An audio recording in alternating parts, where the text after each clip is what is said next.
into the land of the living. Black bleeds orange into blue. I am coming to life. Light is breaking through.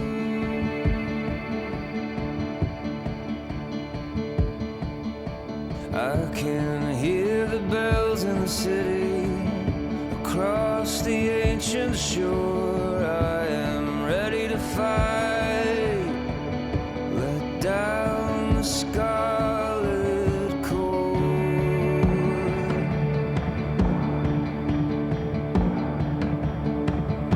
It's time to shed this masquerade.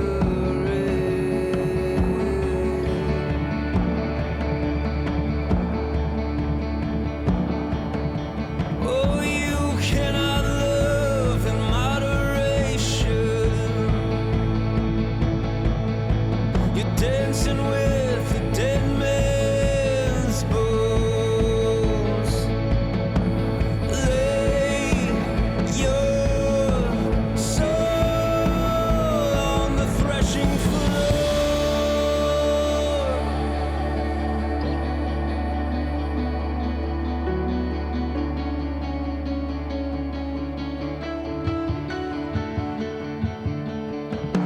Between the walls and the shoulders bear the sacred stones. We made it alive. We're not alone.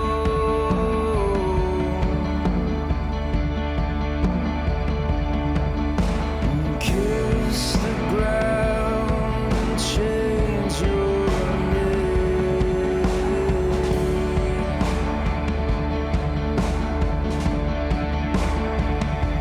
No, you can't.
Hello. What's up, everybody?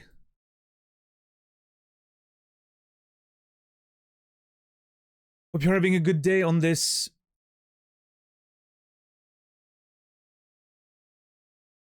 Tuesday, December 17th,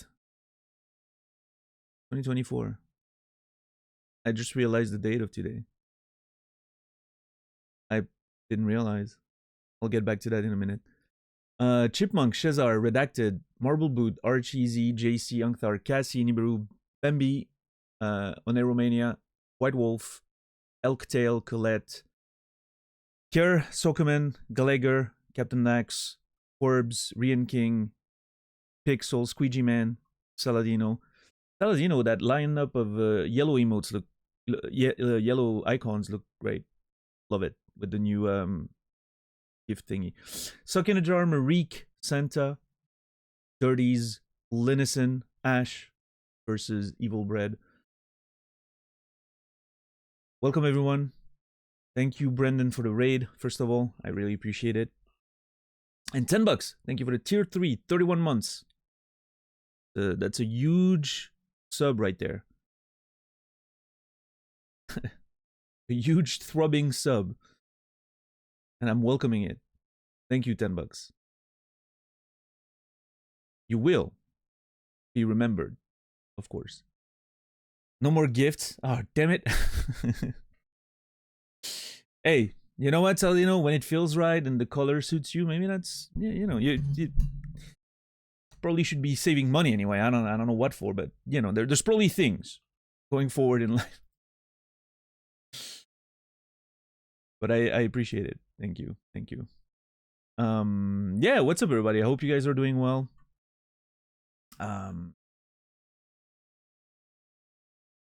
Every time I think the sudden music is coming from a work meeting. Yeah, Captain Max. Let me eating 6 tacos at my work desk right now. Jesus, Redacted, I'm jealous. I'm sorry that work is getting overwhelming, White Wolf. I hope it clears up. Thank you for spending some of your time here, despite all of that. Always nice to see. There better not be any progress today. I can't promise anything. We'll see. We'll see what happens. Undulating, Jesus. Eating a sad Subway sandwich. Decently slow day. I mean, JC likes food. Just know that. Anyway, yeah, I was just looking at the date because I like, you know, I like saying the date at the beginning of the stream somehow, and I don't do it every day, but sometimes. And I just realized as I was reading the date that it is my grandmother's birthday, my late grandmother's birthday today. She would have been 84 on this day. So this one's for her, I guess. I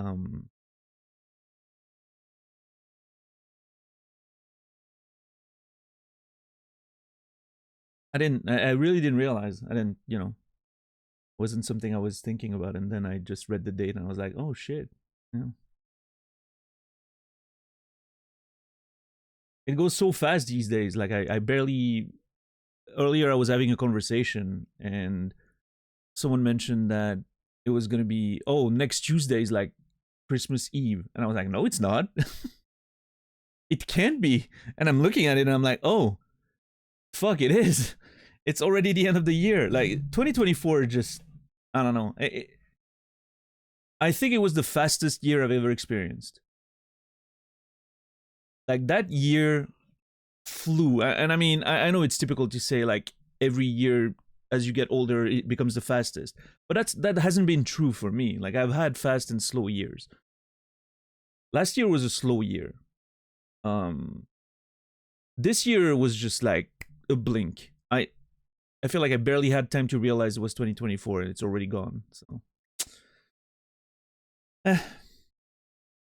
what's up, Ren? How are you doing today?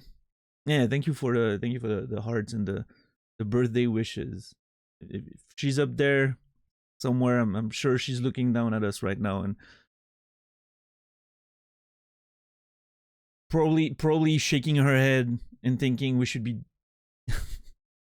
going outside and enjoy nature a little bit. But she'd be proud. She'd be proud of this community because it was always about kindness, unconditional love, and welcoming. That was her. Like that was all she was about. Those were her core values, and I think she would appreciate what we've done here.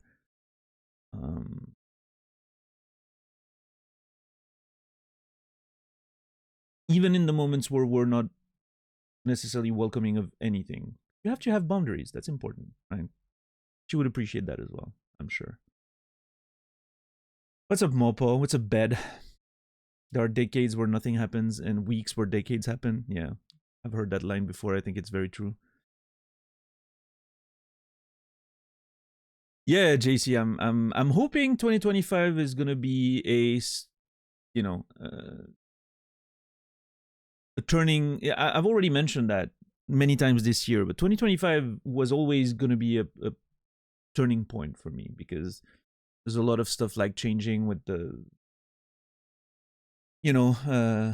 my mom's retiring. There's going to be a lot of changes with the family house, and it's going to be a year anyway.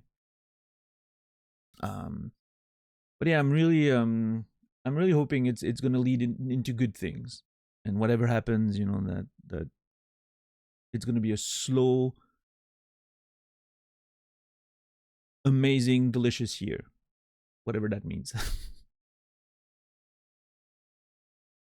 And hopefully it's going to be full of Twitch streams and maybe some writing again, and some success for all of us, whatever success means.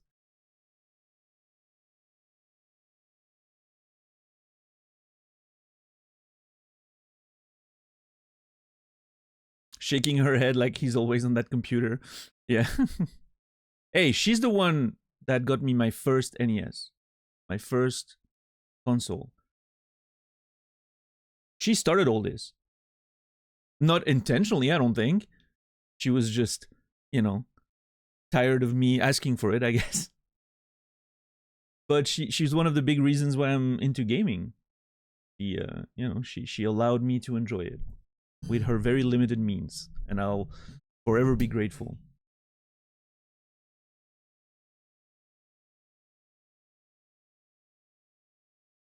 Nature, but graphics are so good these days. I know. I'm sorry to hear about your day, Anktar. I hope it gets better from now on and tomorrow. I don't know how grandma would feel about fuck off. Oh, my grandma had a good sense of humor. She was a bit of a. She wouldn't show how sort of that sort of naughty side to her, right? Like she wouldn't curse very much if she could avoid it and all that. She had a very traditional like Catholic education. She grew up in an orphanage. She lost her parents pretty early with her. Her and her sister were in an orphanage, and they had a very strict, but she was a little, she had a little side to her whenever she would show it. It was, I think she would appreciate some of that. She would speak the same language, the same language. I'm not just meaning like French versus what she spoke German and French, and I just don't mean that in the fact that she doesn't speak English, but she wouldn't have the same vernacular as we do, right? But she would appreciate the sort of the spirit of how we like to do things, I'm sure. She was an extremely open-minded person in many ways, despite her very strict education and all that. I don't know, I always loved having conversations about her about so many different things, and she was always, even when she didn't understand it, she was always curious. And I think that's something I really admire, and I try to do the same. But yeah, she was a very gentle, quiet person with a lot behind the sort of mask, right? and when you could see behind it, she was really freaking amazing. Anyway, what a good day to remember her on her birthday, right? Like that's nothing better.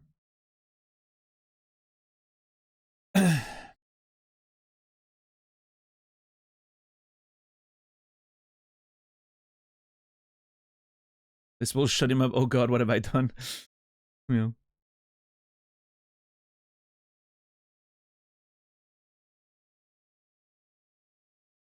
That's what VR is for? You mean going outside? I mean, one day it's gonna be indistinguishable. We're gonna just plug each other in the back. Yeah, I mean the back of the neck, right?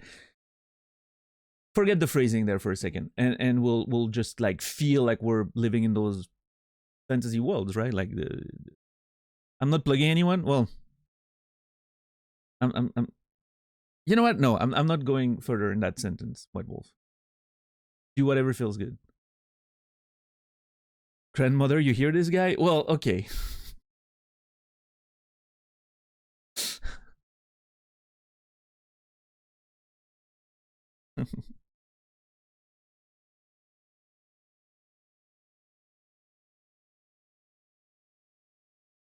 Love how you're talking about her. It's really sweet, almost like you're letting us know who she was. Yeah, I mean, I like sharing a bit of her spirit.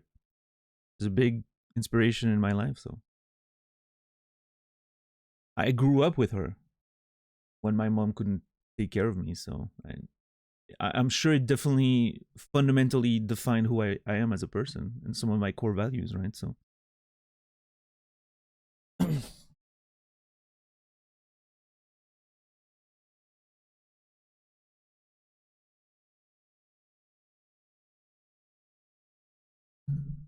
But yeah, thank you everyone for listening to me reminisce for a second.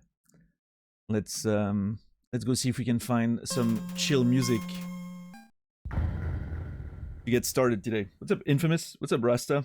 How's everybody been doing today? Any new cool things happening? New cool video games this week? I'm not even sure what's releasing this week.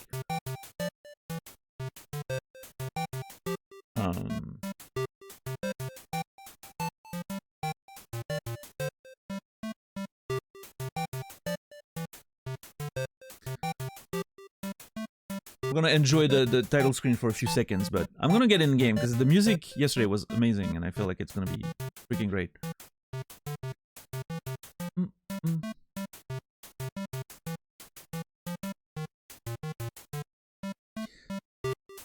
When shopping for Christmas gifts and gingerbread house stuff. Awesome.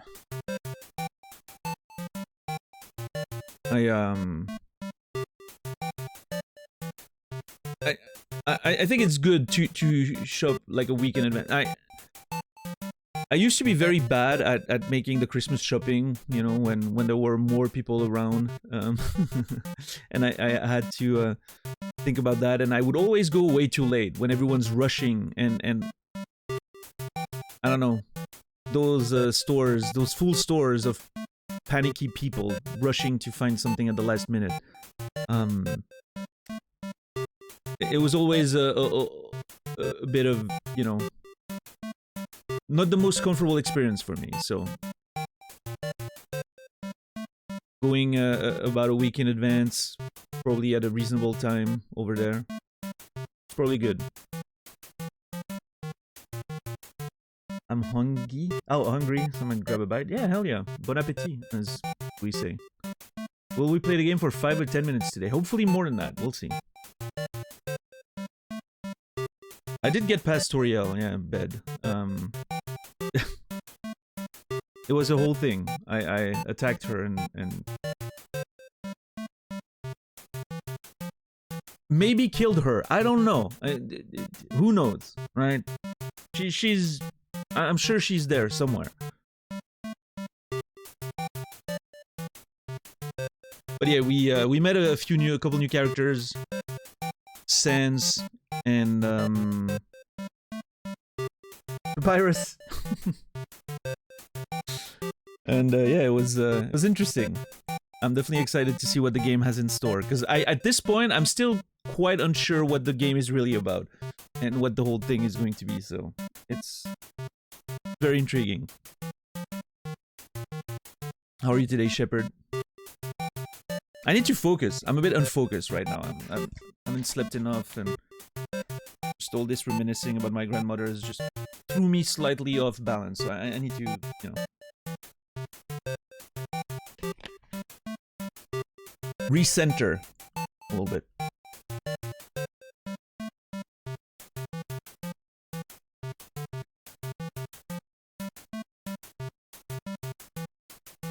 Yeah, are cheesy. I don't think those are minutes. I think they're seconds. Actually, I think it's minutes and seconds, right? So yeah, 40 more seconds would have. Oh yeah, you corrected yourself. Sorry, my bad. Yeah. That would have been a cool number indeed. All right, I'm going to sit on that menu rather than the previous one, because this menu is freaking great. This menu, this screen for the music. This is a much better chill music for a few seconds.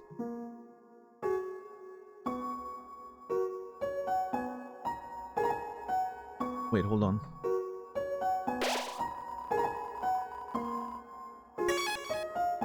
Damn it! I was trying to get the 44.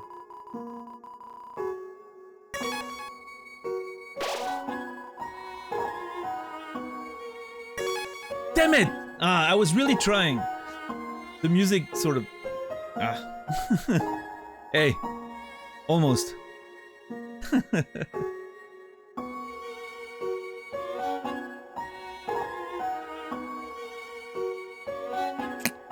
I like 42. 42 is a good number.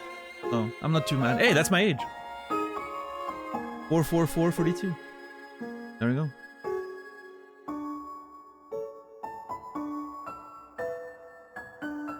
What's up, Risa? Wait, what did Kimi say again? Daniel, I was laying in bed with my eyes closed, listening to the song you played before starting the stream. It was nice. Low moment for my morning. Hey, I'm really happy that that happened for you.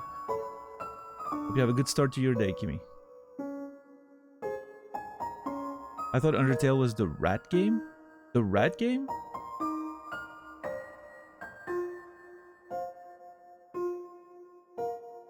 A Plague Tale? How far are you in Path of Exile 2? My first character is towards the end of Act 2, but I dropped that character and I'm leveling a sorceress now. She's in Act 2, and I like it a lot more, but I haven't played yesterday. What's up, Risa? How are you doing today? Butts, Kimi impression. Oh, look, I summoned Risa. Yeah, Captain Dax. 444 angel numbers, a sign of guidance, support, and love from your angels. Hey, thematically appropriate for today, I guess, with the whole grandmother situation, isn't it? 42 is the meaning of the universe. That's true. That's true.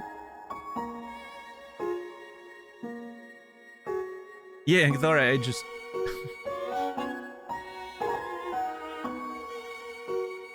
I'm just really old. The first 44,400 years don't count. That's why I'm 42, right? That's why I don't age. No, I mean, actually, I do. I'm getting old, wrinkly, and worn out.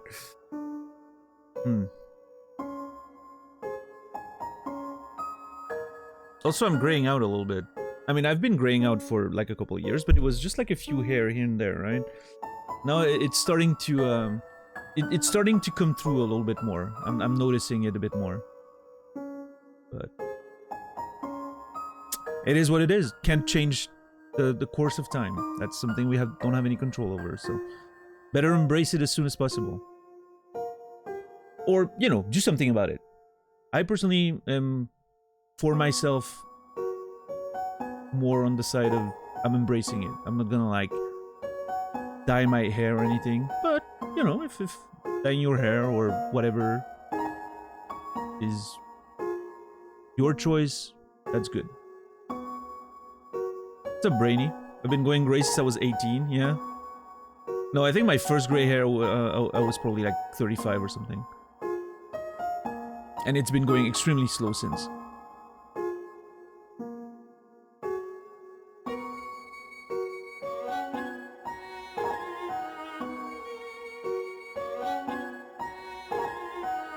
Yeah, Kimmy? 14. I'm not even 40 yet and the grays are piling up. I'm not 30 and I have some gray hair. Working on logistics is hella stressful. Yeah, I mean, I've read that it can actually play a role, right? I don't know how true that is, but...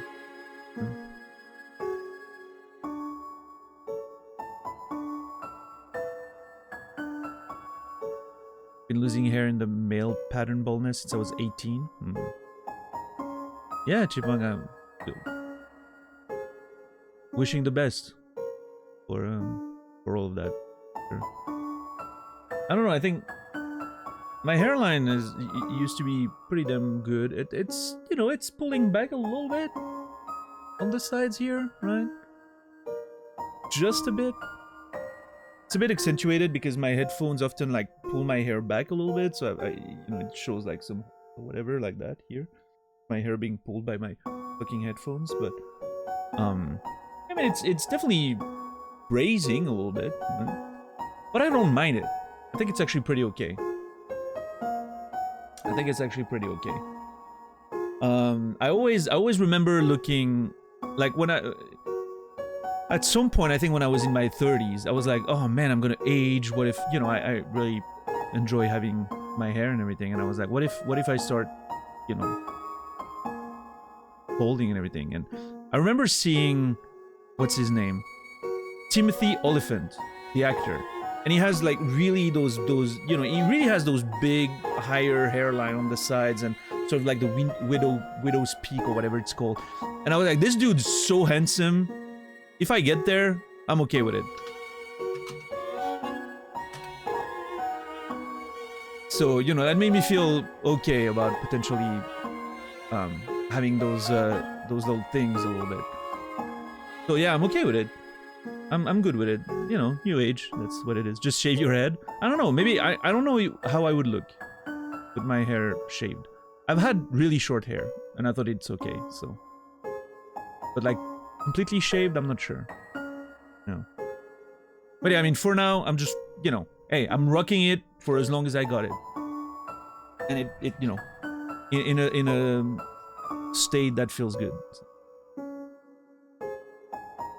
You have better hair than 90% of the guys my age? How would you know? You can't see them. A little bit. Just a little bit.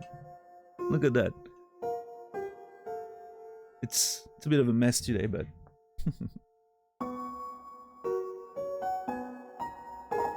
My hair's short right now, White Wolf. I mean, it's long... It's short-ish. I had long hair last year, right? Up until like May or June this year, I think. I had really long hair. I let them grow like for over a year. So my hair grows really fast. And then I like it was going down way lower than my shoulders. From me letting them grow for like a year and a half or something. But yeah, then I cut it really, really short in June, and I haven't cut it since, so.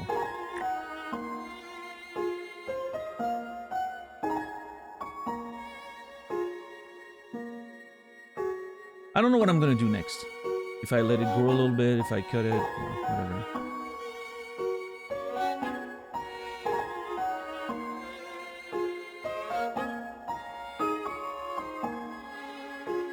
Wait, what's conversations happening right? There's a conversation going on between 10 Bucks, Kimi, and Ash. And you know what? I'm just gonna skip over it.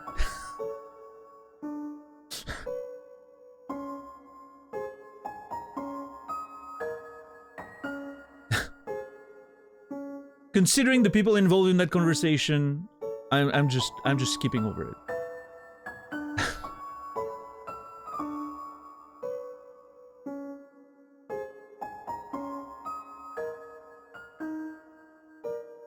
Wife is strongly encouraging me to drop the long hair ties every day, slowly destroying my hairline. Oh yeah, Dax? Oh. Hey, I'm sure you'll look good whatever you do, Captain Dax. Yeah, Brainy, I haven't seen Arion in a while. We actually touched base on Casey's channel a couple weeks ago. We gotta do something soon. Arion and I need to pay him a visit or something.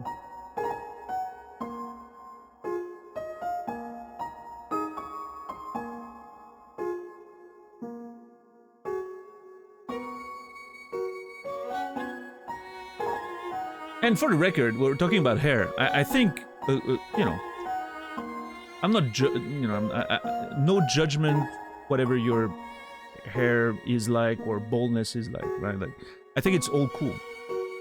Whether you're a man, a woman, anything in between or beyond, it doesn't matter. You gotta own it. You gotta be confident, and you will look amazing anyway. Like, look at Naz. That man is rocking, you know, he's rocking his you know, shaved head and bald head really well. Cap or no cap, just looks badass.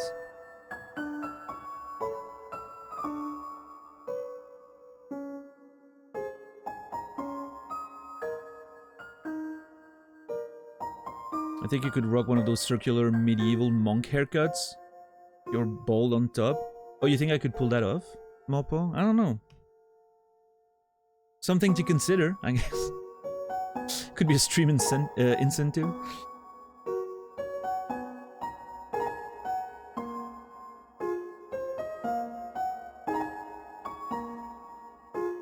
Don't ever? Wait, are you talking to me?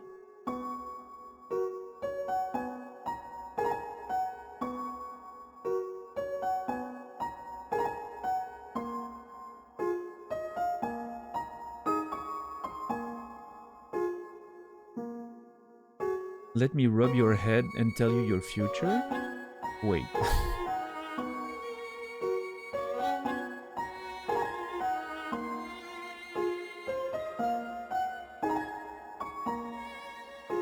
If I ever start losing my hair, I'm booking a flight to Turkey. Oh yeah, Sakinajar, you would go for that procedure. I mean, hey, it's great. It looks a little painful, I will admit. I've seen like some videos about that. It does look a little bit painful. But hey, it seems to work for a lot of people. Yeah, White Wolf. Oh, that's awesome. I'm sure it's a beautiful, touching picture. I'm happy your friend did that for you.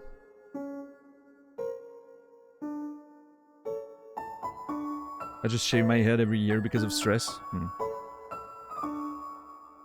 The Friar Tuck. Next stream goal after mullet goal? Yeah, we haven't talked about the mullet goal for a while. I mean, we're nowhere near anyway, but... God, I'm not looking forward to this. I think I can still get out of this. What's up, Felon? How are you doing today? Shaved stash goal? That would be stupid. That would be devastating to the channel, yes. Like... $10 said.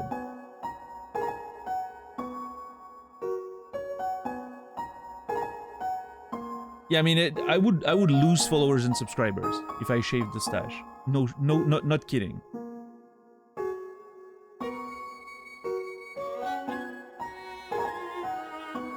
Ah, geez, $10. I love that that clip has like 5,400 views. It's my most watched clip, and it doesn't even look like me.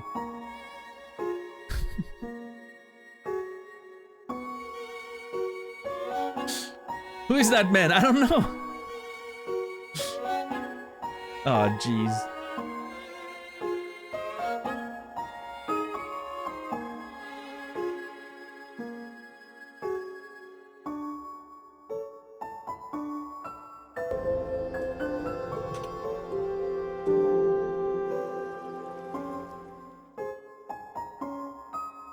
What's up, XQC? Thank you so much for the 23 months. I did not expect to play Daniel to play Undertale this early. What do you mean? We've been saying for like a year that I was playing Undertale this December. Or did you mean early in the stream? I'm not really playing. The title screen menu is a little aggressive, so we sit on in-game music instead for a little bit. But yeah, thank you so much for the tier 1, 23 months. I appreciate it. XQC, you will be remembered. Appreciate you. What's up, Dom? How are you today?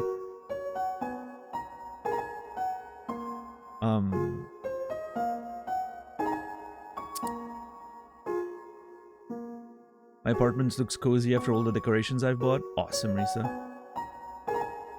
I can buy grocery now. Goodbye. Bye, Kimmy. How many donations left for the mullet? I don't know. Over 9k? I mean, wasn't the goal like 10k? It's unlikely that we've crossed 1k based on just, you know, revenue since we made that unofficial incentive. So...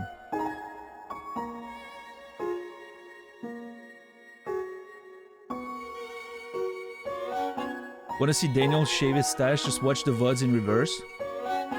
I still want to do a time lapse, right, of the whole thing, but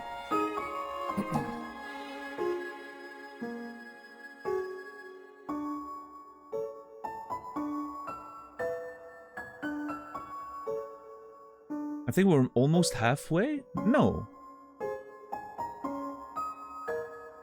I may be misremembering the number of zeros. I mean, it was definitely like 10k, right? And there was no way, like, since we made that was like in September when we talked about it, based on my memory. I definitely didn't get 3 digits donations since then. I got a lot this year, and I'm extremely grateful because of the computer stuff, right? Around my birthday and the summer, like that was really insane. When I was talking a lot about like getting the new computer and everything, and obviously you guys literally paid for my computer over the course of the the first half of the year, so I'm really grateful for that. But yeah, since we made the mullet incentive, obviously it has slowed down a little bit, which I understand. Oh Jesus, what is JC bringing out today? Oh my god, yeah, that's me in 2012, I think. 2012.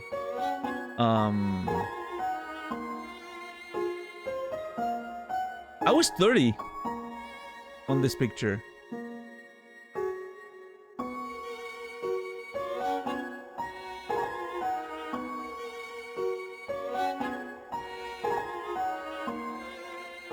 And I'm looking at the names in chat, and there's still a few people that are around. Not super present or anything, but around, right? Racelin's still around from time to time. It's funny. I still remember most of those names and the interactions I had with them. It's funny. Anyway.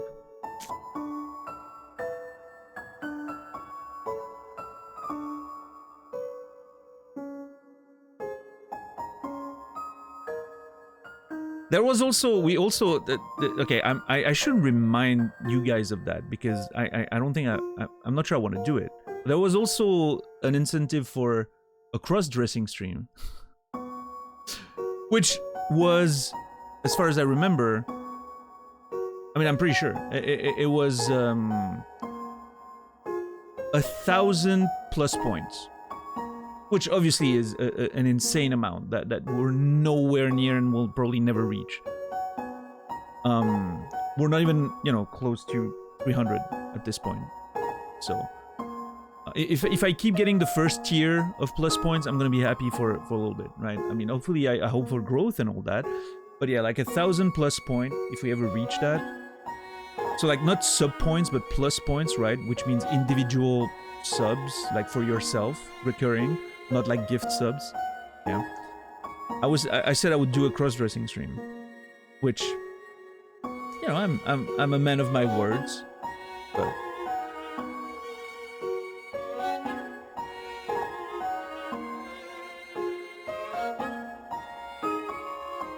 does that mean the stash would go? Hell no. I would rock that shit while cross-dressing.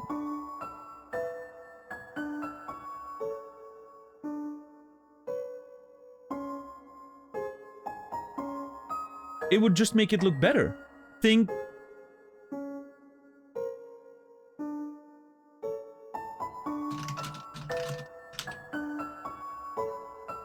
Freddy in I Want to Break Free. That's the inspiration.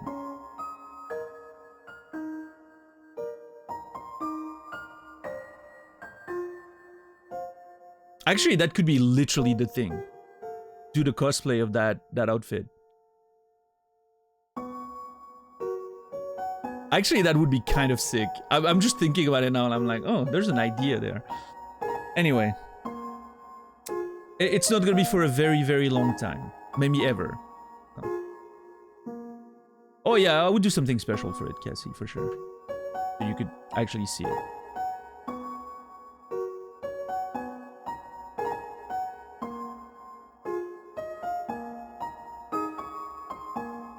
French guys are always the noobs. Wait, is that something someone says in the channel? Yeah. So funny.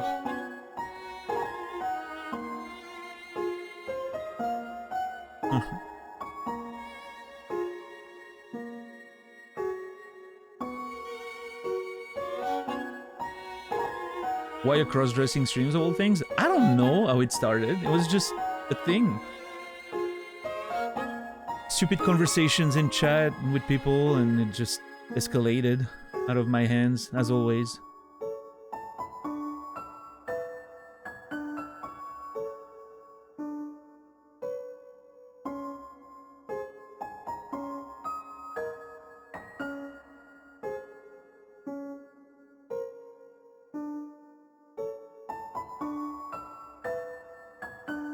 That's true, RGZ. Yeah.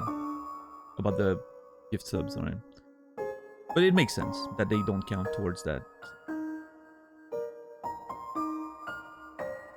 Yeah, this song is amazing. I love the vibe.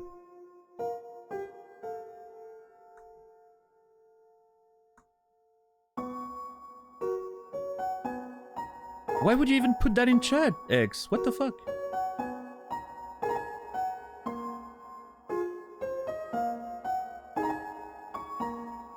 If you're about to write something and you have to put a warning that says major spoiler, just don't write it.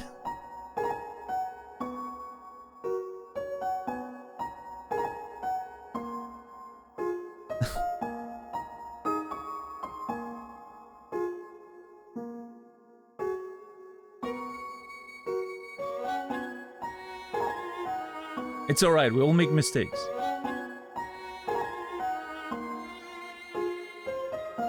It's giving Final Fantasy vibes? Yeah, hell yeah, Rian King. That's exactly what we were thinking yesterday.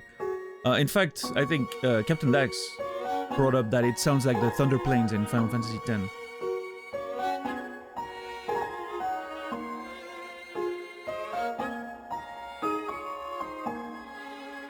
I don't know, Brainy. First of all, I didn't read further. Second of all, I did not watch Arcane yet. So I don't even want to know. It doesn't matter.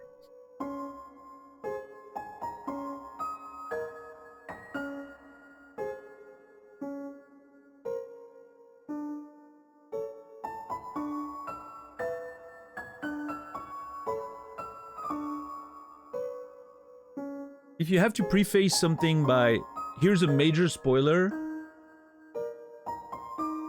I appreciate the warning, but in this chat I prefer you just don't write it at all.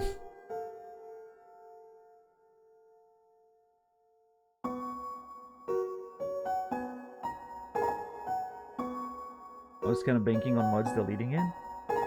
Don't make the mods have more work. They already do enough. They don't need extra work. That could be avoided.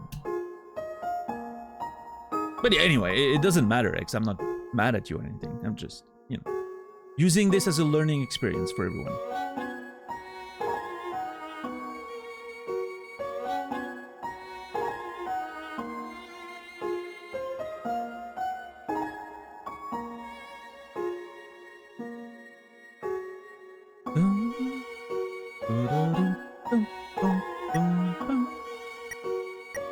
Man, that music is so good.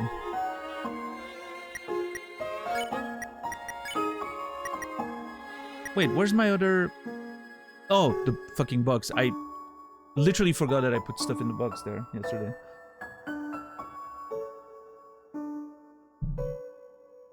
Kimberly, yes. Hold on, I'm holding. I don't know what, but I guess my mic, I can.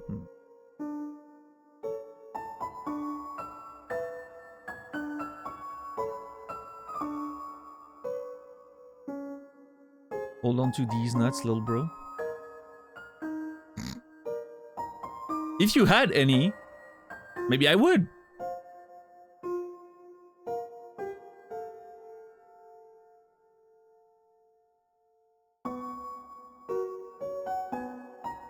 You don't know if she has any? You don't know if I don't know.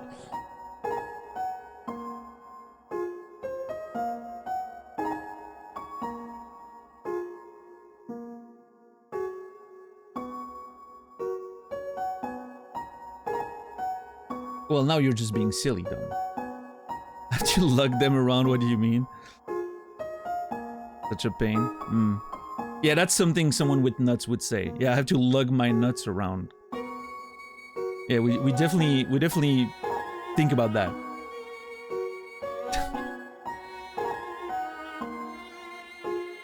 Although I have seen a picture of some condition with a dude having like literally like massive testicles, like overgrown testicles, and it definitely looked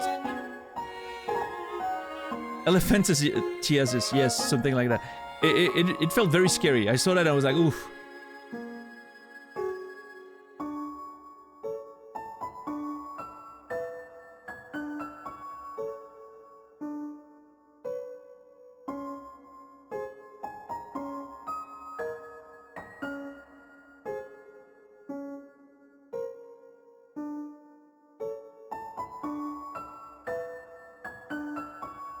I named my Death Knight Elephantiasis because it needed to be a disease name, obviously. Fair. I get it.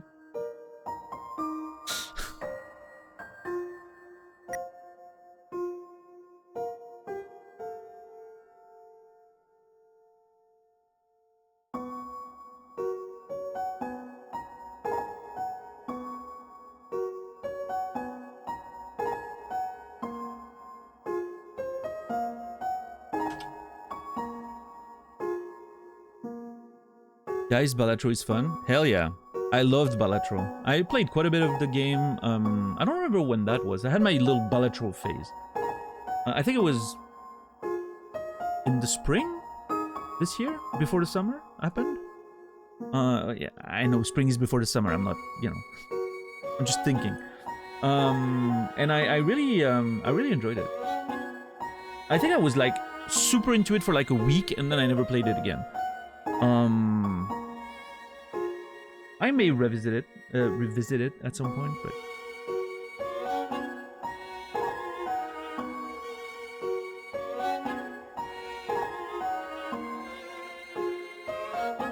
yeah, Bambi. Well, is that accurate? Right on point. You got it. We do indeed bounce off of our own balls to stand up again. We do in fact sit on our balls sometimes, never bouncing situation, always a painful one. You know what? That never happened to me. Not once.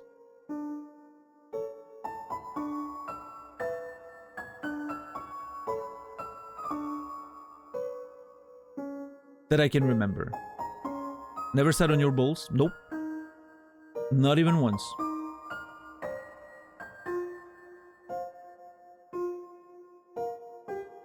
I do wear pretty snug underwear generally. Like I like, you know, boxer briefs. So that everything's just, you know.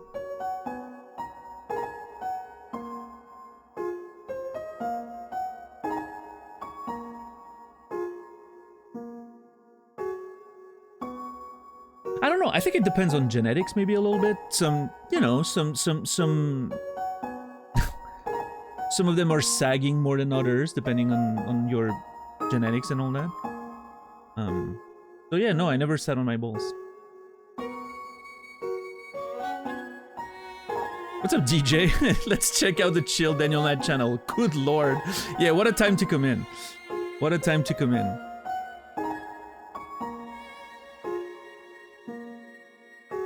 I'm sorry about the conversations. I don't know what's going on. It's the end of the year. People are just being... I don't know, it's cold outside. The holiday season. Everyone gets, I don't know, extra degen, I guess. Get it all over, everything out of your system before the end of the year, so you can start 2025, you know, as a good boy. Oh, is it maybe because like the Christmas stuff is like the Christmas calculations for Santa are closed, right? So you've been good boys all year, good girls all year, and all that, and now you can, you know, you can let it out now. It's cool. The scores are locked.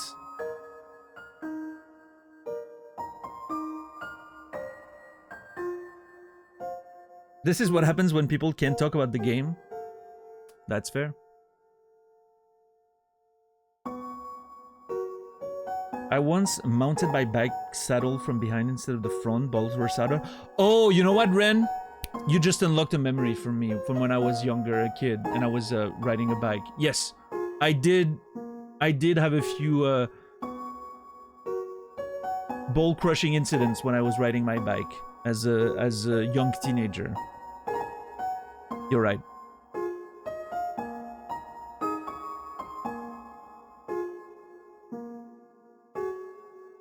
We were expecting the degens to come from the outside, but the true Undertale degen was with us all along.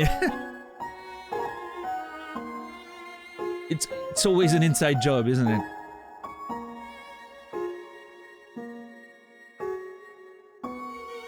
Daniel lore unlocked. Yeah, you got that little nice luck logo opening up, like in Detroit. Right. What's up, Psycho Rider? How are you doing? Next evaluation doesn't start until January 2nd. 2016 was 4 years ago, right? Absolutely, Chris. Yeah. No, totally. The 80s were 20 years ago.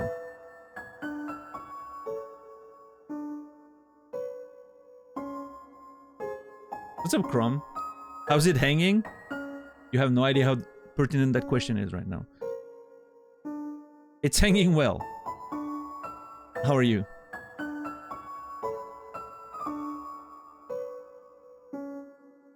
Did you see my tragic story I typed in chat? No? Wait. They made fun of me at school for it. I moved across the country, pointed and laughed. The Prime Minister giggled behind his hand. My parents were afraid to buy me a bicycle. You know what, Kimi? You should write less in chat and more in a Word document that you're going to turn into a book someday. There you go. Is that motivation enough for you? What's up, Daddy's goodest girl?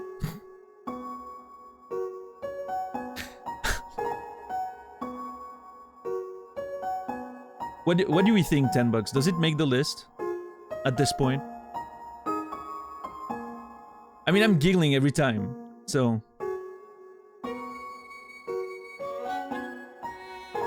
Yes? Alright. I guess you can add it to the list. Before Jimmy McBall slap.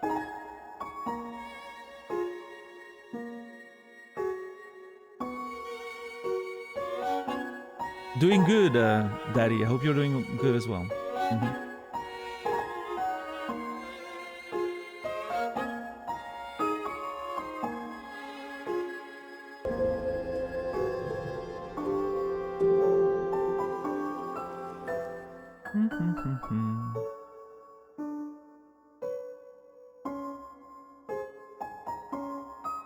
Is goodest even a word?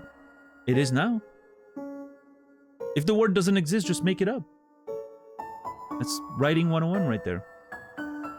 Archeesy, thank you for gifting a sub to Daddy's goodest girl.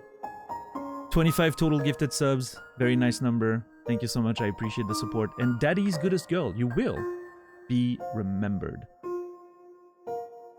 Daniel's favorite Twitch names: Delightful Business Goose, Pump Action Pandas, Charismatic Minifauna, Eradication of Smallpox, True Dad Materia, Parasocial Anxiety, still my favorite, this one I think. Parasocial Anxiety is such a good name.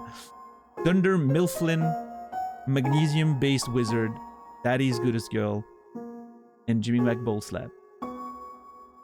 I'm so happy Jimmy came back when we were playing The Last of Us. That was such a good moment.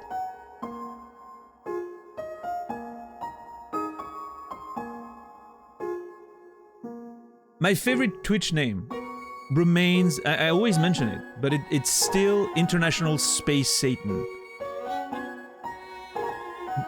What a name. Like, that's the name I wish I had picked for myself. It's such a good name. But yeah, they've never been around here, so they can't make the list.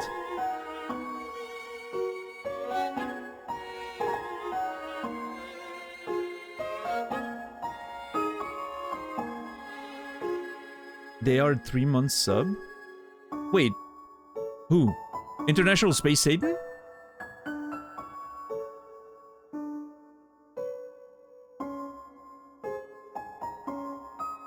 How is that possible? I remember someone gifting them a sub, but... Did someone give them like a multi-months? Or they've been gifted several times? Oh, yeah, maybe that's possible, yeah.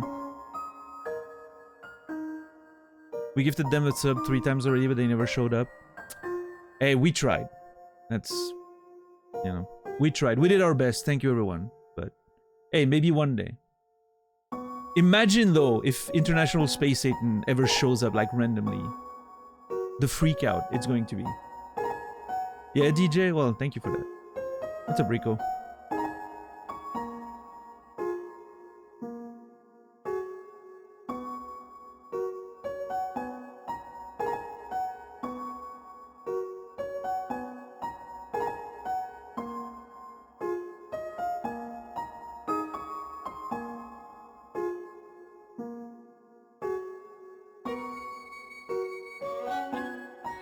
But yeah, no, parasocial anxiety is my favorite on that list.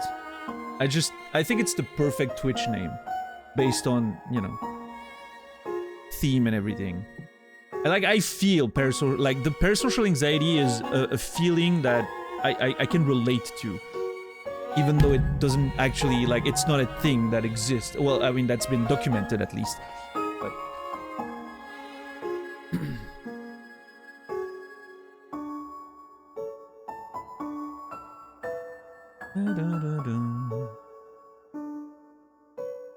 I am multi-talented and genetically gifted by the hanging gods below, so thank you for noticing. I clearly missed a little bit of conversation there. I'm not gonna go back.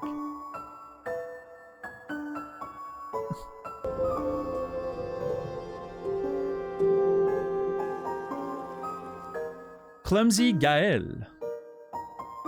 Thank you for the tier 1 gift sub to the community. Paying forward the gift they got from Saladino. Hey, thank you. Thank you, Clumsy Gael, for that gift sub. And Mr. T800. You will be remembered. Really appreciate that. Thank you, thank you. I'm not sure I've ever seen you in chat, Clumsy Gael, but hey, I appreciate you watching. If you're a lurker, it means a lot to me. Thank you.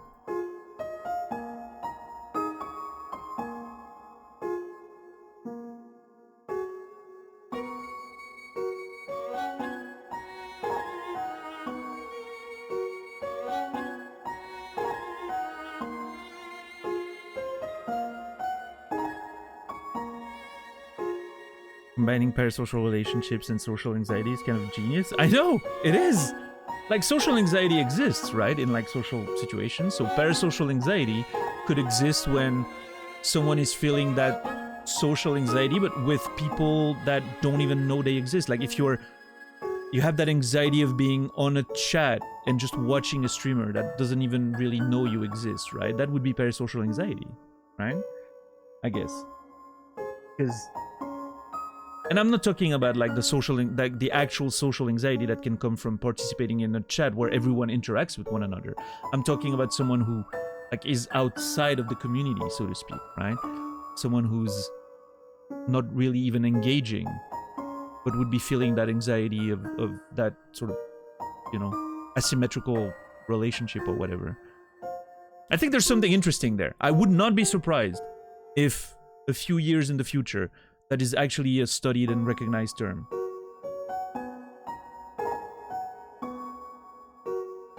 Yeah, maybe, Brainy. I don't know. I don't know exactly how you would define it and how to differentiate it from like normal social anxiety, but I mean, it could happen. Yeah. Big Lurker was given a lovely gift, so here's my contribution here. Hey, thank you so much, Gael. I appreciate it. I'm just saying Gael. I hope that's fine. I'm not even sure that's how you pronounce it yourself, if you're like using the French pronunciation, but yeah, I appreciate it anyway.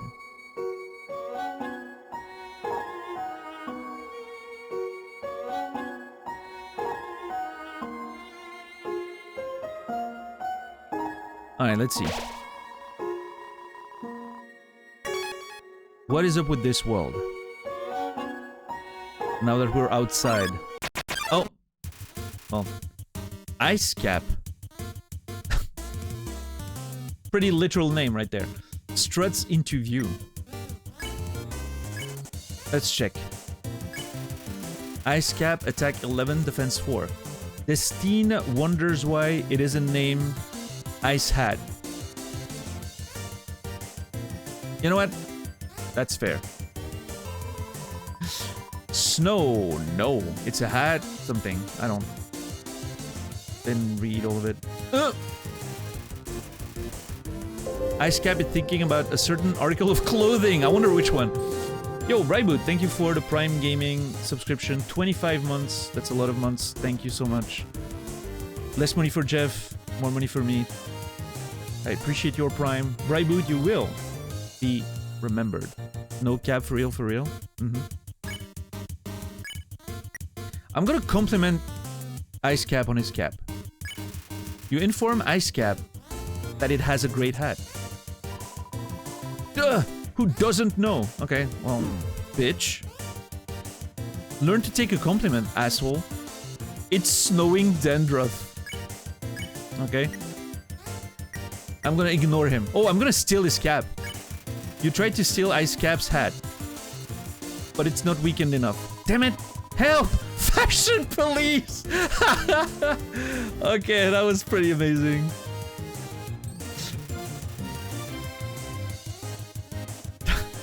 Ice Cap makes sure its hat is still there. Okay, I'm gonna weaken him then. I want to steal his hat. What? What was that? I was supposed to press another button? God damn it. Okay, let's try again. Wait, am I supposed to repeat press? I'm not sure. I'm gonna have to... God damn it. I'm gonna have to try that again.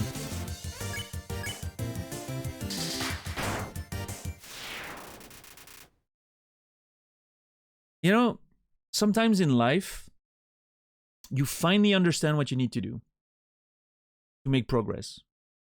And then you go too hard because you figured it out and you crash and burn. That was a perfect metaphor of that, what we just witnessed.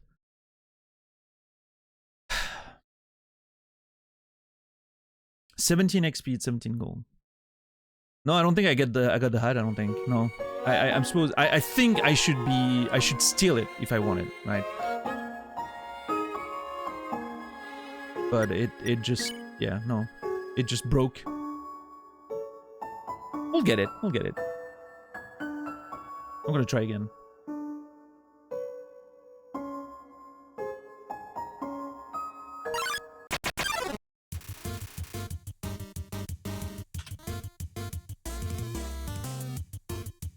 Snowdrake flutters forth. Oh, I don't give a shit about Snowdrake. What was the thing I did again? I think I made a joke myself. You make a bad ice pun.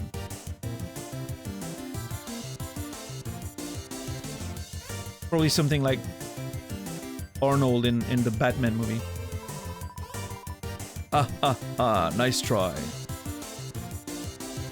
Woo.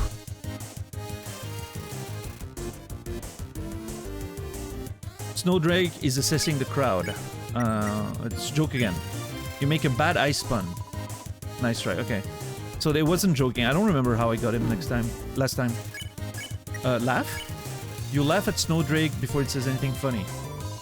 What are you laughing at? It smells like a wet pillow. You laugh at Snowdrake before it says anything funny. What are you laughing at? Was that just supposed to heckle him? I can't remember. You booed a Snowdrake.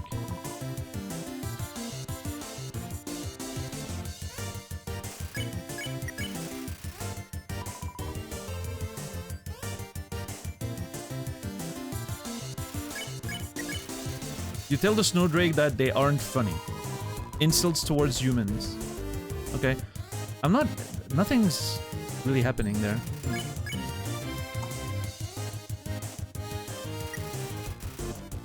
You know what? I'll just fight it. Whatever.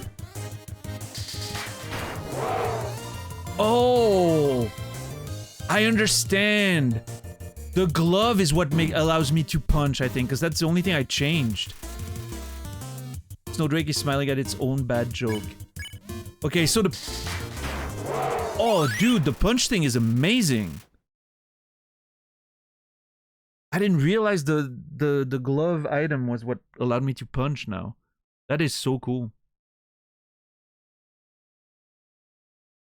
It's one way to break the ice. Haha. My love increased. Look at that. 22 XP, 18 gold. We're now love 6.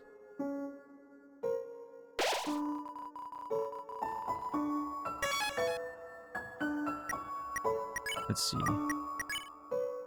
Yeah, the tough glove is what allows me to do what I'm doing right now with the punches. That's pretty cool though. Cool mechanic. A lot of damage. Yo, Frufox, how are you doing today? Ice cap! Let's go! Okay, I got it this time. Are we killing for bad puns now? I guess... Because the game is so punny, I guess, exceptionally, this channel will allow pun for the duration of Undertale.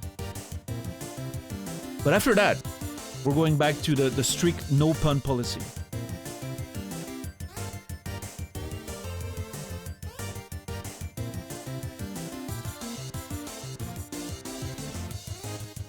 No punishment, no.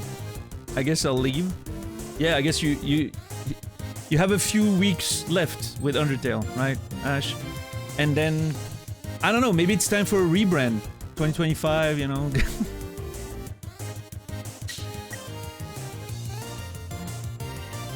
The puns are getting a bit annoying, not gonna lie, not in chat. Oh, you mean the ones in the game? I think it's funny. Like, the recurring jokes work pretty well on me. But let's see. I was trying not to spam too much.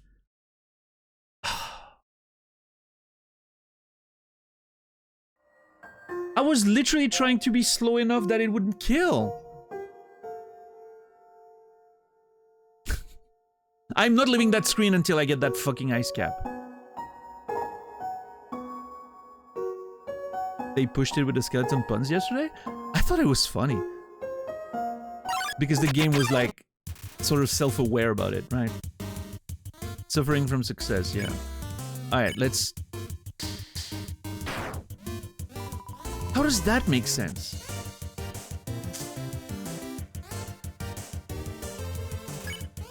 Okay, no punch this time. Oh, I need to actually punch at least once. Okay. I thought it was just bonus damage, but no, it's everything. Okay, okay, okay, hold on, hold on.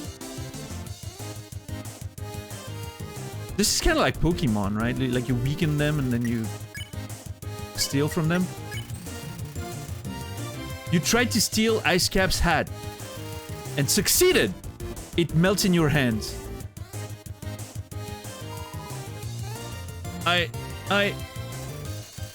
Ice Cap is no more. Ice. Check. Attack 1, defense 0. Without its cap. What can I say? I'm gonna compliment Ice. You inform Ice Cap that it still looks fine. Oh god, this is so cute. Unconditional love. displayed in front of you, chat. That's how you do it. I wanted you to see me as cool. Ice doesn't mind its identity. Dude, this is incredible. I'm gonna compliment it again. See if anything happens. Hats are for posers. Hell yeah. Okay, I'm gonna spare Ice. You won. You earned 0 XP and 22 gold. That was amazing. So good.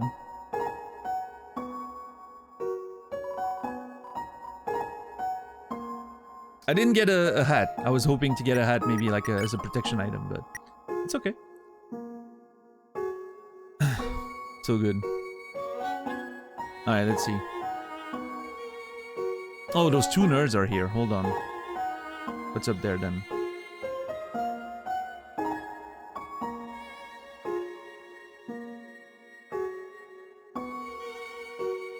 All it took was 3 dead snowcaps to slightly raise the confidence of one. You know what they say, right, dude? Can't make an omelette without breaking a few million eggs.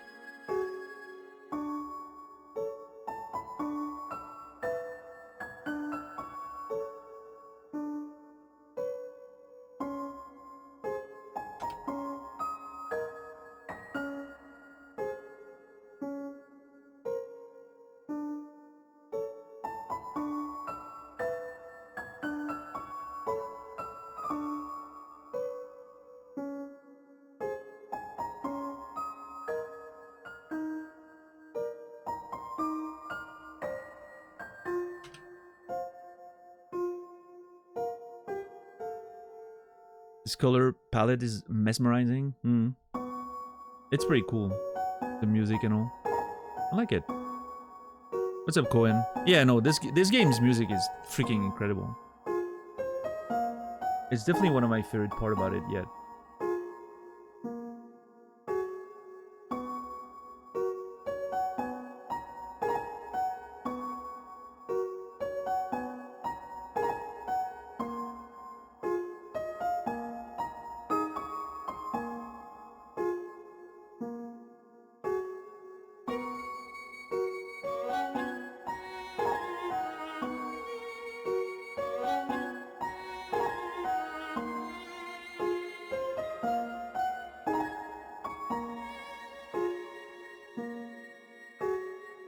What's up, Holosphere? How are you doing today?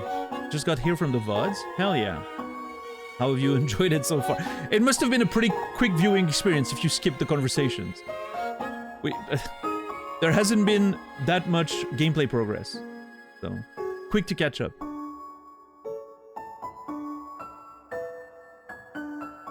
Yeah, bed.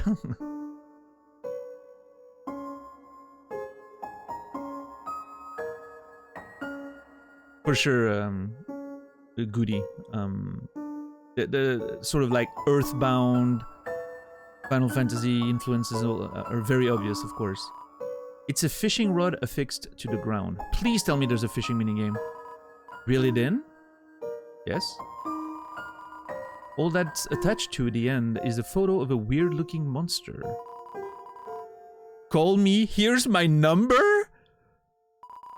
You decide not to call. Why not? Come on. You send the light back out.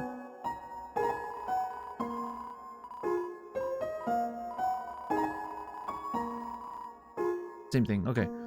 I wanted to see if it changed anything. I wanted to call it. Give me the option to. God damn it, game.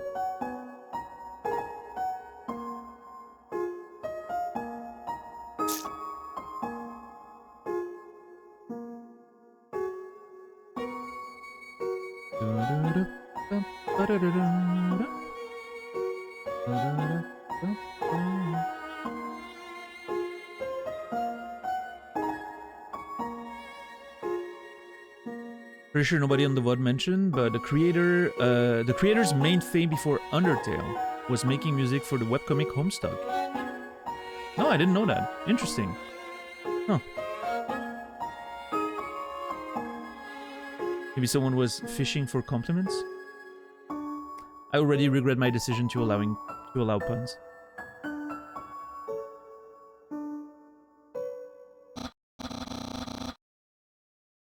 So, as I was saying about Undyne, I'm not sure if my voices are consistent from one day to the other, but whatever.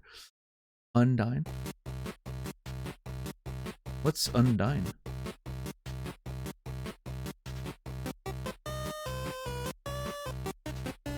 What the fuck are they doing? Also, the music is so good. Sans! Oh my god! Is that a human?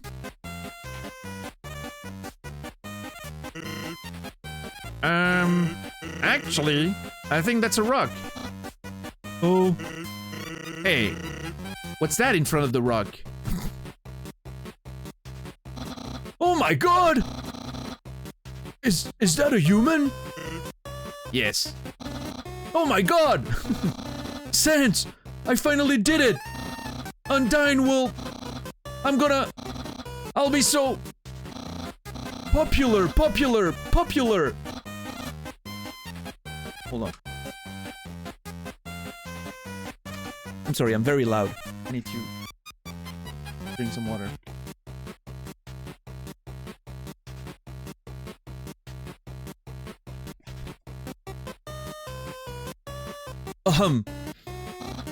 Human, you shall not pass this area. The Great Papyrus, will stop you. I will then capture you. You will be delivered to the capital. Then, let me guess, you'll be popular? I'm not sure what's next. Okay. In any case, continue. Only if you dare. Yeah. Well, that went well. Don't sweat it, kid. I'll keep an eye socket out for ya. Thanks, Sans. Alright. The creator also worked on songs in Pokemon Scarlet and Violet. Damn, that's an impressive resume. There's some narration on this cardboard box. You observe the well-crafted sentry station. Who could have built this, you ponder? I bet it was that very famous royal guardsman. Note, not yet a very famous royal guardsman. Papyrus, of course. Yep.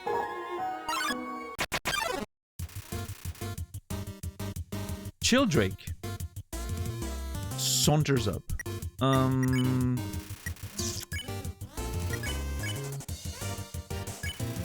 Childrake attack 12, defense 7. Rebels against everything, looking for its friend Snowy.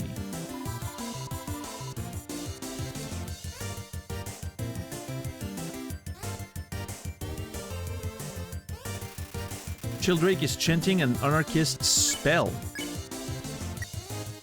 I want to clash with him. You tell Childrake it's all wrong.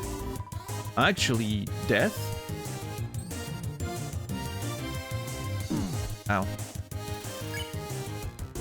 Shit, I skipped the thing. I'm gonna agree with him. You agree with Childrake before it gives its speech. You don't know my cause. Well, that's true. Childrake is eating its own homework. Joke? You make fun of Childrake. Stick to puns, they're better. Man, this game is really testing me.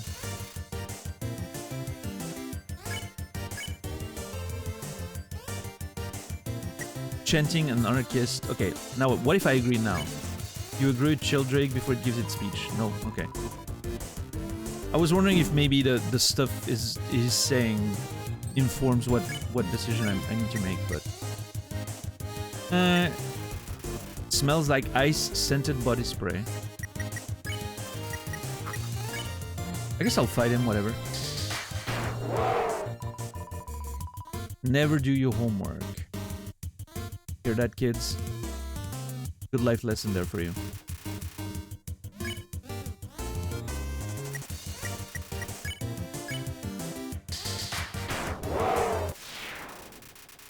22 XP, 18 gold.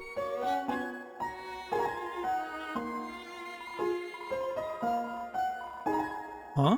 There's a camera behind the sentry station. Okay, that's the same. Yeah. Okay, so there's a camera behind the sentry station. Not sure what those cameras mean. There's really some surveillance happening, right? There was one at the exit of the first area. Absolutely no moving. I'm not moving. I'll wait.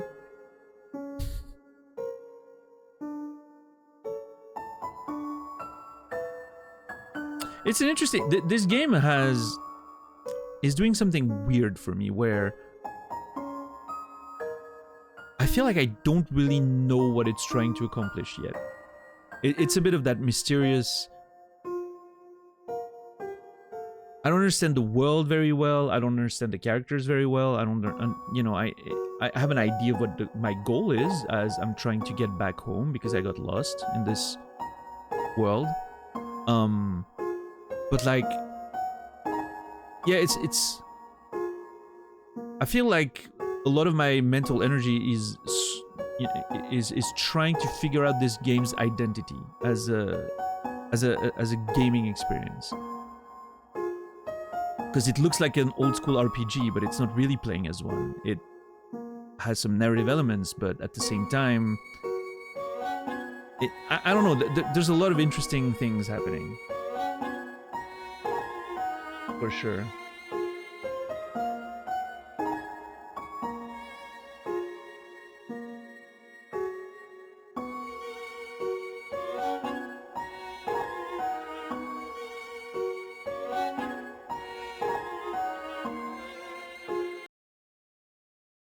Oh.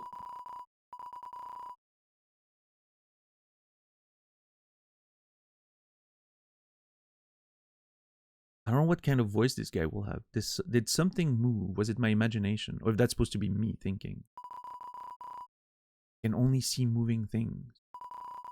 If something was moving, for example, a human. Okay, that's the watchdog or whatever is doing this. Make sure it never moves again. Oh shit! Doggo blocks the way. Nice pants, Doggo.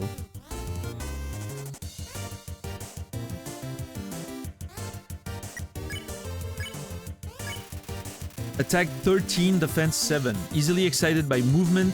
Hobbies include squirrels. Don't move an inch. What if I don't move?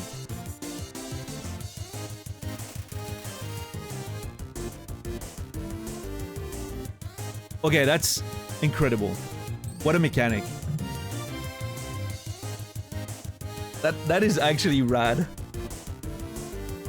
I just follow the instructions.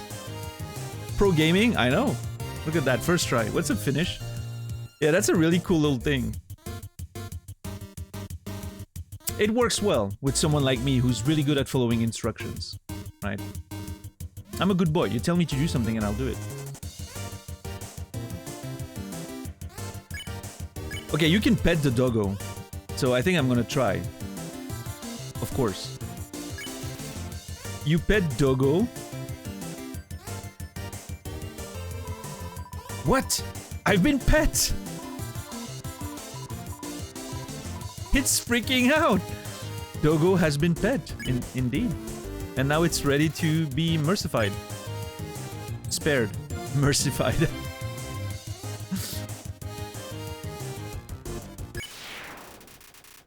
$30 gold. There you go. Something pet me. Something that isn't moving. I'm gonna need some dog threats for this. Threats? Treats. Threats. Yeah, some dog threats. Some dog treats. Sorry. My bad. Why does mercified sound so violent? I don't know. The Daniel I know will never follow instructions given in a video game. I don't know about that. close to crucified. Yeah, maybe that's why. Okay. Hello? Is anybody there? No? Okay. Dog treats? Someone's been smoking dog treats.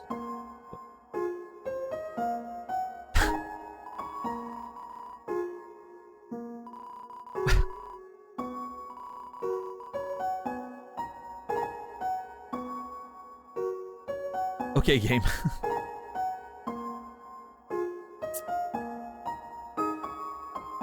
Oh, hey, Sense.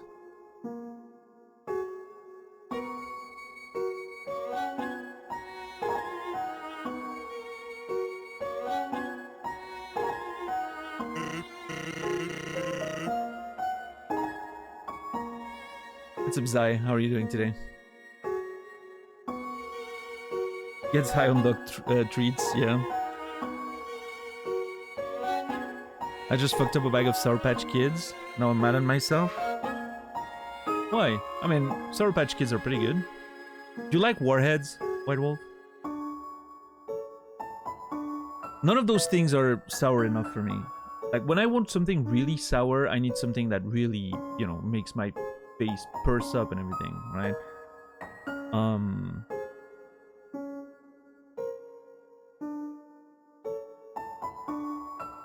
At this point, I should just, like, eat...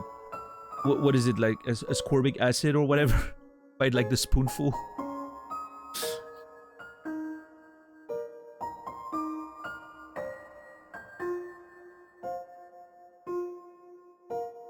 I want something that makes my jaw and cheek muscles hurt. Exactly, yeah, hell yeah. My mouth just reacted weird thinking of sour candy. I love it, man. I love it. Can't get enough of it. You hate sour candy? Hey, that's fair. That's to each their own, right?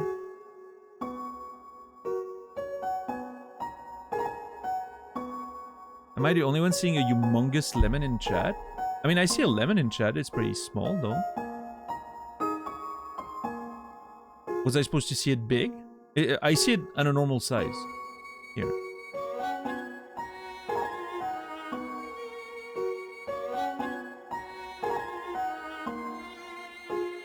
Hey, here's something important to remember. My brother has a very special attack. If you see a blue attack, don't move and it won't hurt you.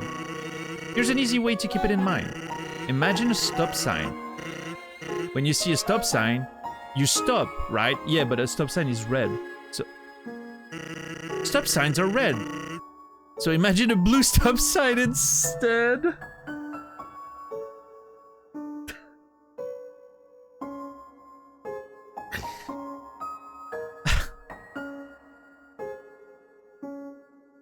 Love it. Really, really practical and useful. Oh, geez, Nibiru.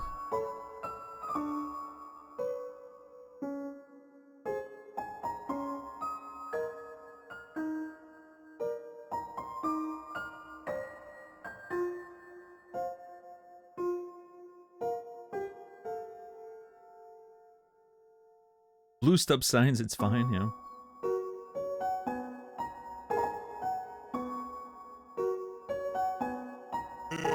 Simple, right? When fighting, think about blue stop signs. The game's really feeling itself with the colors there. Remember, blue stop signs. Thanks. Thanks.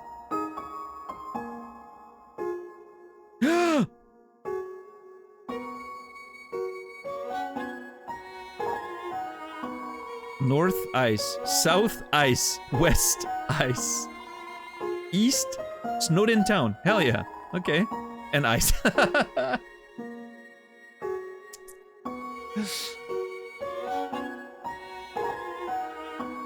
Yeah, I'm. You know what? It makes a lot of sense that Naz loved the humor in this game.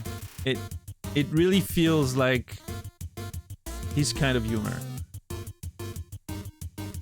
I think it's funny. You know, I'm not like slapping my thigh out of, you know, but I think it's funny. Lesser dog appears. I was slapping my thigh, sorry.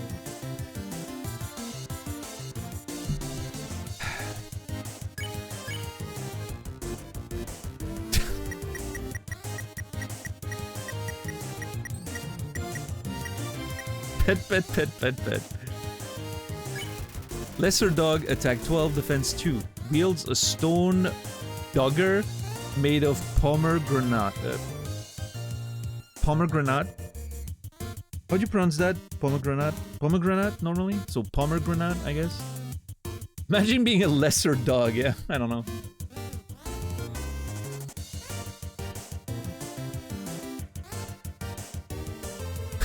Lesser dog. Pomegranate? Pomegranate. Thank you.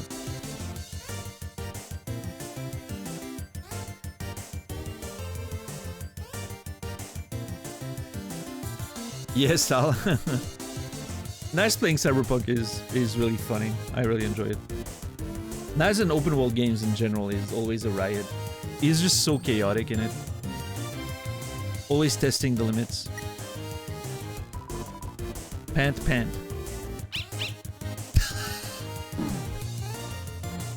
I'm sorry, I don't even care that I got hit. That was so cute. Lesser dog cocks its head to one side. Yep.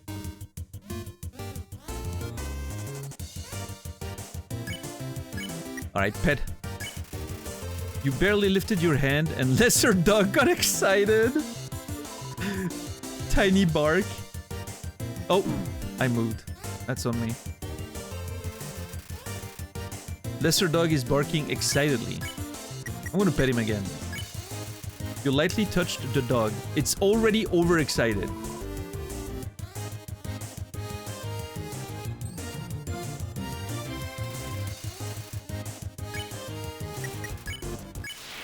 Spare him. Alright. Oh. Hello. I am Snowman. I want to see the world, but I cannot move. If you would be so kind, traveler, please take a piece of me and bring it very far away. Am I gonna bring it, pick his carrot nose or whatever? Yes. Thank you. Good luck. You got the snowman's piece. It doesn't say which piece, but... Snowman's piece. Heals 45 HP. Please take this to the ends of the earth.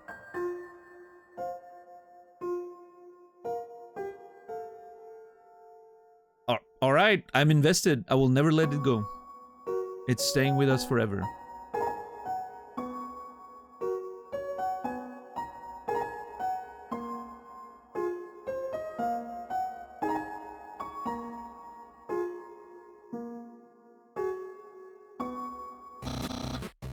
You're so lazy! You were napping all night! Hey, sounds like me. I love napping. I haven't been napping in a while, which is good. I need to stop napping all the time, but then I'm tired all the time. So maybe I should start napping again. I don't know. Any nappers out there watching the stream right now? Hope you're having a good one.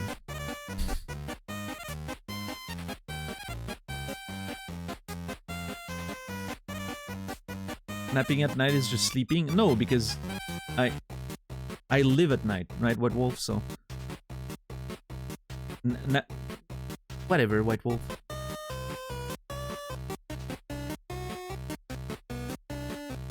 Hey, what's up, Myreflow? Do you mean napkins? Hey! Yeah, I'm on vampire time, yeah.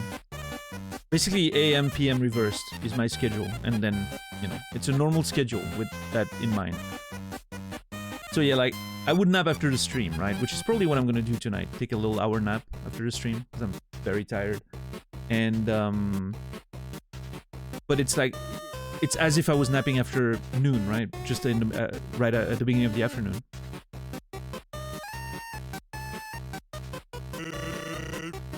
I think that's called sleeping. There you go, White Wolf. You spoiled the game. I know you were not, but...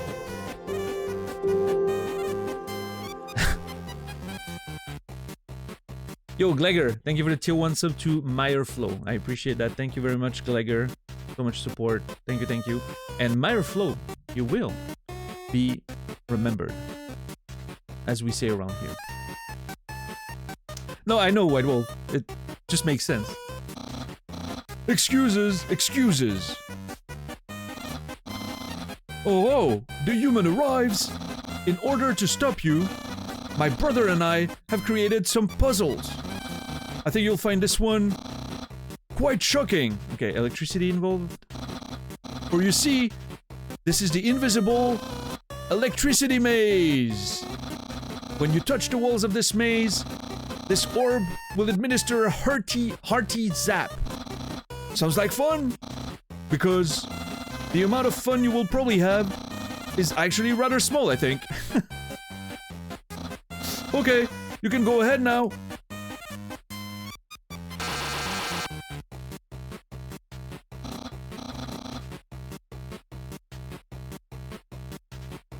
Sans! What did you do? I think the human has to hold the orb. Oh, okay.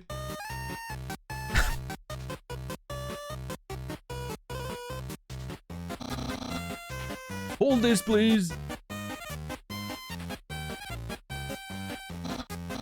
Okay, try now.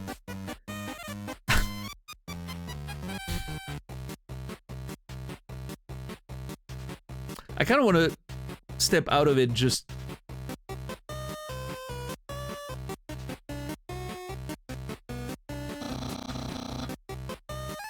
Incredible, you slippery snail!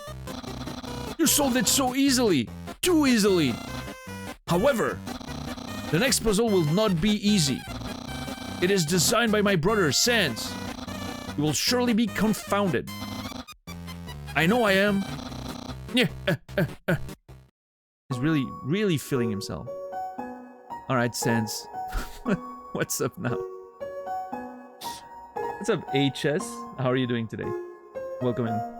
First timer is so rare these days? Yeah, I somehow never got into it, right? I heard of the game over the years, right? But never found an opportunity to play it until now, so here I am.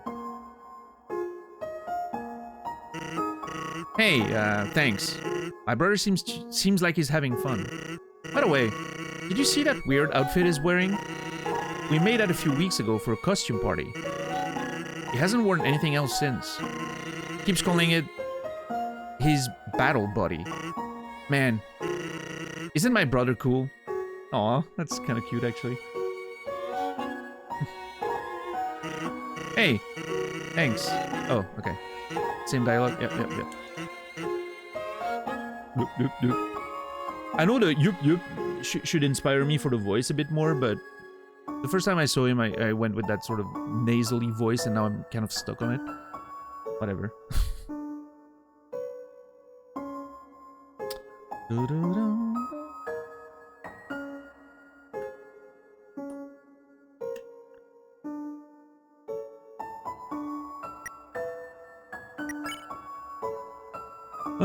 Getting kind of low on HP. I'm hoping for a save point. Soonish. What is that?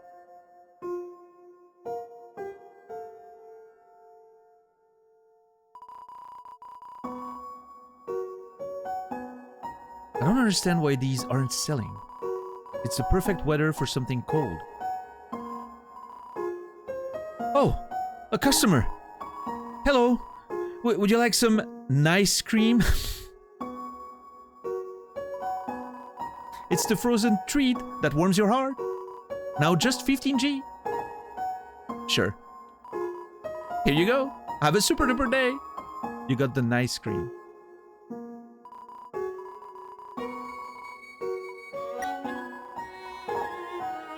Tell your friends. There's ice cream out in the middle of the woods. Okay, nice cream HP, I guess. Nice cream heals 15 HP. Instead of a joke, the rapper says something nice. Aw. Cute.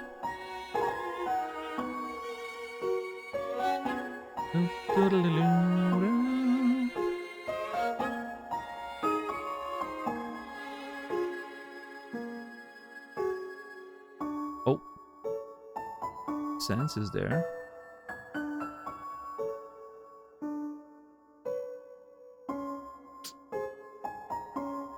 Oh.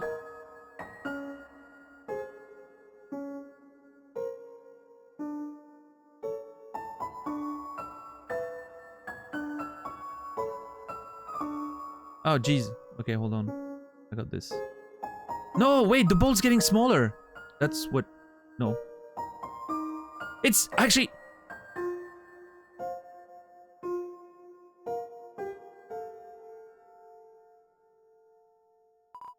Ha! Wow. Wow. It's a hole.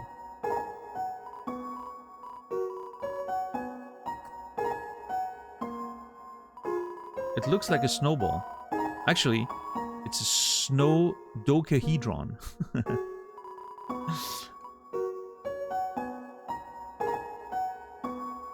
Ten-faced snowball. Fair enough. Okay, Sense is here. The snowball's back. Okay, cool. Let's talk to Sense first. I've been thinking about selling treats too. Want some fried snow? It's just 5G.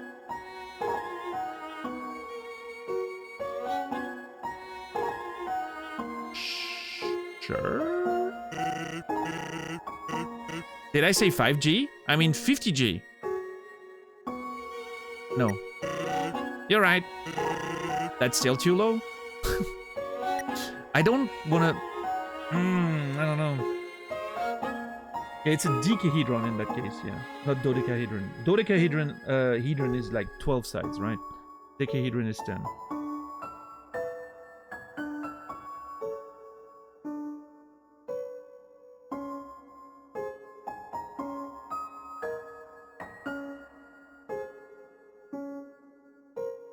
There's such a thing as fried ice cream. I'm sure there is. I don't know how exactly they do it, but you know.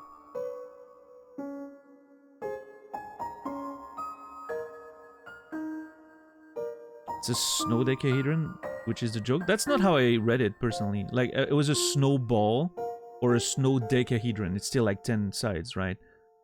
But snowball, snow decahedron. So I didn't read it as like dodecahedron, but I guess it works on several levels, right? Yeah.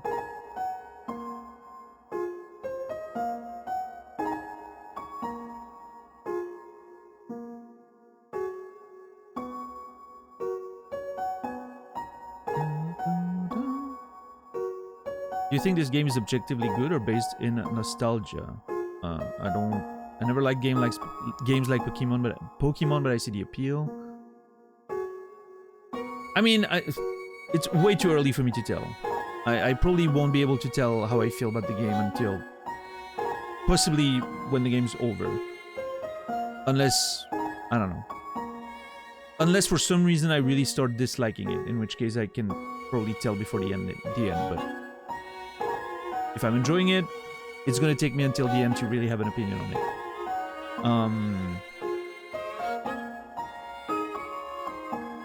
Yeah, I don't know.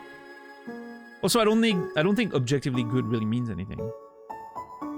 It's art. Video games are art. Most of it, anyway. I don't think there's really any objective. There are some things you can like objectively measure, I guess, right? But most of it is just subjective value. I think they batter it first. The fried ice cream, yeah.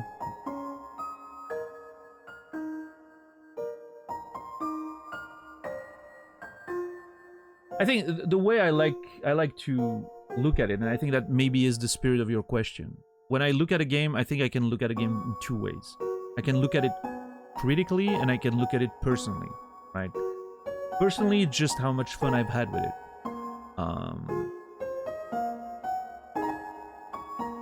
And critically is me more trying to be like, okay, what kind of value can I see in the game? And those two things can be the same, but they can be extremely different. I think Elden Ring is critically a pretty good game. Personally, I don't like it very much. I've had my problems with it. A better example even would be something like The Witcher 3 or Red Dead Redemption 2. I think those games are critically excellent, right? Even though I have some issues with some elements of them, especially like Red Dead 2. I think we talked about the mission structure. I think it's dated and very annoying, but I think it's critically a good video game, of course. It's hard to argue against that. There's so many good, well-done things in this game. Personally, did not enjoy it very much, right? Red Dead 2. So I think that's the way I like to look at it. But all of it is still subjective.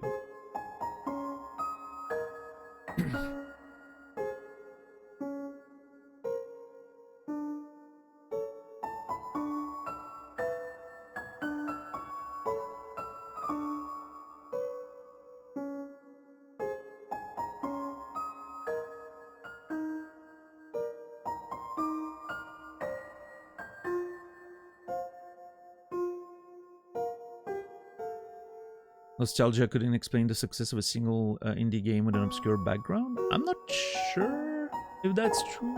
I'm not saying that's the case here, but I could see nostalgia playing a role in a lot of people getting interested in it because of its appearance or the sort of games it's making references to, or the feelings it brings from like an old era, like Earthbound and all those games.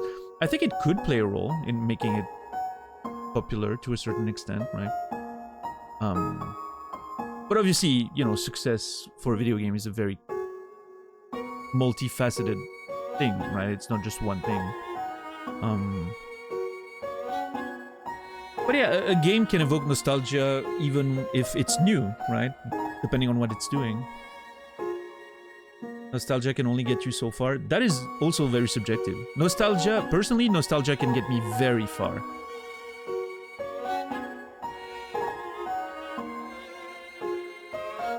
In fact, in a lot of cases, it's the biggest factor in my enjoyment of something. There are a lot of movies that I don't think are worth anything. Like, they're bad movies. Really bad movies. And there's some of my favorite movies, and I will always enjoy watching them again and again and again. Because the nostalgia is doing all the work for me.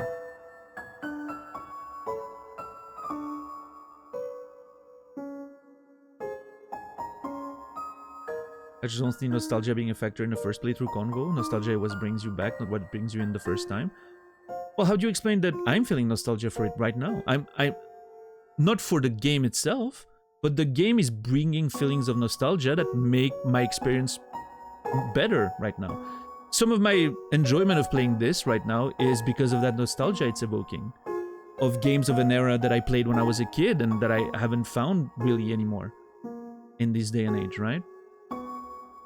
It's reminding me of playing Earthbound. It's reminding me of playing those early Final Fantasy titles and all that. So even though the nostalgia is not for this game precisely, it is still triggered by the game because of its aesthetic choices and all that, right?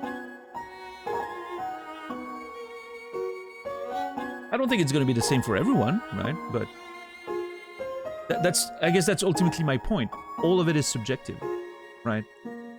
Your perception of art is always going to be subjective, the way you're going to experience it and enjoy it, and and it's going to be different for everyone.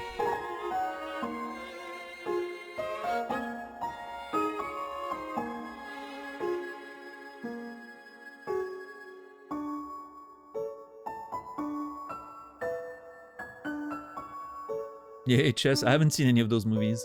I'm too old, I guess. I'm a little older, right, than most, so those were after my time.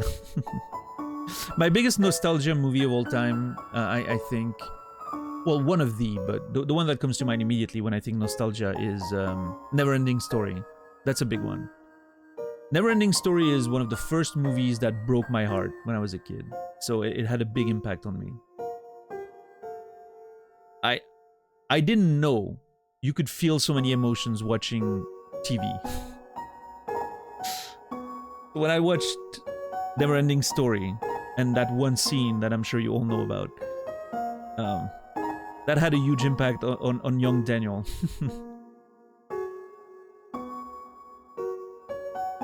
I'm pretty sure I'm still not over, you know, my trauma born from this movie. I'm pretty sure it colored my enjoyment of movies and art forever.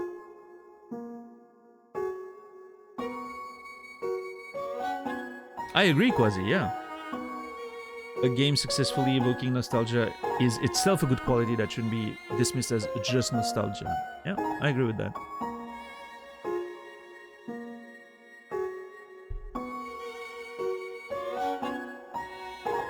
Like, look at another very modern, popular example, but look at Stranger Things. A great example of a show that uses nostalgia as a powerful medium for emotions and ambience and setting and, you know,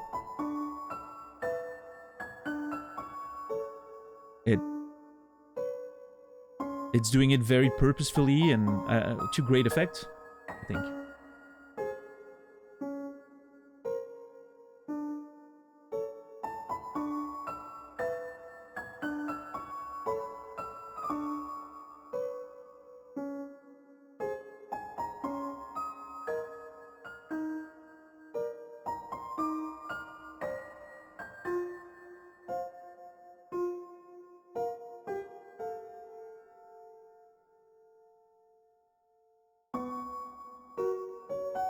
Yeah, of course, listen.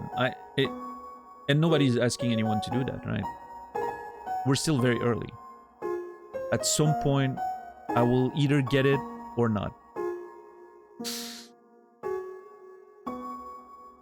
But hey, so far I'm having fun and I'm curious to see where the game's going, so. I don't think I ever fully saw Neverending Story. Yeah, Colette? How do you feel about the remake? Wait, there's a remake of Neverending Story? I didn't know. I'm upset that I know now. That should answer your question. It's okay, I don't have to watch it.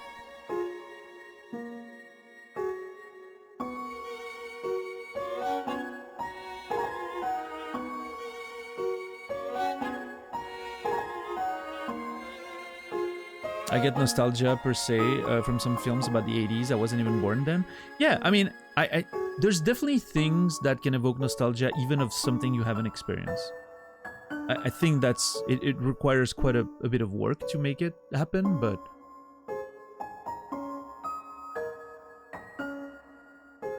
I'm trying to find an example that did that for me. Almost Famous, the Cameron Crowe movie. I didn't live through the 70s and, you know, that era of like rock and roll and all that. I watched that movie, I felt all the nostalgia coming, like seeping through it, right? It all worked, even though I didn't live that era. So, yeah, no, I think it's a very powerful tool. And to me, it's one of the major appeals of the movie, right?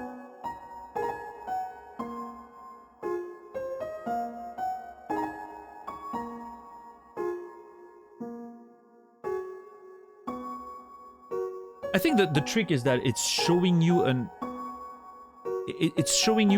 era of the past.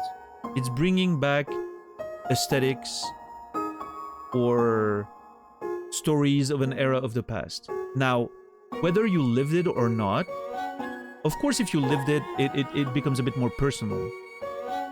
But whether you lived it or not, you can feel the emotions attached to that era, and that I think is enough to experience that nostalgia.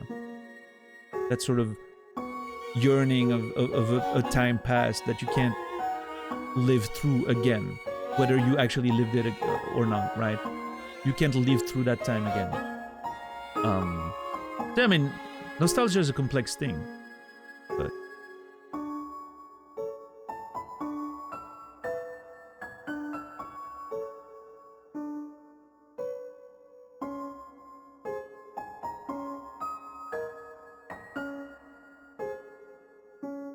all of my favorite games are games I didn't expect to love to death when I started them. Yeah, I mean, same for me. My current two favorite games of all time are Outer Wilds and Disco Elysium. I didn't expect much. I didn't expect much from neither of them. I knew they were popular and a lot of people enjoyed them. But you never know. I've really disliked a lot of games that people really enjoy, so you never know, right? And I didn't know what I was getting into when I played either of those, and they just made me feel more strongly about them than any video games ever before them. I mean, there's a lot of other good games that I've played over the years, like Shadow of the Colossus was my top one for a long time. But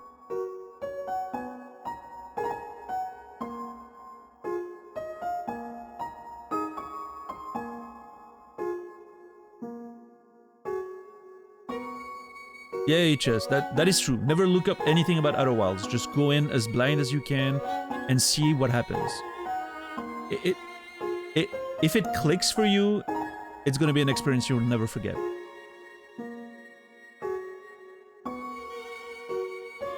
And if you don't know about Disco Elysium, I highly recommend it as well. Like, in my opinion, the best video game ever made, critically speaking.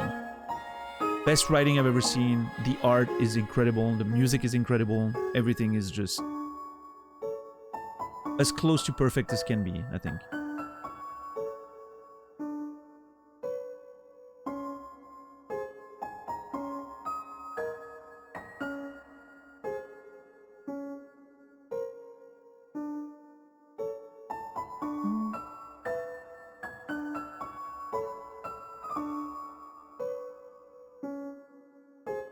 I feel nostalgia playing Dwarf Fortress. Never played games with similar graphics or text-based game, even. That's where it draws inspiration. Yeah, Senta.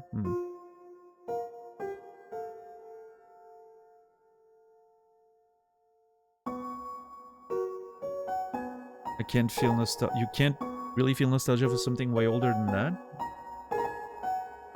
You think so, Chris? I don't know. I think part of it maybe is because all the things that predate like the sort of movie era and music era, like in the times before music, movies, photos were so widespread, which, you know, like from the 60s onward, you have a lot more TV shows, you have a lot more recorded music, you have a lot more of all of that, right? Which I think helps with that feeling of nostalgia, because those decades feel a lot more palpable because you can watch content, a lot of content from those era. And I think that helps with the sort of nostalgia effect, right? But I think I'm pretty sure you could feel nostalgia from eras from past that, depending on who you are. I mean, there's plenty of people experiencing nostalgia from, like, you know, like the Middle Ages and all that. I don't really get it, because it probably sucked living during that time. But I understand the idea, right? Of like looking at the Middle Ages and being like, oh, I would have loved to live in a court of a king or whatever, and, you know. But we don't have the same, I guess, experience with those times, because there's a lot less recorded material from those eras, mostly in writing or painting or whatever from that time, right? Whereas the more modern decades, from like the, I don't know, 40s, 50s and onward, are very well documented, like visually and all that.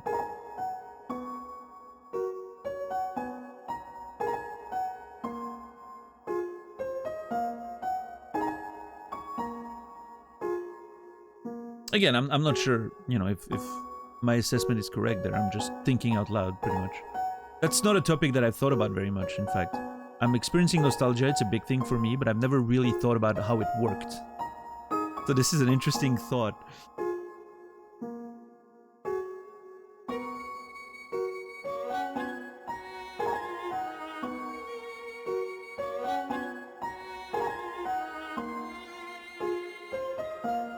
You also got a shit in a hole outside, yeah.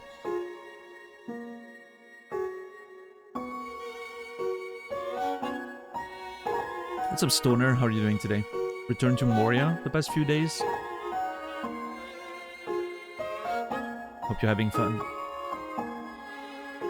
Top 3 so far is Final Fantasy VII, Mother 3, and Majora's Mask. I've played Final Fantasy VII, and I've seen quite a bit of Majora's Mask. Probably played it at a friend's back in the day. I didn't have a 64 myself. I was a PlayStation boy, but yeah, during that era. Good games though.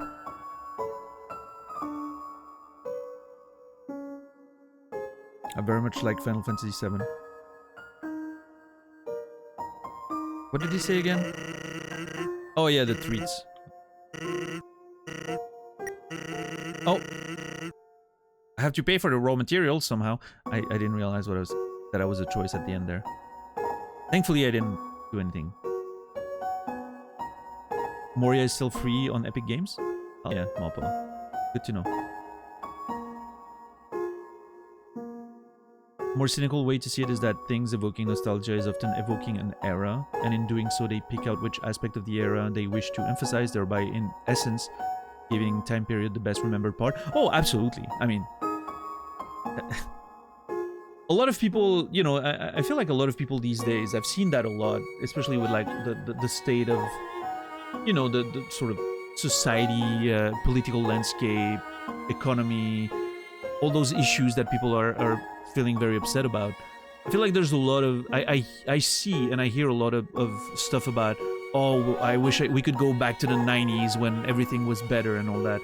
And I'm like, I lived through the 90s. I was a teenager. I don't think things were that great. I mean, yeah, there were some good stuff that I also miss, but I mean, wars still happened a lot. There was still a lot of fucking shit happening all over the world. We were a bit less aware of it, I think, because, so, like, you know, the media were... There was less media in general, so we noticed a lot less of it. But then also, you know, there were a lot of societal things in the 90s that we were completely ignoring. And I mean, a simple example that I have not experienced personally, but I know some of my friends went through this and all that. I'm thinking of, like, imagine the experience of certain minorities in the 90s. If you were, simple example, if you were gay in the 90s, it was definitely a way different time. It was not a time where you could very much enjoy that aspect of yourself. The AIDS crisis, the you know, the sort of like completely normalized homophobia and all that stuff, right? So that's also something that, you know, obviously touches and affects a lot of people. And I'm not saying everything is great now. There's still all that shit. Even, in fact, I'm pretty sure it's making a very strong resurgence, unfortunately. But I still think there's more awareness about it. There's still more conversations about it. It's still more out in the open. And so I think that's great, right? There's hopefully, at least, hopefully my perception of it is not wrong, but I feel like there's a lot more acceptance about it today. That's what it feels like to me, at least. I hope that's accurate. I'm not saying it's again, I'm not saying bigotry and all that doesn't exist anymore, but I think it was, based on my memories and perception, it was way worse in the 90s.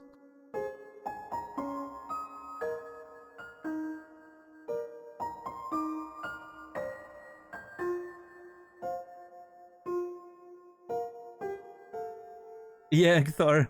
Like that 80s synth nostalgia, right? Neon and all that. And an actual room in the 80s is just brown.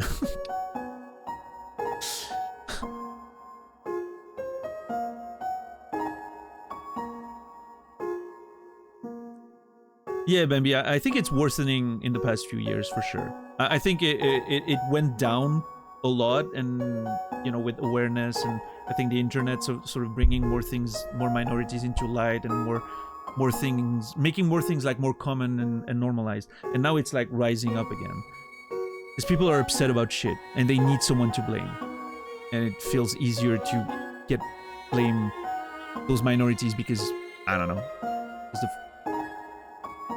fucking medias are trying to make you believe that instead of focusing on the real shit that's actually making everyone struggle, right? But, oh well.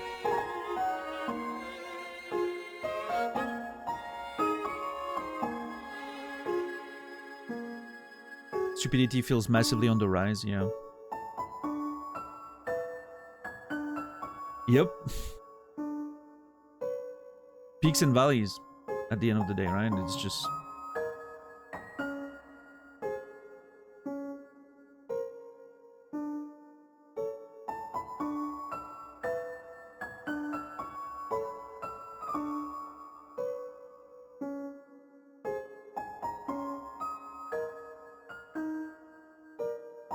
Yeah, that thing definitely,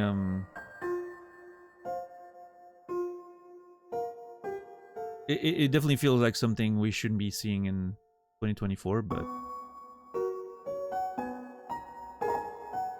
Unfortunately, time doesn't have an effect on stupidity, so...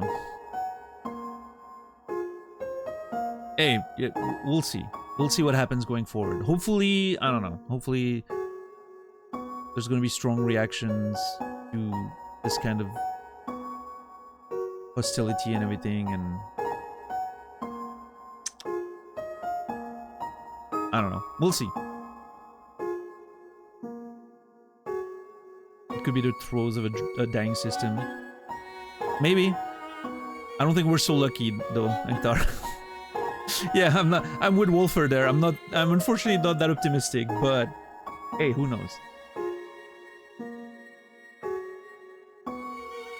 I think the whole trash fire of societal collapse is only just beginning.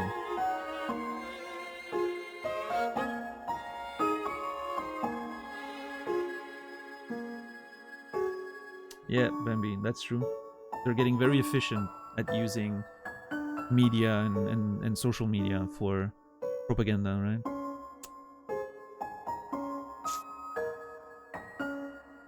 Society is never in stasis, that's true, yeah. Always evolving.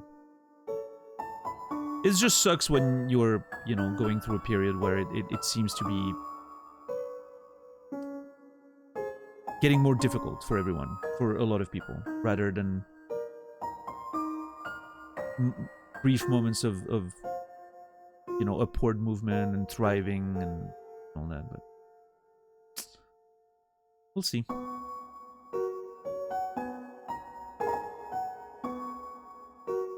Convinced that people will repeat these mistakes again. Certainly looks like it, but hey, always hope.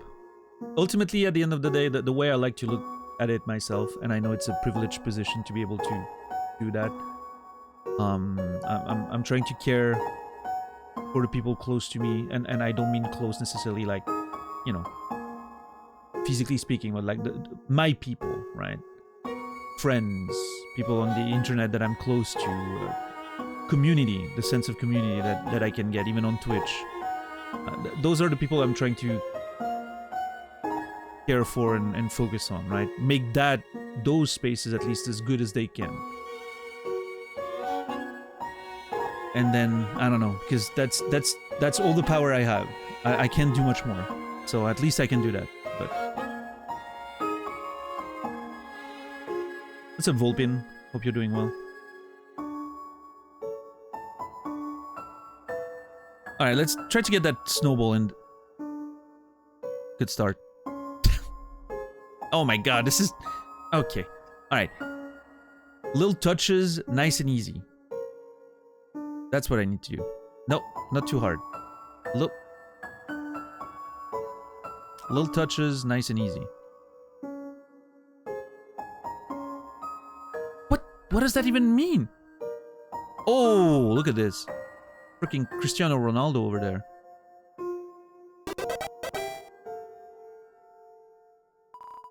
Purple! Even when you felt trapped, you took notes and achieved the end of the ball. Sorry. Even when you felt trapped, you took notes and achieved the end of ball. You are awarded 2G. This flag has nothing else to offer.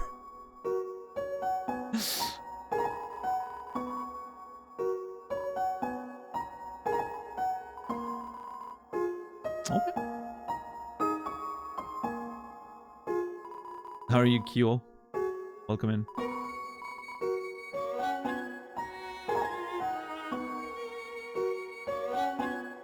Yeah, Archeesy, I get it. I really get it. I think that's the main reason why I find myself focusing on like the small scale stuff, right? Because that feels more manageable. That feels like I have power over this, and even though everything sucks in like the broader spectrum of society and direction things are going, I feel like I can still make a difference on a small scale. There's a point trying on that level, right? So I think I'm really hanging on to that idea as a way of just finding some sense of purpose and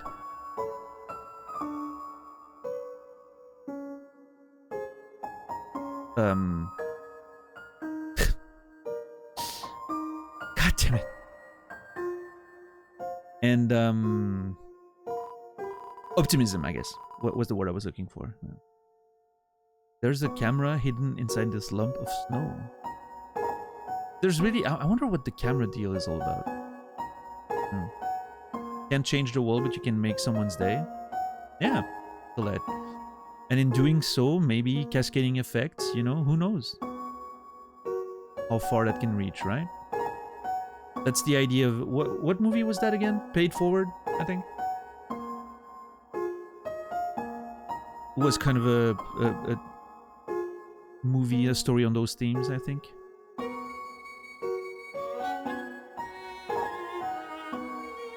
I'm really bad at this snowball thing.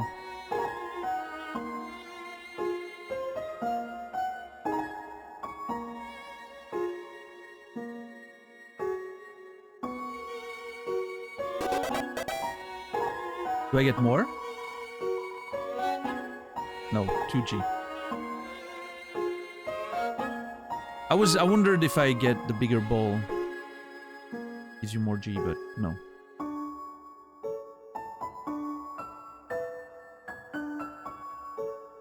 Think of the system as more like a shell over a body. If the body changes and grows, it needs to shirk the shell. I think we as people are in the process of slowly and painfully removing our oppressive shell to hopefully grow a better fitting one. That's my hope anyway. I like that. I really hope you're right, Catonius. I like that analogy a lot, and I really hope that this is just what's happening. And hey, I hope I'll get to live long enough to see it, because that can take a long time, right? I don't know. I never have hoped to leave behind some sort of legacy or anything like that. I don't think that matters too much to me, but I'm hoping that when my time comes, I can look at the people around me that I'm leaving behind and all that and be like, I'm optimistic about the world that they're gonna be, you know, continuing in when I leave. So we'll see.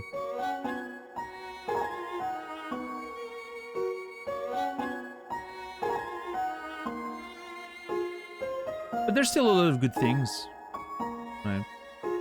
I mean, it's... What was the expression? The Mr. Rogers thing? Look for the helpers. I think that's still true. There is beautiful things to... It's easy to get stuck in that loop of seeing terrible content. There's so much of it. And the media feed on that shit. They want you to feel trapped and scared. That's how you get control. I'm not trying to go too crazy on the political stuff there. Not that I mind, but I'm trying to progress in the game a little bit today, but that's how you control. Fear, apathy, all those things. But the positivity exists. Like if you turn off the TV and if you turn off social media and you just look at people around you, most of the time, I feel, you will encounter positive experiences. That is my belief and that is my personal experience. But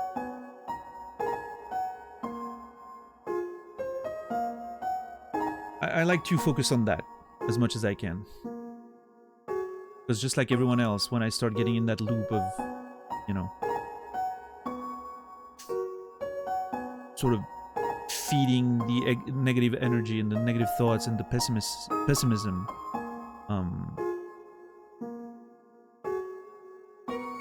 it does work on me as much as anyone else, right? So.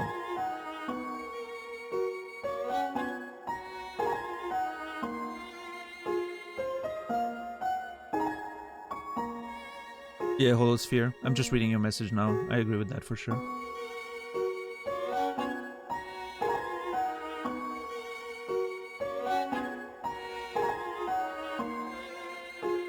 Well, hey, I don't know, Bambi. I hope it does. I hope, you know, whatever little impact I can have, I'll happily take it. It's never really my intent, right? I do this because I enjoy sharing moments, but if it has a positive impact, then that's a very good side effect that I'm very happy about.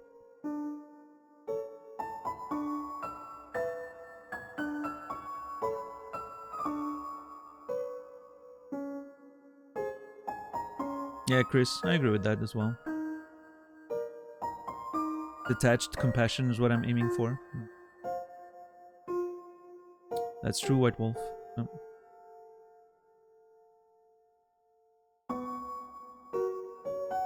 It's alright, Wolfer. There's no such thing as too sentimental. Unless it's literally like affecting you negatively and you want to change.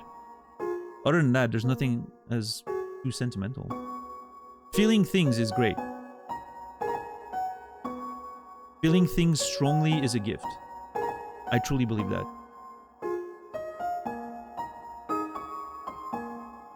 And we should never feel ashamed of it. Who needs group therapy if you can have Twitch chat? No, everyone needs actual therapy. Everyone. I mean that. It should be free and everyone should have it.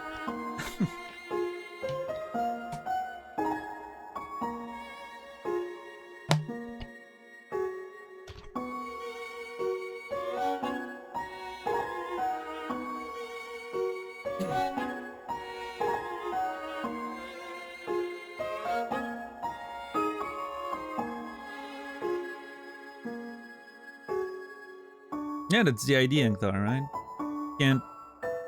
Unfortunately, you can't always accept everyone. You can be tolerant of intolerance, I guess. Ultimately, that's the thing, right? But I appreciate the way you put it. Breaking the social contract.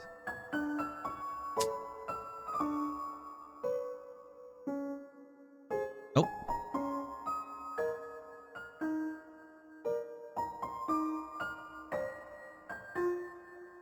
Yeah, Wolfer, I mean, I think that's an important thing, right? To just...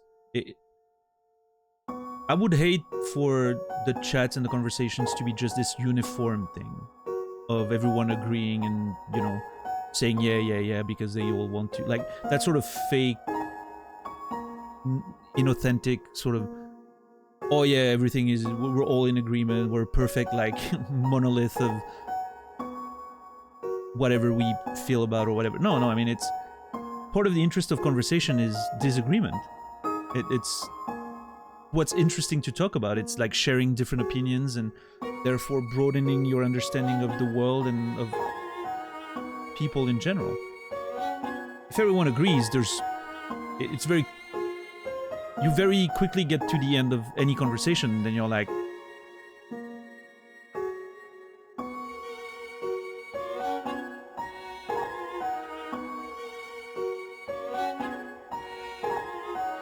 what's up, Goal? I totally agree. In fact, I've never disagreed with you ever. Thank you, Goal. You're the kind of people I want. I want yes men. I want to be surrounded by yes men.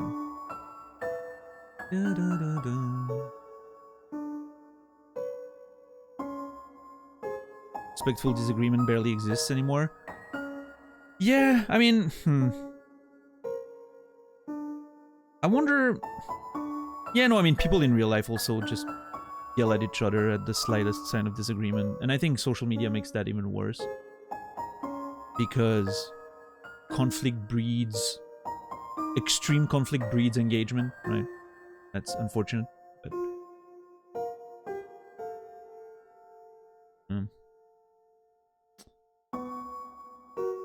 Disagreement is great when people are reasonable. Exactly, yeah. What's up, Naz? Learning from others, hearing a perspective you never considered is great. Yeah, of course. Even if it doesn't fit with your beliefs and your values, and you should be able to hear someone else's take and be like, okay, well, either that, maybe that doesn't affect anything, maybe that makes me believe in my thought, maybe that reinforces my beliefs, or maybe that changes slightly my beliefs slightly and makes them a bit, that alters my belief a little bit. In any case, it's a positive. If you don't want to hear disagreement because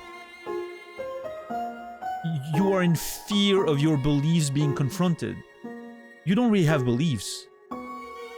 You're just a gullible idiot that just heard something one day and then you just you hung on to it and then you refuse to see anything else. That's not a way to that's not a way to live. You have to be able to confront your beliefs and opinions and then look at them and be like, huh, now my beliefs are stronger, or they're different, or maybe they haven't changed.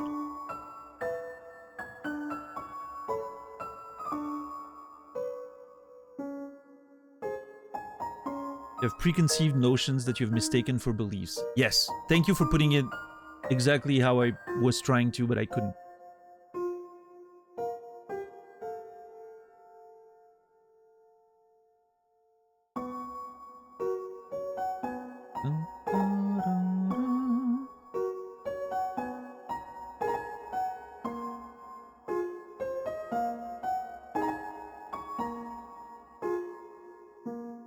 What makes people different makes the world more fool. I like that, Elk. That's a good sentence. I like it.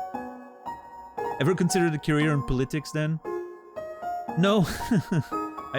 I do enjoy talking about them sometimes, but I don't think I would make a good politician.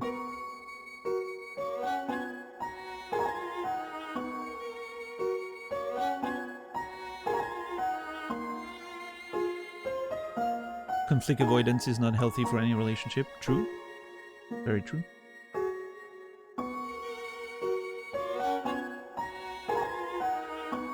IRC. Man, I remember IRC. I still have my IRC archives from late 90s. I could read all of the stuff that I wrote back then. I don't think I want to, though. I'm scared. Yeah, this track is amazing, Naz. My favorite in the game so far, by far.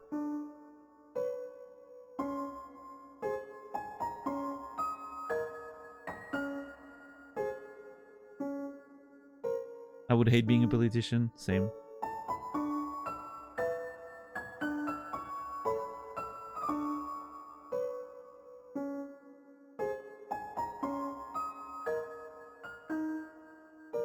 Are belief and value the same thing expressed in different terms? I don't think so. It's not the way well, I mean, it could, but personally, that's not the way I used it there, I think. I think values are more like simple core principles or like, fundamental things. There's not that many of them, I think. In general, right? And then beliefs are just all of a set of understanding of the world that can hang on those values for sure, but not necessarily, they're just...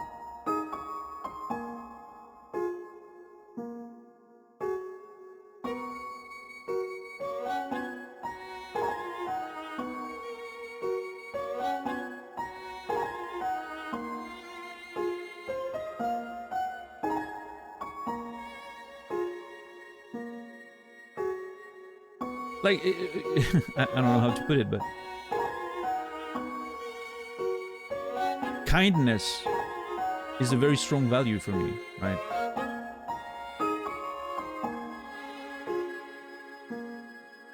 I always talk about kindness, unconditional love, and all that. It's a strong value that my grandmother instilled in me. One of my beliefs is that you should be totally allowed to punch a fucking Nazi in the face. Very strong belief. Nothing kind about that. But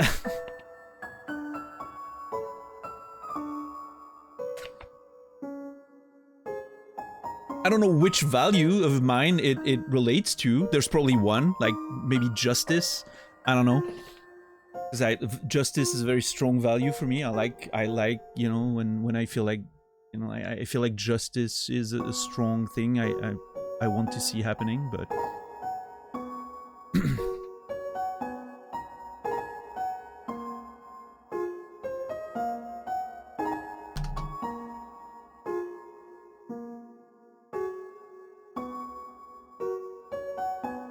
but yeah, I don't know. I mean, it obviously semantics, right? We could get into the semantics of what those words mean and all the detail, but ultimately, you know, as long as you get the spirit of the what I was trying to express there in the conversation, I think we're good.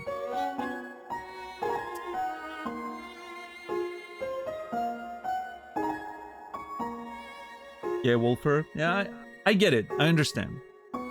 I think it's a very morally debatable stance that I have, right? I just...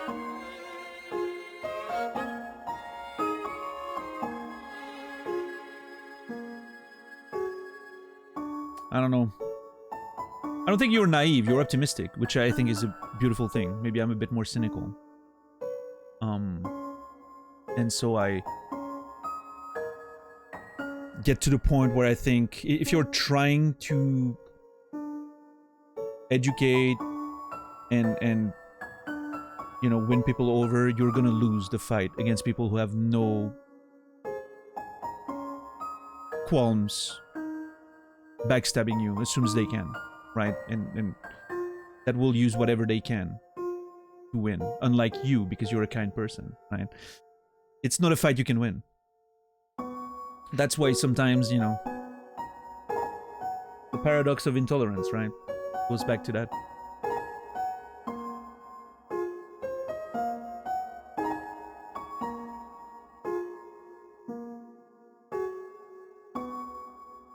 Do you consider yourself altruistic? I don't know. To a certain degree. I mean, I definitely feel at this point in my life that I like focusing on myself first, like putting myself first, in the sense of I feel like I wouldn't be able to give anything to anyone if I wasn't making sure that I myself am balanced and taking care of myself as a priority, right? Let me just check a definition of altruism in English to make sure it's like not a weird... Right. Yeah. Same as in French. Sometimes there's names that are the same in French and English, but they actually don't mean the same thing, so I wanted to make sure.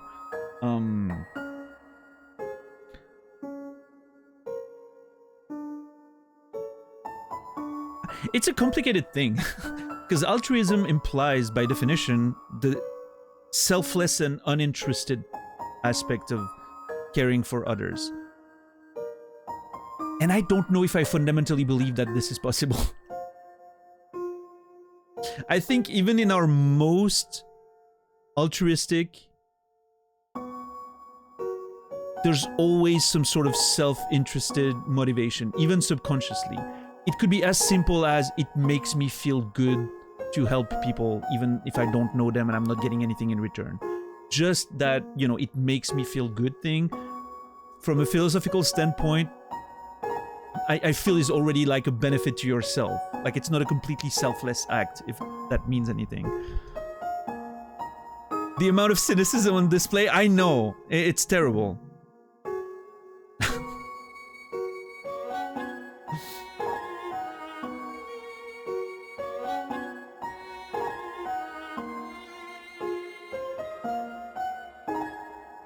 ultimately, I don't think it matters too much. Right.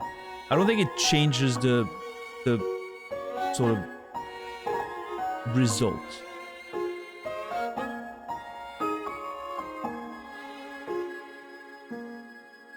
A good action is a good action.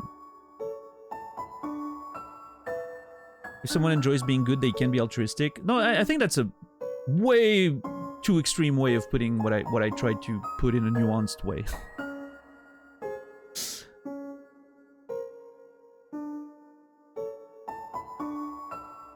I think even the Dalai Lama said something along those lines. Altruism is for yourself. What's up, Soro? What the only thing I just mean is, from a philosophical standpoint, I'm not sure selflessness truly exists. I'm not sure. It doesn't mean that you can be altruistic if it's good. No, of course not. You doing, you know,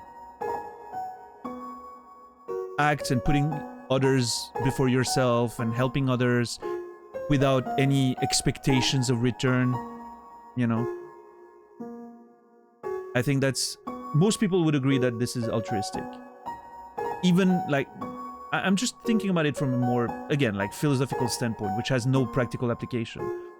It's more like, if you get some satisfaction of doing it, is that not a selfish motivation in a way? But again, philosophical approach to the thing. It literally has no practical purpose. It's just a thought exercise.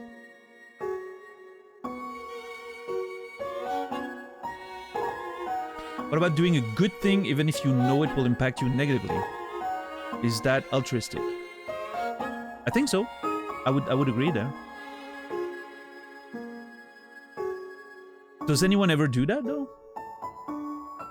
Do something, doing a good thing that will only result in a negative effect on you. Only, and the only is the very important part here. Only affect you negatively. No positive whatsoever. Does that really exist?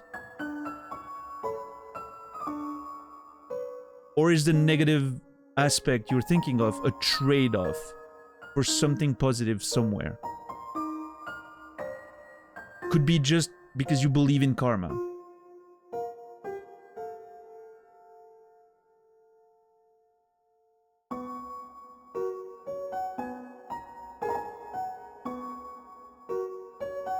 Some people give their lives to save others, yeah. Do you not believe that someone could give their life thinking this is what they want and this is like an ultimate positive, even though they give their life? I don't know. Again, I'm not saying I have an answer there. I'm just questioning the thought, right? I don't have a you know, I don't have any truth or even strong answer that I believe in. I'm just thinking.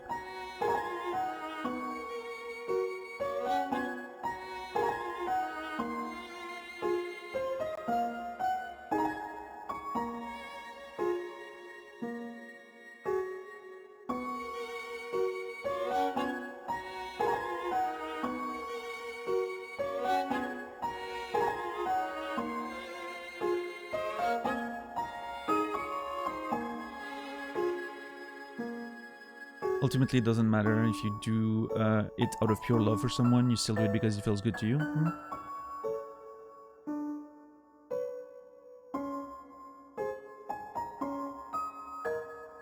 There's whistleblowers who end up in terrible positions to try and bring bad things to light. True.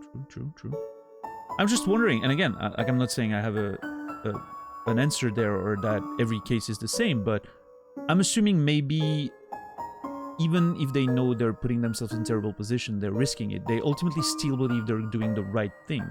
And that has a profound sense of self-worth that comes from that. A profound sense of purpose. Or even just, it's too hard for me not to do it. It would be worse for me not to do it. It would eat me alive. Stuff like that, right?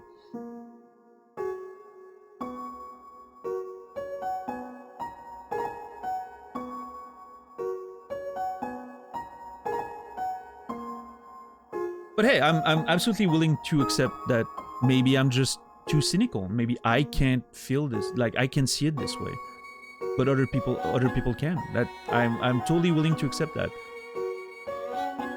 So maybe that answers the question. Am I altruistic? Maybe not. I think I'm generous. I know I am, right? Which is a step below, I think. I like to give my time and energy to people if it can help them. I like to use my means when I have them to make other people's lives better and help them in any way I can. I know if I was, suddenly a successful, wealthy content creator, I would make sure that my people, my close friends would be taken care of, and so that they could also pursue their goals and everything without having to worry about that. So I feel like a generous person, but I know I'm also doing those things because they make me feel good, right? They just, I feel like I'm repaying all the kindness and generosity and support that was given to me. I feel, and I don't feel obliged to do it, but I feel because it feels right? So there's a sense of purpose there that fills me with happiness, I guess, ultimately. So I don't know. Is that altruistic? Depends on the definition, I guess. I don't think so. Not in the most fundamental definition of the word.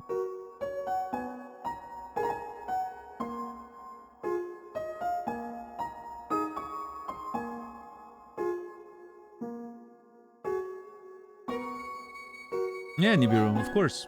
Always question things. Very healthy. As long as it doesn't stop you from acting, ever. Which can be a problem for overthinkers like me. Hence the trolley problem, right? I ain't touching that lever. I'll be frozen, thinking about all the implications, long after everyone's being ran over.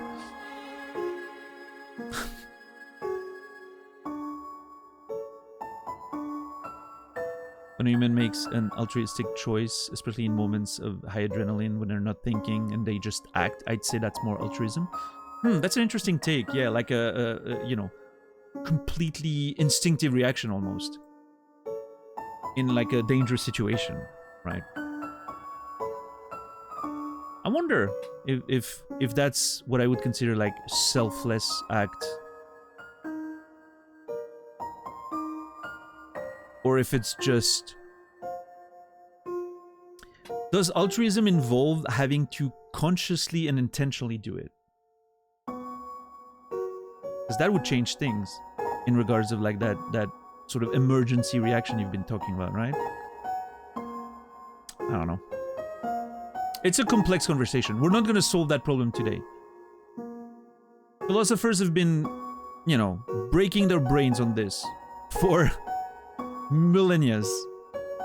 We're not gonna solve that tonight in Twitch chat. I'm just warning you guys. We're just thinking, There's no right answer there.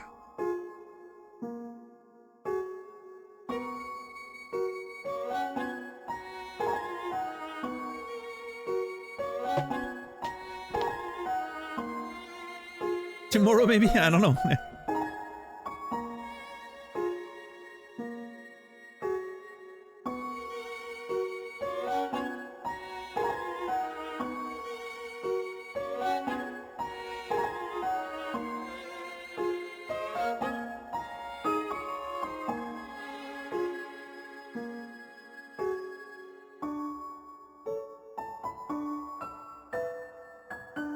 I read your messages, by the way, Bambi. I didn't really address them because as much... There's no... By the way, there's no limits on conversations here. I'm totally fine with political topics or any of it, really.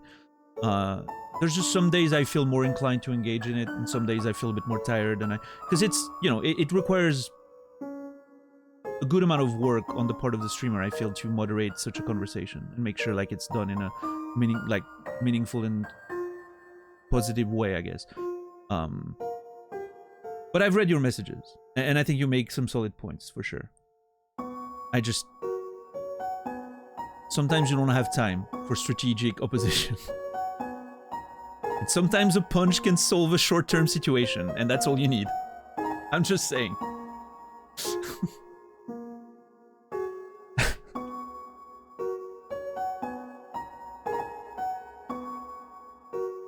Listen, I'm not gonna go out of my way to do that. But if someone does it and I hear about it, I'm never gonna think less of them. A rare case of violence where I can be like, you know what? Fair enough.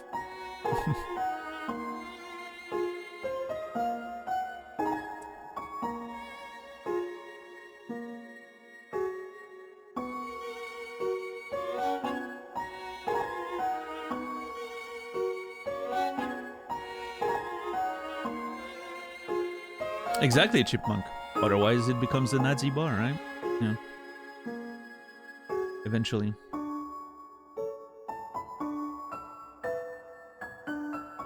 I would help you hide the body.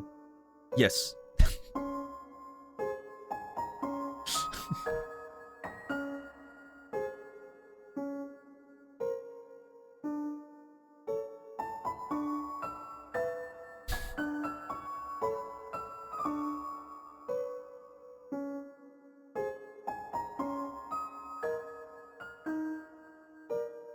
I'm a little scared by violence, so it plays into it a bit. I get that, for sure.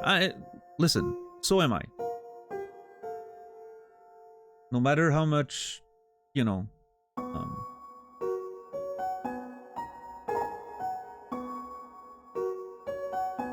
no matter how much you believe that you would act a certain way in certain situations or whatever, and what you think is right or not, ultimately, scary situations are scary situations, and it's easy to think about what you would do sitting behind a computer.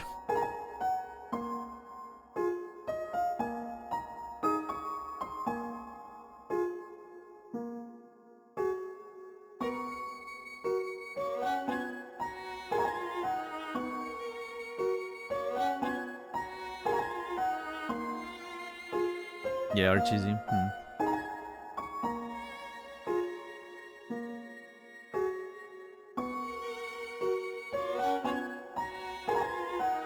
Anyway, I'm about to click on those things there. I'm really curious. I've been curious about it for an hour.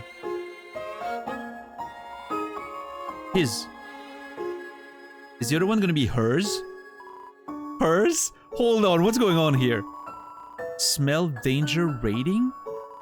Snow smell, snowman. White rating. Can become yellow rating. Unsuspicious smell. Puppy. Blue rating. Smell of rolling around. Weird smell. Humans. Green rating. Destroy at all cost. That game is colorblind, and it's my brain's a little turned around by it. I'm someone who's extremely visual. So the whole green on red thing is messing with my brain a little bit. Maybe dogs are colorblind, maybe? I do think it's funny how much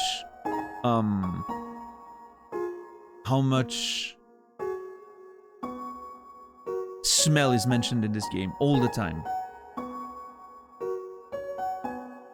Even before the dogs were a thing, like in this area of the game, like always like it smells like, right? There's always something about smell, which I think is very interesting, very curious. Not usual in a video game to bring up smells in this way.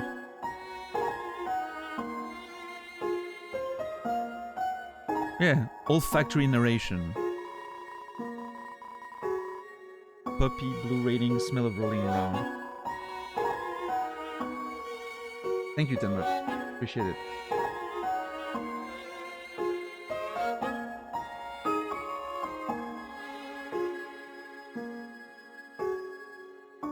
And yeah, I mean, no worries here. It's, you know. I'm not thinking about it in any other way than just, yeah, I mean, they could be colorblind. That's how they're wrong. But obviously it could have like more implications later, and we don't know, right? That's all.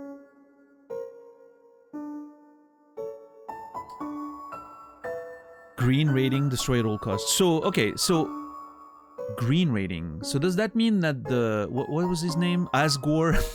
What a name. Asgore and everything like that. The hole that also was mentioned in red color. Or green rating? I need to keep that in mind. That's interesting. Yeah, Asgore. I know, Kyo. It's a name.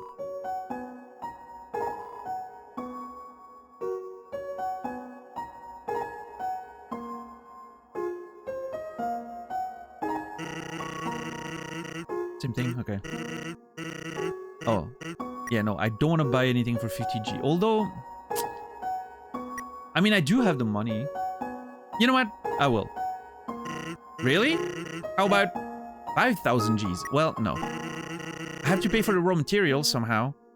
Fuck you, Sans. What an asshole.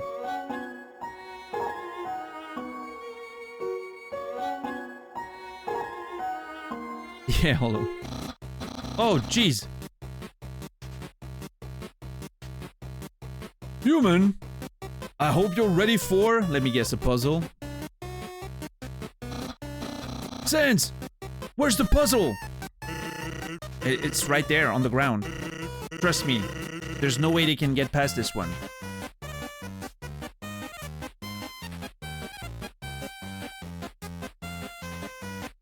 What's up, Nephilim? This voice act. Wait, were you just here? I thought you were here earlier, yesterday. I didn't realize you just came in. Yeah, I'm terrible at voice acting, but I feel like, you know, I'm making a little effort just for fun, right?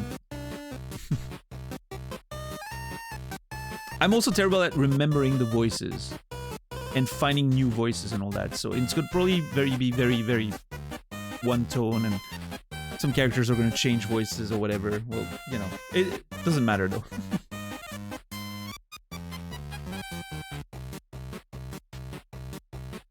This would go hard as a metal cover. I hear it already. Yeah, I can see it. The keep forgetting part is part. The keep forgetting is part of the fun. Yeah, I mean.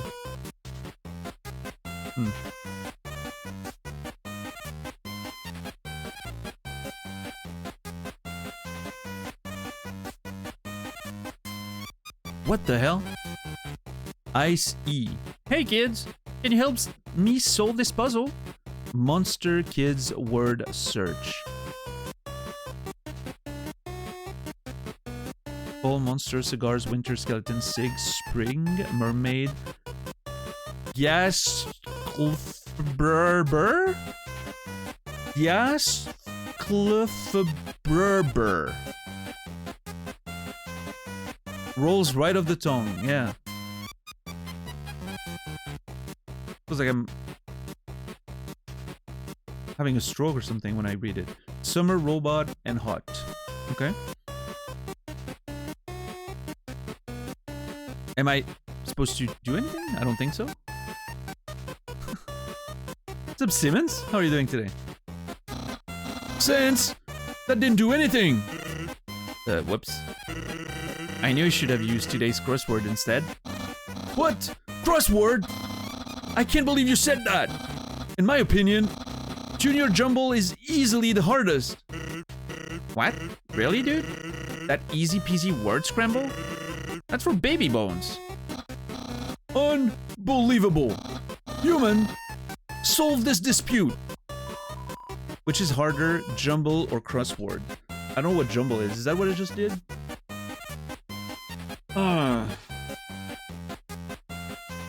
Crosswords. You have to come up with words from the outside and without definitions. With definitions.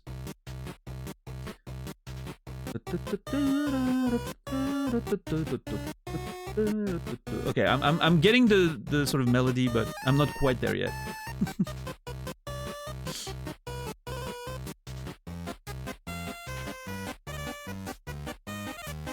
It's a great thing about Daniel is that no prior Undertale community experience. Yeah, I've heard of the Undertale community, but I've never actually experienced it. So far so good.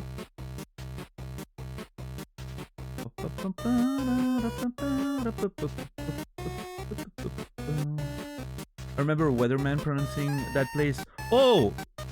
Shanver Pushkwingish Guga Arwen Grogish Santicilio Go Go Go? That's what you mean?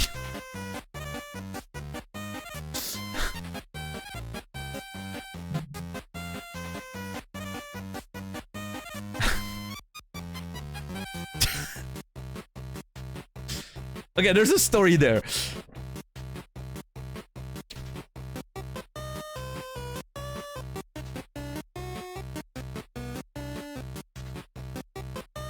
Oh yeah, sorry, HS. We have like a very strict approach to like chat information. We didn't allow, like, it's not just like helping or backseating or spoilers. Like any information about the game that I don't know about it myself, like from myself, we tend to, you know, we tend to steer away from, right?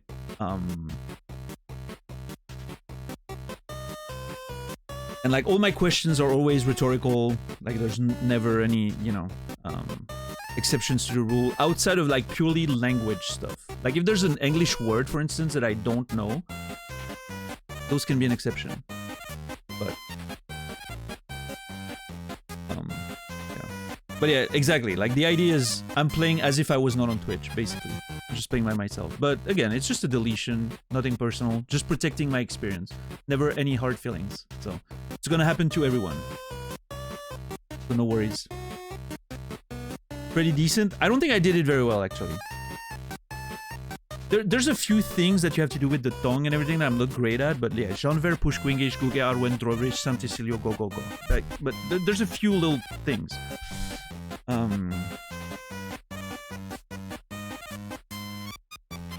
It's and the only reason the only reason why I know this, listen.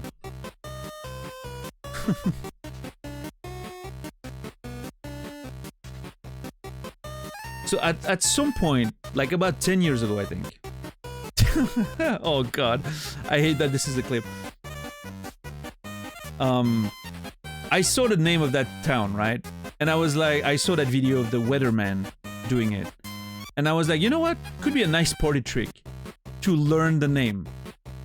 And be able to just pronounce it whenever the topic comes up.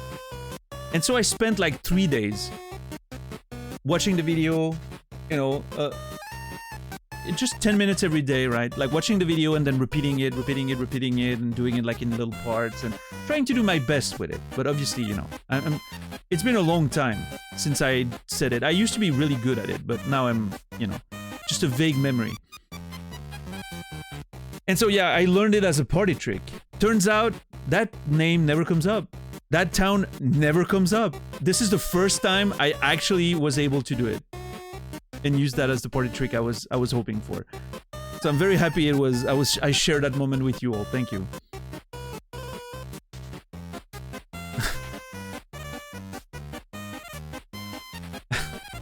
Turns out, you know. But yeah, I could have done a better job.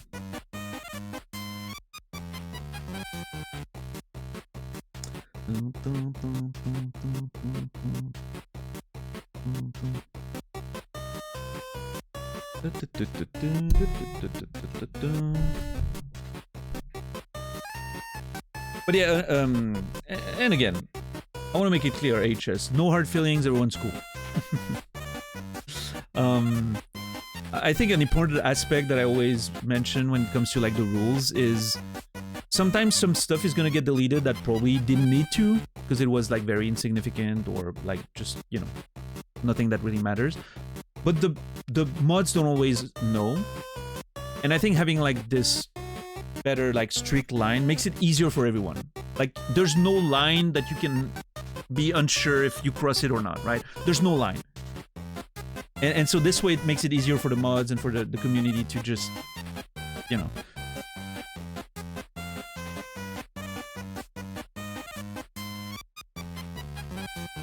And it avoids the sort of like slippery slope of always pushing a little further. And you know how people are, HS, I'm sure, on Twitch. Some people can if you give them a line, they're gonna use it to push it as much as they can because they want to influence your playthrough or whatever. So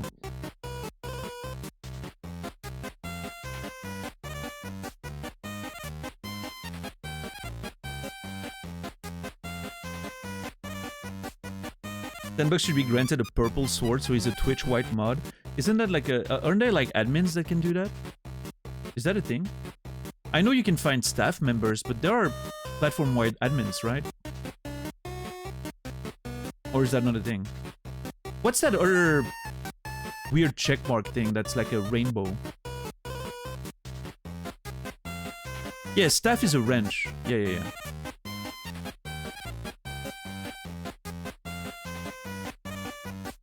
Oh, rainbow is like ambassadors, right? Yeah.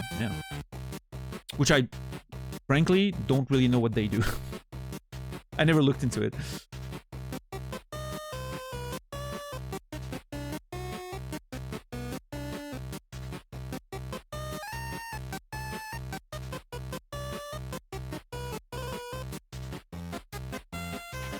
The Twitch white mods are a toilet icon? I don't believe that. I wish it was true, though.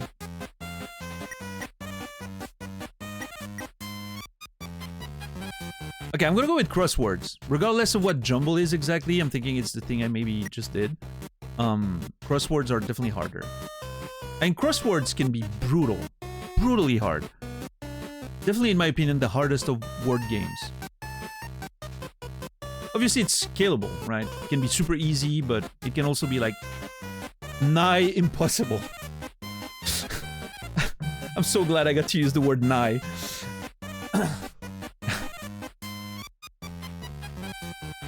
It's all about the little things sometimes.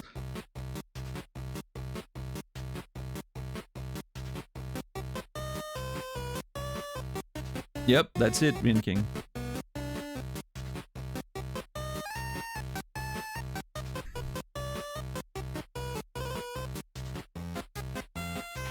Alright, crossword. You two are weird! Crosswords are so easy! It's the same solution every time. What? I just fill all the boxes with the letter Z. Because every time I look at a crossword, I fall asleep, I get it. All I can do is snore! Yeah. Fucking nerd. Papyrus is so big brain. I know, yeah. Yeah, kid's smart. Solutions. Hey, if it works for him, I'm happy for him.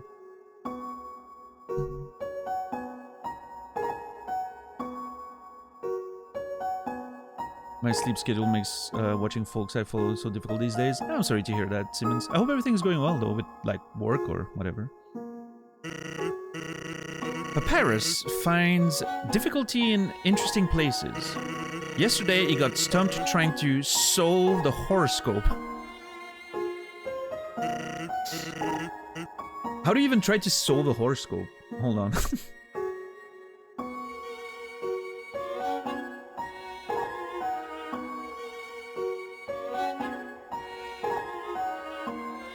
I haven't read a horoscope in a long time. You know what? I feel inspired. Leo horoscope. Today.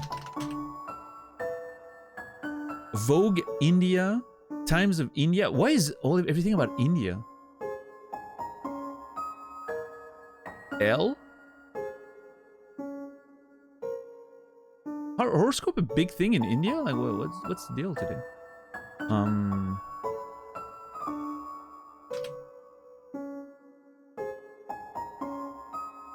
Astrology. Astros. Does anyone have a recommendation of a website for a horoscope? Any astrology crystal mummies in chat with like a good website for that? Thank you. Horoscope is a thing. Perfect. Just that simple. Okay, Leo, December 17th. Life around you today almost seems like a bad dream. Bad is in parentheses. Just notable. It's almost as if people are talking, but nothing intelligible is coming out of their mouth. Perhaps two people close to you are having problems getting along. You feel like stepping in and telling them to calm down and really listen to each other. Days like these are when people need you the most. I do not relate with this at all today.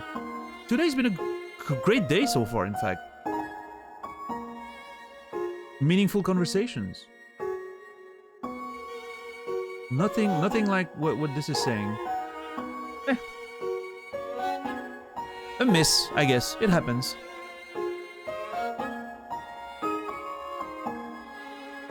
That just means you haven't solved it. Yeah, maybe that's it. Oh, cheesy, yeah.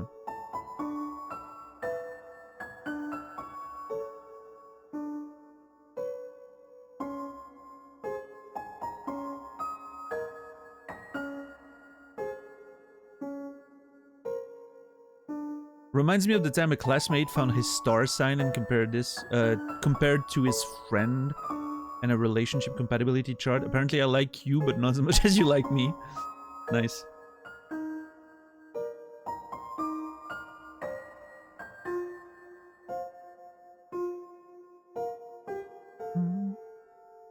Today's Cancer one hits close to home. Oh, you're a Cancer, Chipmunk. Interesting. You don't live your life by society's rules. Your freedom is what is most important to you, but despite your independence, there are days when you have the sudden sinking feeling that you could wind up alone in this world. Today you should really begin to think about what the word commitment means to you. Is it really so scary? Interesting.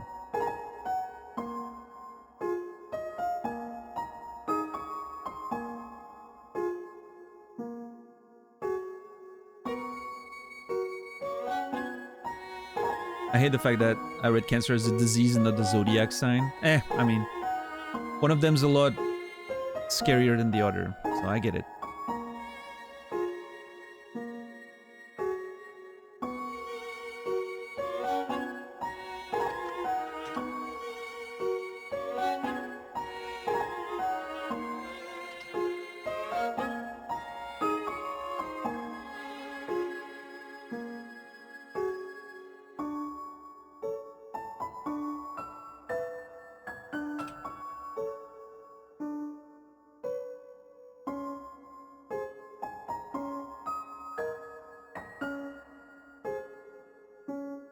How do they have a horoscope underground?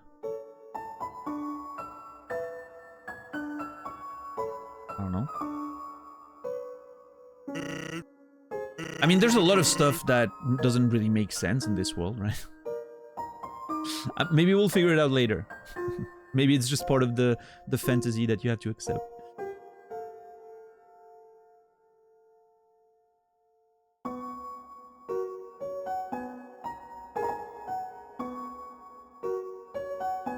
Yeah, Sorrel.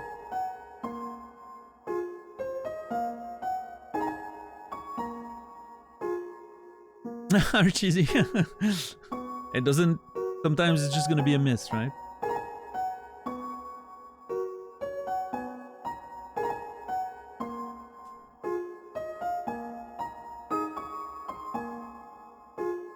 I think, you know, to me, I see horoscopes as a little bit of a more simplistic tarot reading, right? And in a lot of ways, tarot reading, you know, I think it's less about what the thing is actually saying and more about the way you are going to read it. And think about it for yourself. And just...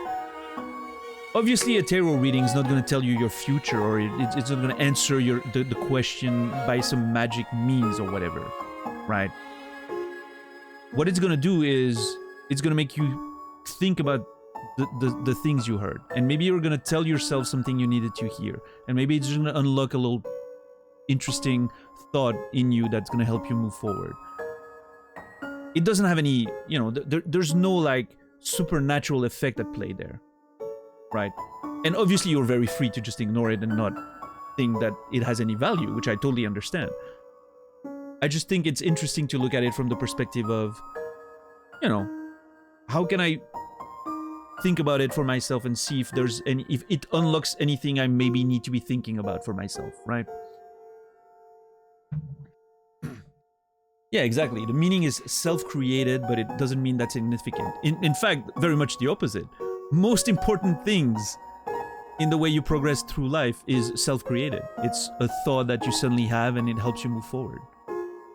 I didn't know I should think about this. Yeah, stuff like that, right? We spend a lot of time ignoring stuff we should be thinking about. sometimes maybe you need a little push. If it's a tarot reading or horoscope,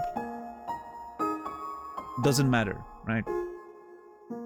Whatever gets you there.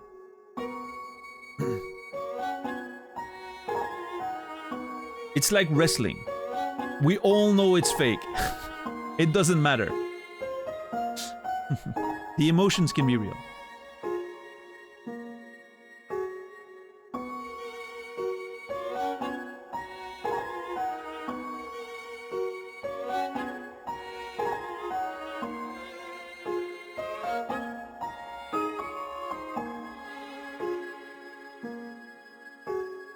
This song is amazing, Mopo, isn't it? It's definitely my favorite of the game so far. Wait, this is another mouse thingy.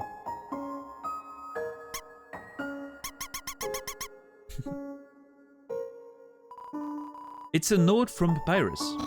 Human, please enjoy this spaghetti. Little do you know, this spaghetti is a trap designed to entice you. You'll be so busy eating it that you won't realize that you aren't progressing. Okay, listen. Papyrus... I'm sorry, Papyrus, but that's a completely misreading of my intentions. If you think I care about progressing,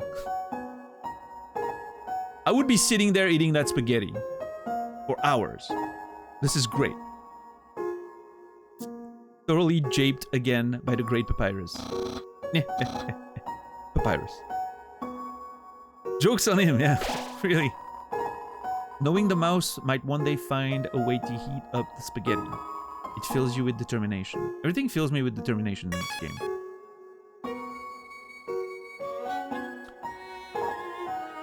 Yeah, Papyrus definitely doesn't know who he's dealing with there.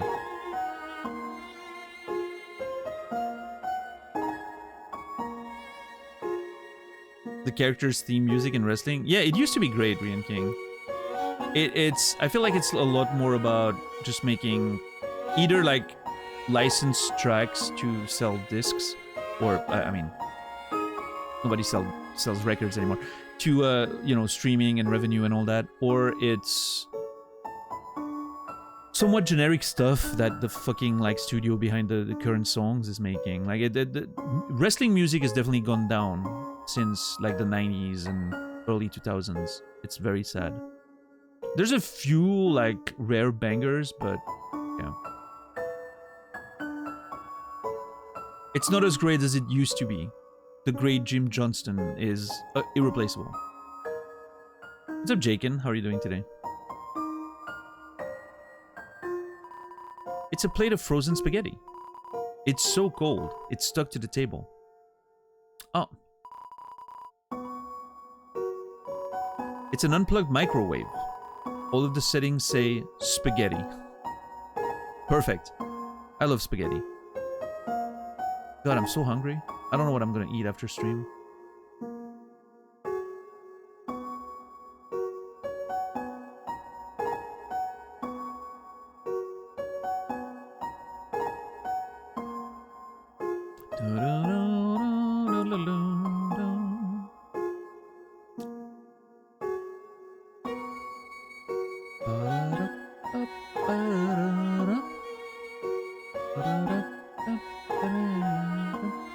May I suggest spaghetti? I had spaghetti on Sunday. It was delicious.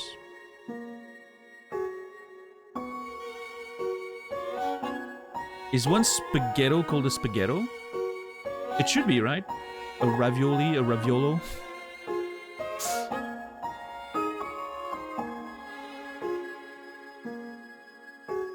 How are you enjoying the game, by the way? I like it, Bemby. I like it. It's one of those things where I still have really no clue what the game's about because I barely made any progress. But I love the atmosphere. I love the sort of strangeness it has about it. It's like so many familiar things, but they're put together in a way that makes everything feel so weird and alien in a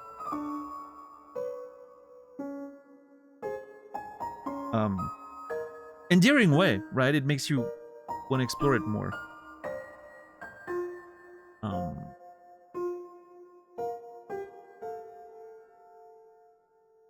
But yeah, we'll see. We'll see.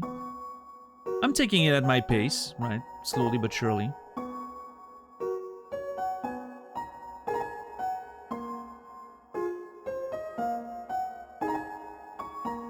Hey, Jaken, that sounds good.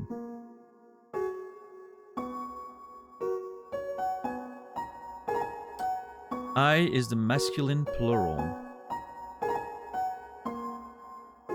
Since the plural is spaghetti, the singular should be spaghettis? Okay, I'm not gonna lie, spaghettis sounds awesome. I don't know, there's something about spaghettis, it makes me want to call it that all the time. What are you having today? Spaghettis. Raviolis, yeah. Cannellonis.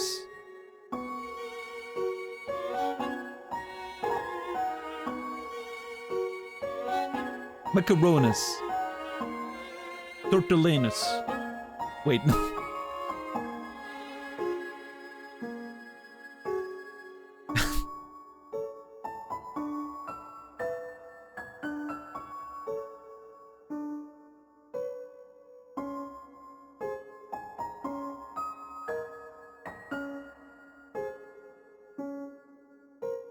Tortellinis, yeah.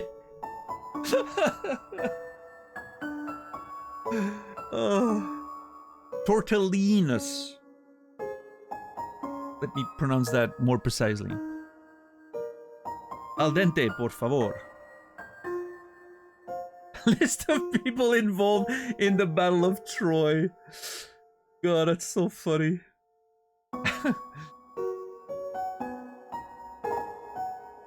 Fettuccinis. Korean King. Please. You gotta follow.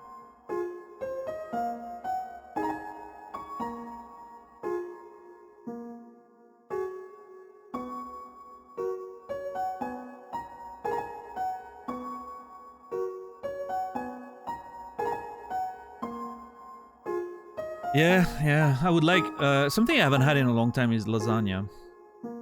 And cannelloni, I would love that. Warning, dog marriage? Wait, are the two... Yes, you read that correctly? That's so good.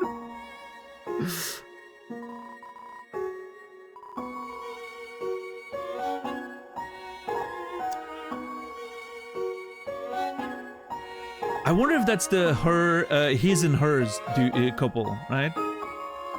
You don't speak Italianes? No, that's fine.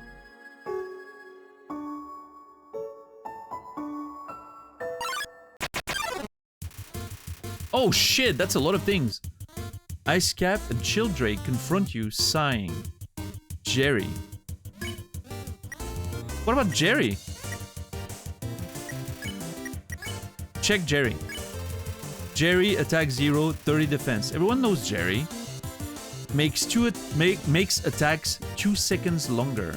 Oh shit. I'm thinking, guys. Oh god. Oh my lord. What in the fuck? Woo.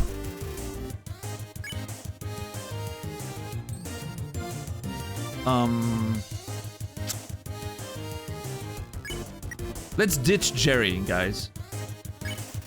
You and the other monsters ditch Jerry when it looks away. This is so dumb.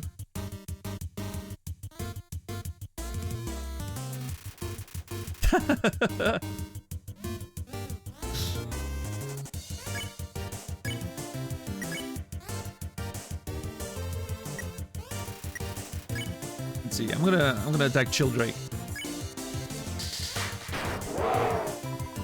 Nice.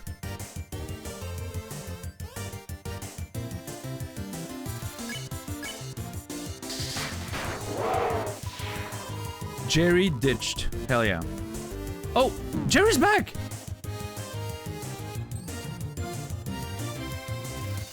Return of Jerry! I didn't want to attack Jerry, I want to kill the other one. I want to keep Jerry, I want to hang out with Jerry, he seems cool.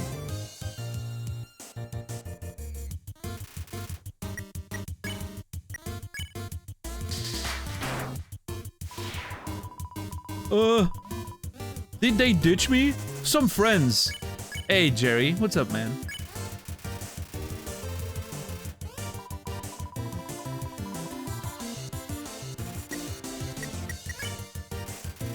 What if I ditch Jerry by myself? You and the other monsters ditch Jerry. You won!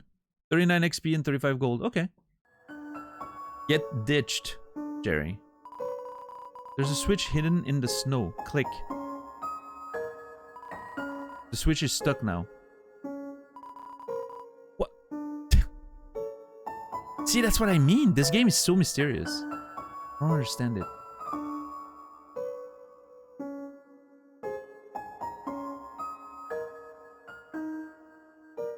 Oh.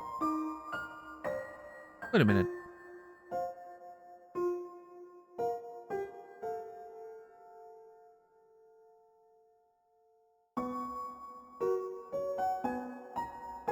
Oh, is that the... I think that's the thing I... Oh, there were spikes here, I'm assuming. And this is the map to show you the... This game's not ready for my level of... You know... clicking everywhere and taking my time with everything. Way ahead of this game. Oh.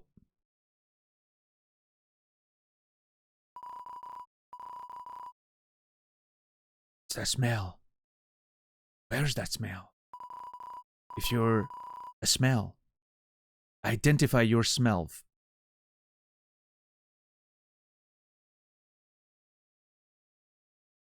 Naz, I am baffled that you found this game funny.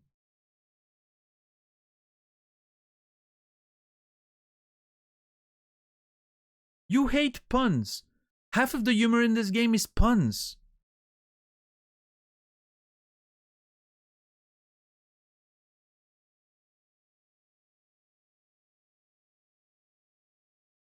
I have no idea how this game plays, and the more I watch you play it, the less I understand it. I feel the same. The more I play, the less I understand it.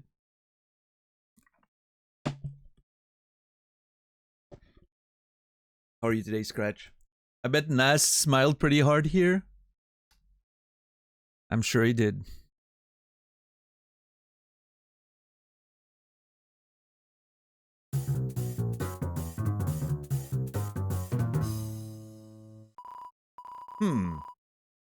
There's that weird smell.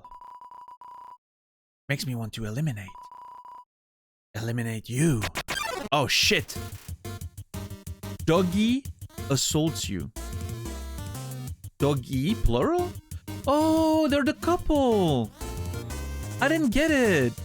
I get it now. Look at them. Wait, is that a joke because doggy is singular and doggy is plural? In Italian, Captain Dax? That is... Okay, if that's the thing they were going for here, this is hilarious. Based on the fact that spaghetti showed up earlier, which can lead you to have that internal conversation, and then you get there. That would be so funny if that was like an intentional thing. And of course, don't confirm or deny if you know, but...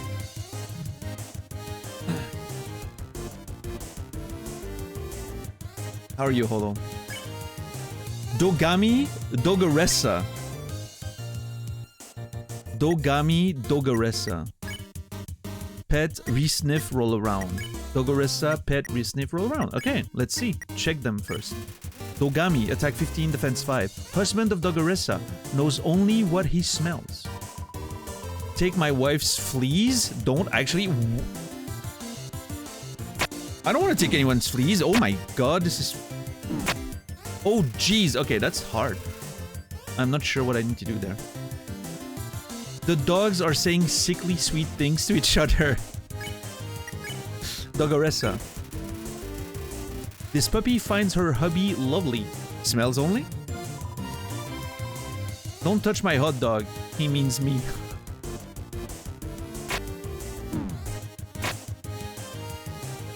Okay, I got it.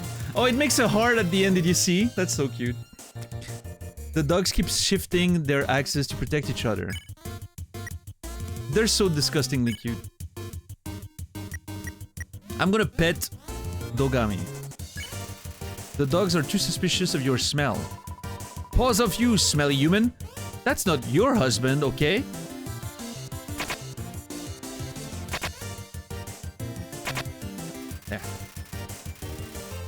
Okay. Dogoressa. What if I try to pet her? The Dogoressa is too suspicious of your smell. Stop! Don't touch her! Beware of dog. Alright. Oh! What is this?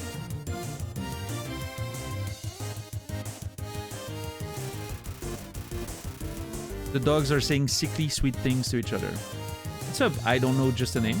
Welcome in. Keep getting ads? I'm sorry. I do not do anything to disable the pre-rolls because I have to either have pre-rolls or run ads during the show. And I completely despise the idea of running ads during the show and making it a bad time for everyone who watches me. And even if I was taking breaks, then it punishes everyone because you have to just the show has to stop, maybe in places that don't feel natural stopping it. So I let the pre-rolls active because I can't remove them.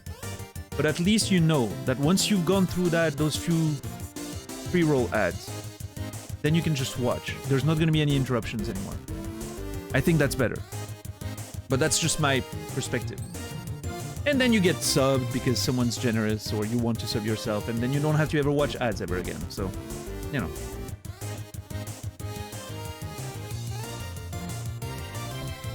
What type of run is this? A first one. I don't know anything about the game. This is my very first time playing it. So there's no specific attempts at doing anything special. I'm just playing the game.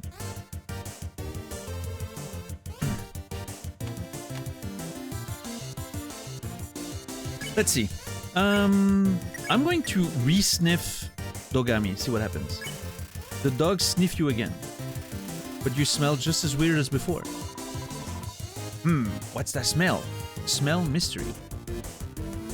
Alright. Ah, damn it! I moved in the wrong way. The dogs are re-evaluating your smell. I'm gonna try re-sniff on her. Same result? Yeah, okay. Completely similar results.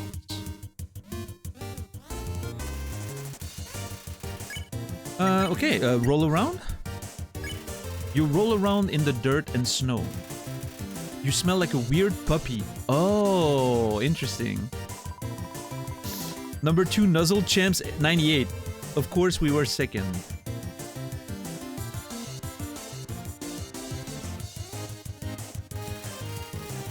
The dogs may want to re-smell you. Sure, let's go for that. The dogs sniff you again. After rolling in the dirt, you smell alright. What? Smells like a... Are you actually a little puppy? I think they're starting to like me! Fuck! The dogs think that you may be a lost puppy.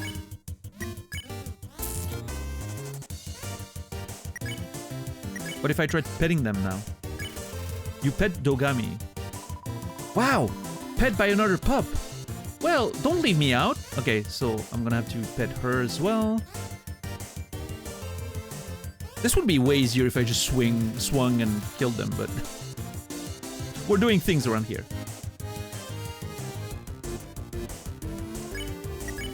Pet. You pet the Dogoressa. What about me? A dog that pets dogs? Amazing! Oh, jeez. That again. The dog's minds have been expended. Hell yeah, let's go. Okay. Spare. Would be easier to... Well, I don't know, maybe... Well, you know what I mean, right? It would have been less effort to just swing every turn and potentially... You know. What's my honest reaction when I see this? You mean pineapple pizza? Or... What do you mean?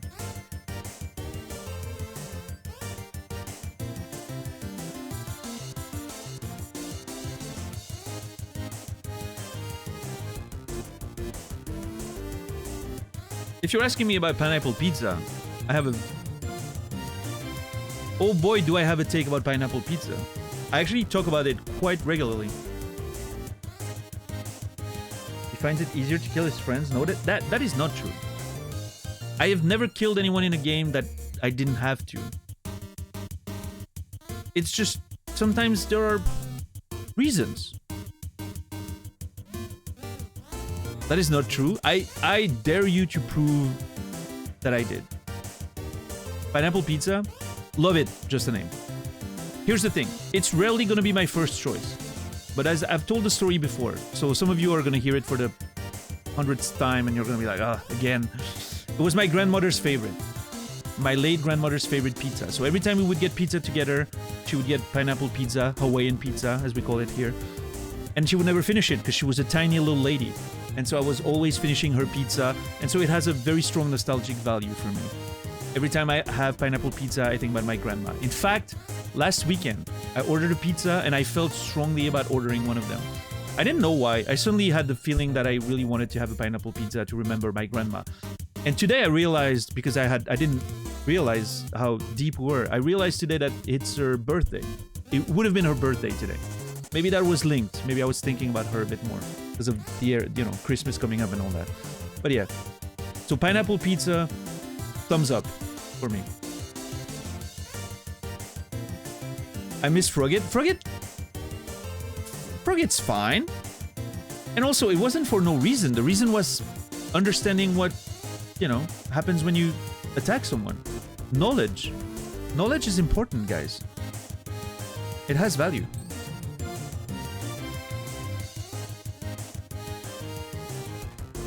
Your sisters also love Hawaiian pizza. I'm glad.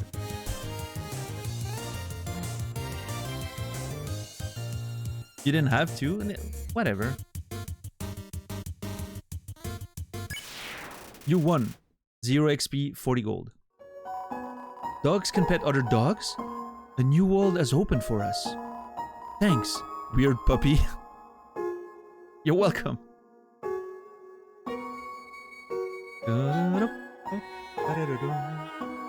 Notice how he doesn't even try to defend the DS clip? That was an accident! You understand the meaning of accidents, don't you? Tell me you've never hurt anyone on accident. Ever. Come on.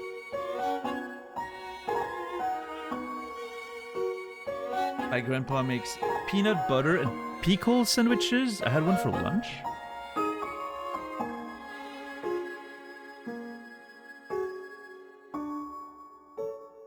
I'm trying to think about it. Like, I'm trying to picture what it would taste like.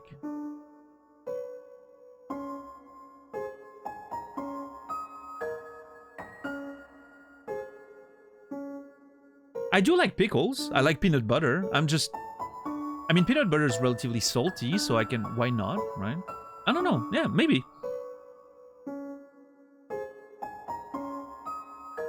I do like pickles, though, so,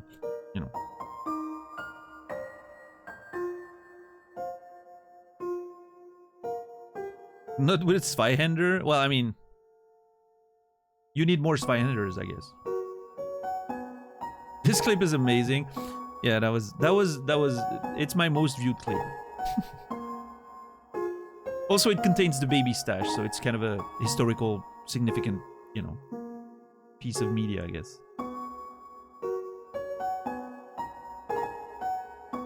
Yeah, me neither, just a name. That wouldn't rarely be my first choice, unless I'm intentionally trying to remember my grandma or something. Usually, I will go for, like, 4 cheeses, or...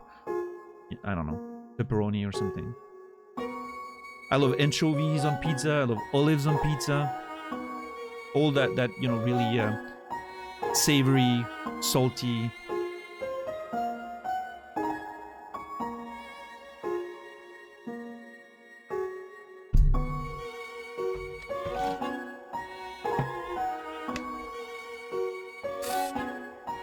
What's up, Zek? How are you doing today?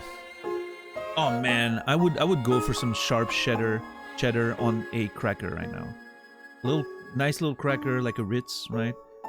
Very thin slice of cheddar and a piece of anchovy on top. Sounds like a dream.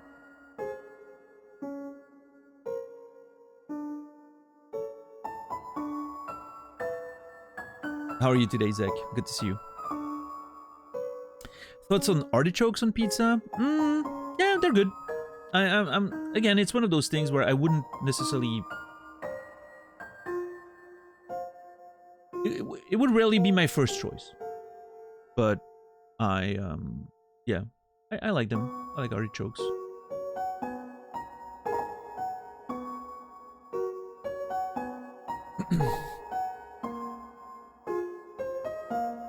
First time on Twitch? Hey, well, I hope you enjoy it.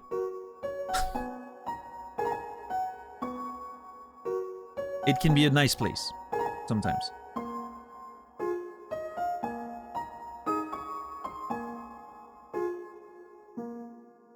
Been working on some stuff with Apple and Pixar to make file systems worse for everyone. Yeah, Zach. Well, hey, I'm glad you're, you know, I'm glad you're finding work out there. It's nice.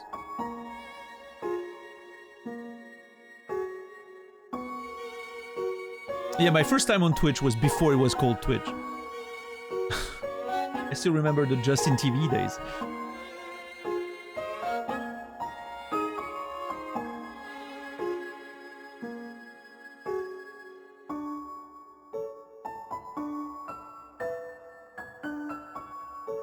Oh god, I love mushrooms on pizza. Ham and mushrooms. Godly combination. Simple, effective.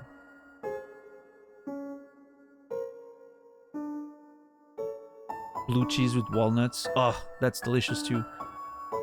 God, you guys are making me hungry. We gotta stop talking about food. Otherwise, I'm gonna just end the stream prematurely and go eat. And I don't want to. I want to continue playing this game. What's up, Credo? How are you doing today? Sounds exactly what a large company executive would need and want. Yeah. Zek is doing the man's work out there.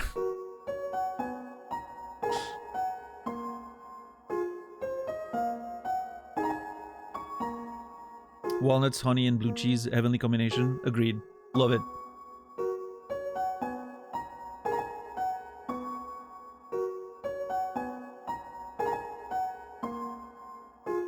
You should make pineapple pizza. I can't get any order at this point. It's too late. Everything's closed. I don't have the ingredients to make pineapple pizza. I don't know. I'm probably gonna make something simple. There's wrestling to watch later, meaning I'm gonna have some ice cream, so I need to keep some calories reserved for that. So I'm gonna have a little something, you know, just a little quick something just to hold until wrestling. Hey senpai, what's up? Yeah, we've been playing Undertale for a couple days. It's been great. Those streams have been amazing, and somehow it has little to do with the game. It's just been a good couple of streams. I've been enjoying the conversations. It's been, you know, been full of interesting conversations. But the game's there. It's setting the tone. And that's important. That's a major part of the gaming experience. For me.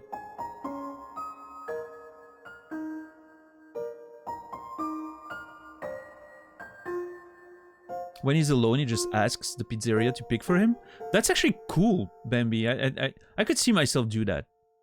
If I would order pizza like more regularly, I would just be like, hey, just send whatever you feel like making. What makes you happy to make right now? And I'll have it. Surprise me, right?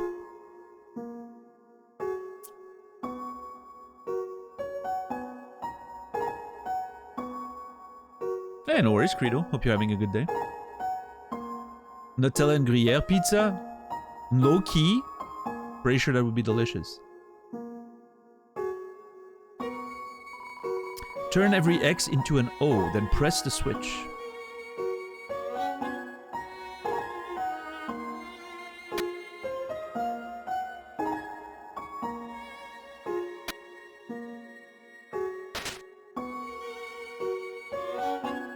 Well, that was easy.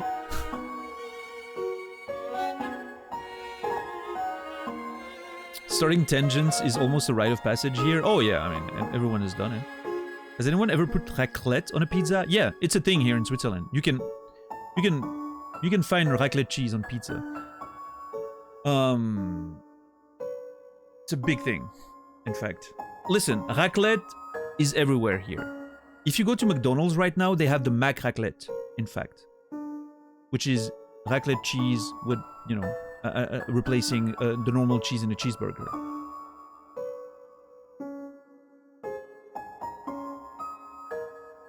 Where did my elephant go? What do you mean? Oh no, your icon sometimes it just doesn't display Twitch bugs, right? Never seen raclette on a pizza? Yeah, my local pizzeria does it. They have a pizza that has raclette cheese on it. Just cheese, right?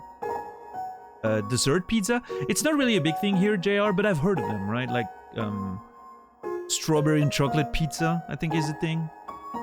There were some in Scotland. When I was in Scotland, that was a big thing there.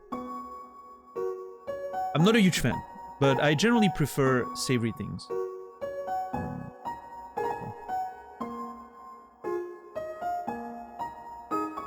Kebab pizza, as German as it gets, it's also a thing here, yeah, for sure. I like it. How are you today, JR, by the way? What? How did you avoid my trap? And, more importantly, is there any left for me? Wait, spaghetti? Oh, well, it was frozen, so we didn't eat it. What do you tell Papyrus about his spaghetti? Ate it, left it. Interesting. Is he gonna be vexed if I tell him that we didn't eat it? Garlic sauce on top. On top of, what, kebab pizza? Hell yeah, for sure. You gotta have it. You gotta have the 3 sauces. Alright, bed. Have a good one, man. Take care. Thanks for hanging out.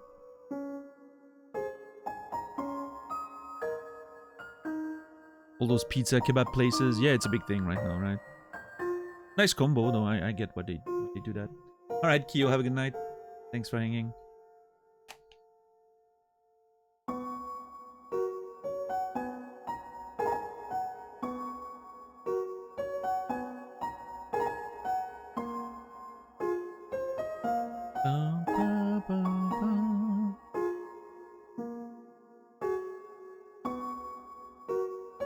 Kebab, which sauces? Well, the yogurt one, the super spicy one, and I don't know. I usually take all 3. Like cocktail sauce is fine.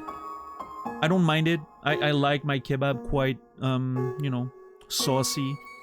But what I do is I generally, you know, ask. The kebab place I go to knows me well at this point. I ask for extra spicy sauce, right? Extra chili sauce. And every time, it's a thing. Every time he puts more. He puts more. And every time he asks, is that it? And I'm like, a little more. And so he adds another final spoon of it, right? But every time I go, he puts more and more and more. So we've been doing this thing of increasing the amount of hot sauce for like years at this point. But every time he asks, is that it? He has that little smile, you know? And I'm like, a little more. And so he puts another little spoon. And so the amount of cocktail sauce lowers a little bit to not make it too runny, right? But yeah.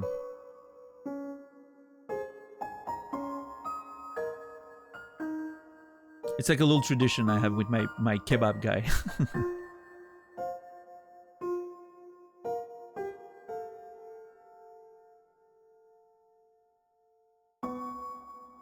Alright, what do I tell Papyrus about his spaghetti? For sure, Soro. Yeah, I'm with you there.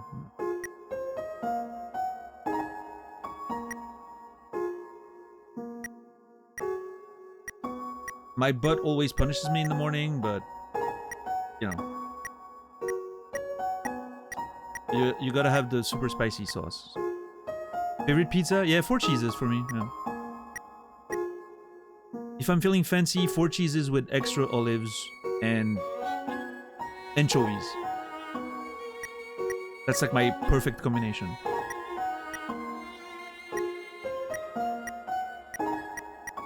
I don't know what I want to tell him. I'm worried he's gonna be upset if I tell him I didn't eat it. But then again, I'm not gonna lie to him, right? So I think I'm gonna tell him the truth.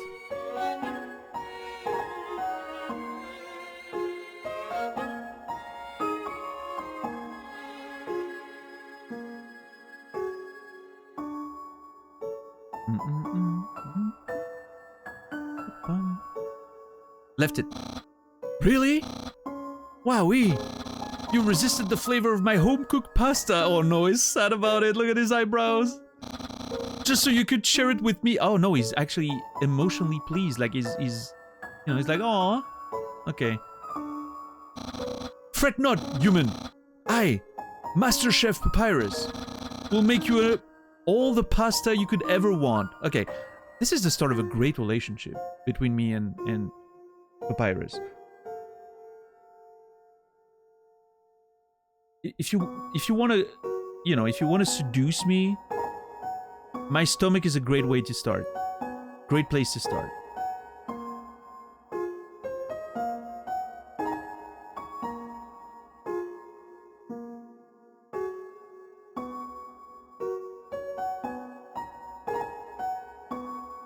Love food.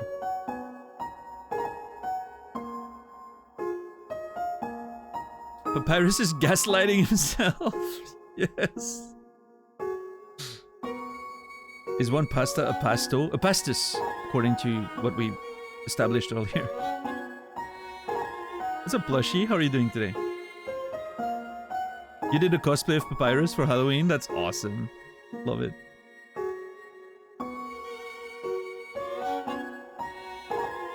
Pastis was for masculine word, though? You're right. I don't know then.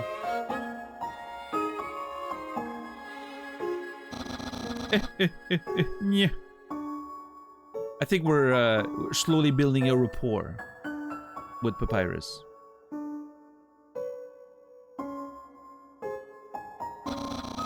My brother started a sock collection recently. How saddening. Sometimes I wonder what he would do without such a cool guy taking care of him. Yeah.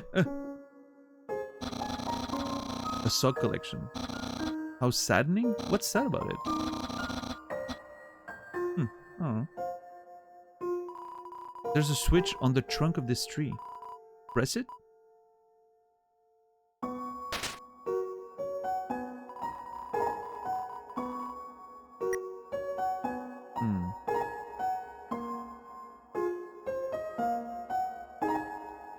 I don't know if that's too much, don't speculate. Yeah, in this case, I mean, it was established, right?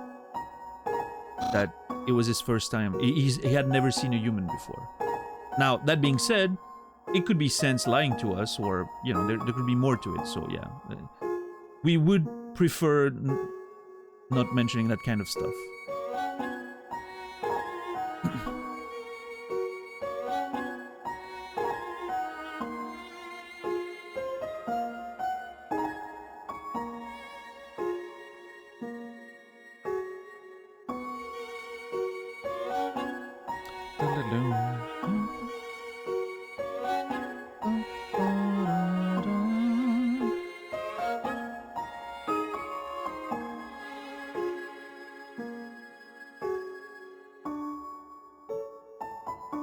Yeah, White Wolf.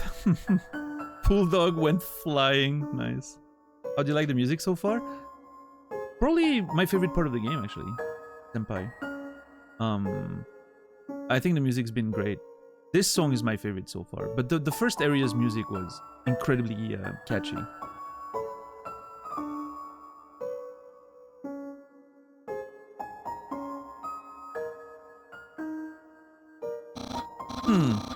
How do I say this?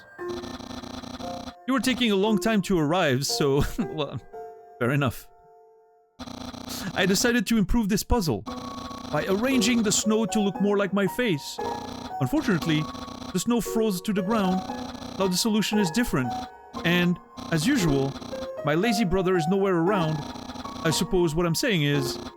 worry not, human. Look at him, pausing and everything. Superhero style. I, the great Papyrus, We'll solve this conundrum. When we can both then we can both proceed. Meanwhile, feel free to try the puzzle yourself. I'll try not to give away the answer. Thank you! Finally someone gets it. So, you want a hint, huh? No! Well, I've been looking at the puzzle, and I think the solution is to turn all the X's into O's. Well, okay. I mean, you should try that. Ask again for more great hints. Turn every X into an O, then press the switch. Yeah. Maybe solving the last puzzle again will help. Ask again for more great hints. Eureka! I figured out the puzzle. You seem like you're really having fun, though. Oh, there's no really. Do you absolutely want the solution? Do you absolutely want the answer? Yes. The solution is... Please imagine a drum roll in your head. I will. I have it. I have it. That tree over there has a switch on it. Check it outie. Check it out, eh? I already turned it on. I'm telling you, this game is not ready for me.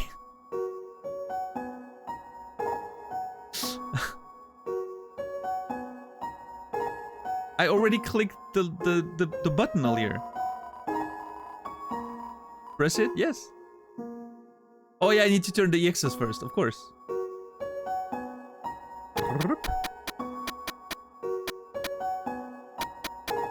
Oh. That's cool. I didn't think of that. Nice. Cool. So I need to find a way to turn them all on without going over my own steps again.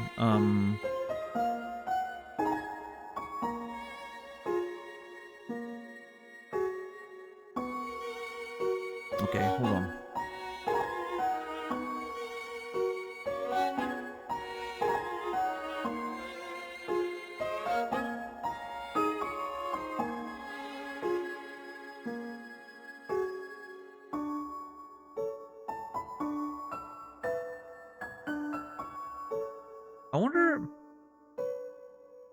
I wonder if I can... Hold on.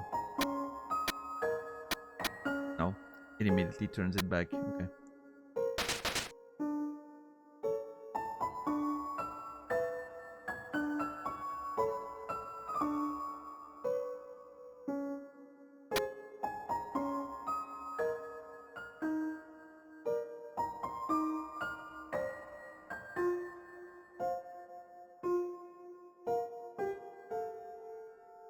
My problem is the middle one there. That one's... Because how do I get the middle one and the right one?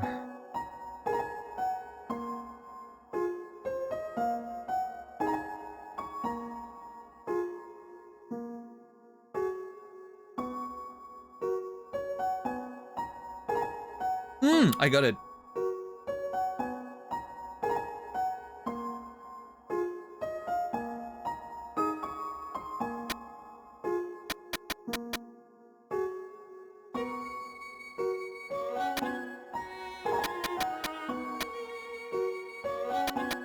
Oh shit, now I'm... Never mind. I needed to not do this one.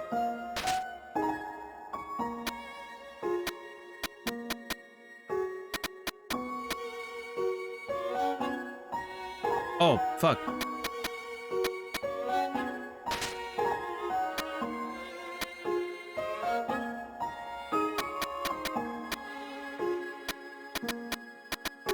There you go.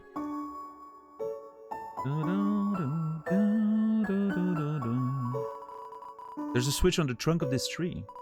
Press it? Yes.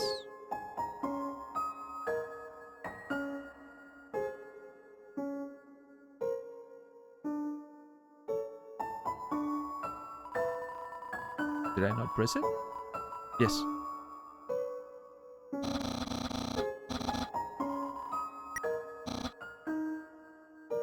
Wow, you're truly a puzzle passioneer.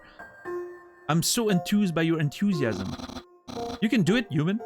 Okay, I wonder what pressing the button did. I'm thinking now that it didn't do what I think it did. It's not the button you actually need to press. You still need to press this button. I'm thinking potentially the lever on the tree made one of the little walls disappear, or it changed something about the disposition of the puzzle that made it possible, maybe. And maybe if you didn't press it, you would be just stuck trying to figure out the thing because something was blocking your way. Something like that, right? That's what I'm thinking happened. Just trying to figure out the design of the thing. Yeah. Wow! You solved it! My advice helped! It really helped you! Incredible! I'm impressed! You must care about puzzles like I do. Well, I'm sure you'll love the next puzzle then. It might even be too easy for you. Yeah. He's so excited about having me play with him. Pretty cool. Good job on solving it so quickly. You didn't even need my help. Which is great, because I love doing absolutely nothing. Sans is like me for real though.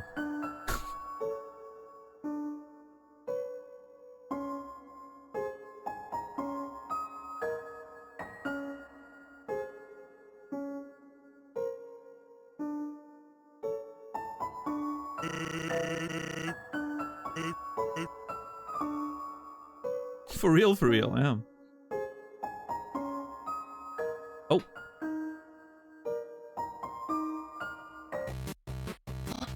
Hey! It's the human! You're gonna love this puzzle!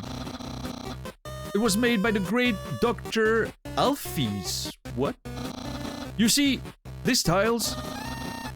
You see these tiles? Once I throw the switch, they will begin to change color.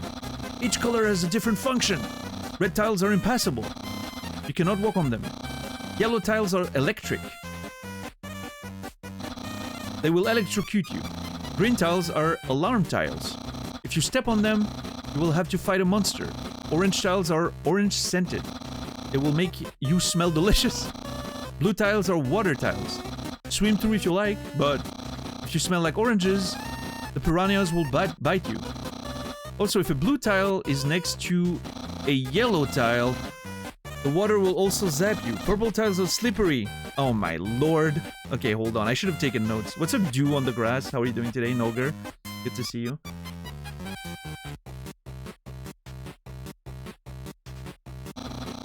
You will slide to the next tile.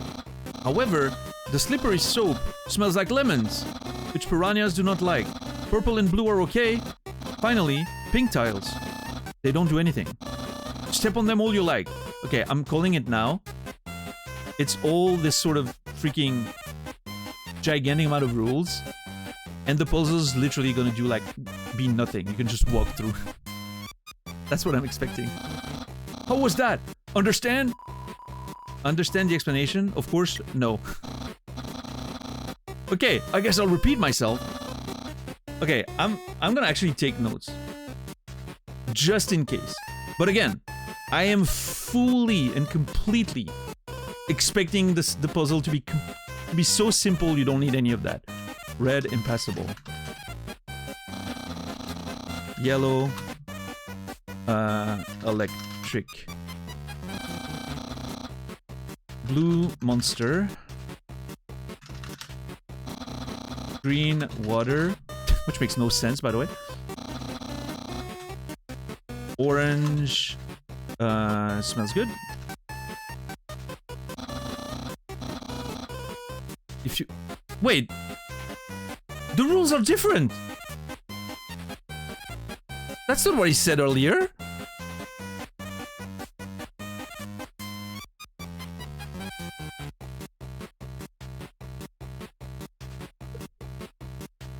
Okay, this is brilliant.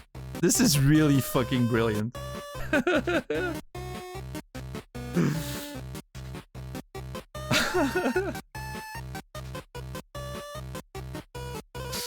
And here I was, starting to take notes.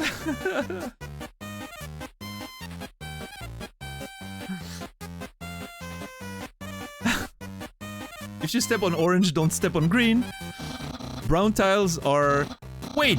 There are no brown tiles! Purple tile smells like lemon. Wait, don't the yellow ones smell lemony? Wait, did I mix up green and blue? The blue ones are the water ones. Pink tiles, I don't remember.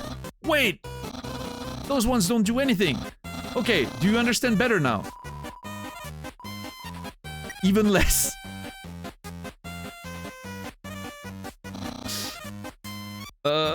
Okay, you know what? How about you just do this puzzle on your own? I'll leave the instructions, just read them, and when you understand it, you can throw the switch. And do it at your own pace. I will.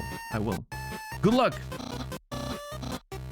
Yeah, I got an ad. That's because you reloaded the page. If you don't reload the page, you don't get an ad. Once you're here, you gotta stay.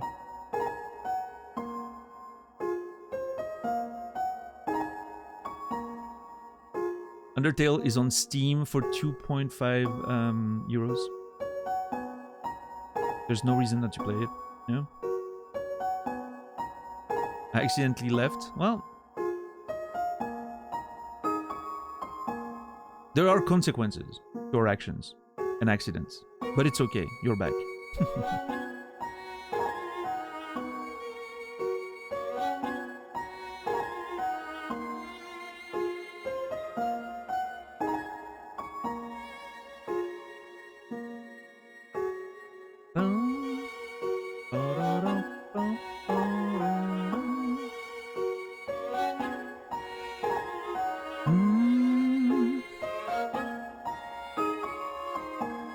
So can I just walk through? Okay. Intention is no matter, only consequence is true form. A wise attorney. It's illegible chicken scratch. The machine isn't working.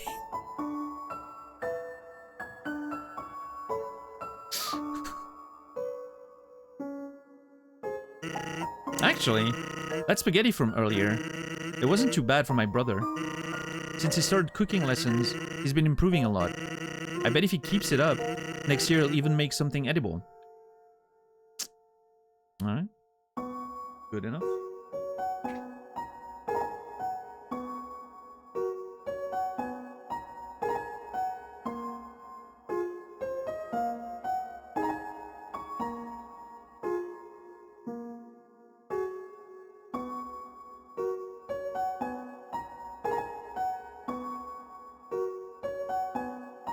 Could you soon try the game Fierce to Fathom?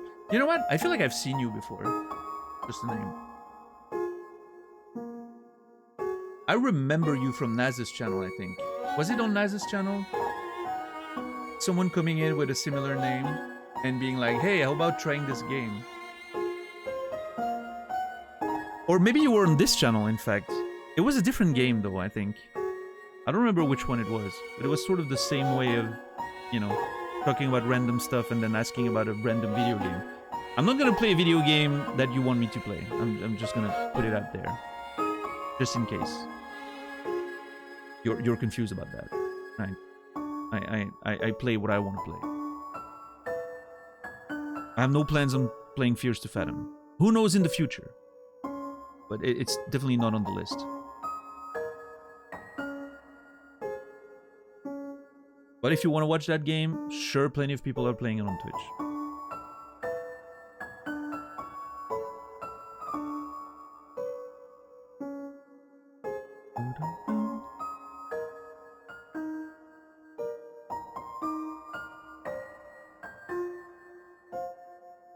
Yeah, I saw that, $10. But I figured, like, the name itself was, you know, reminiscent, even without, you know.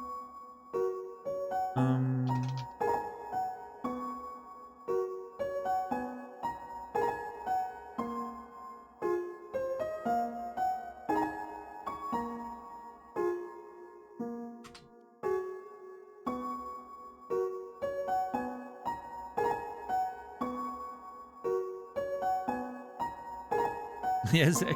I've actually watched a little bit of, I think it was Elisa playing Fierce to Fathom. I think it's great. Was it Elisa? Yeah, I think it was. I don't watch that many horror streamers, so I think it was Elisa.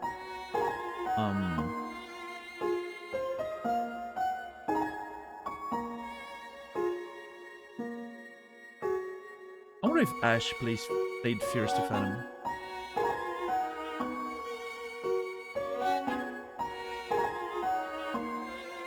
What's up, Melon? How are you doing today?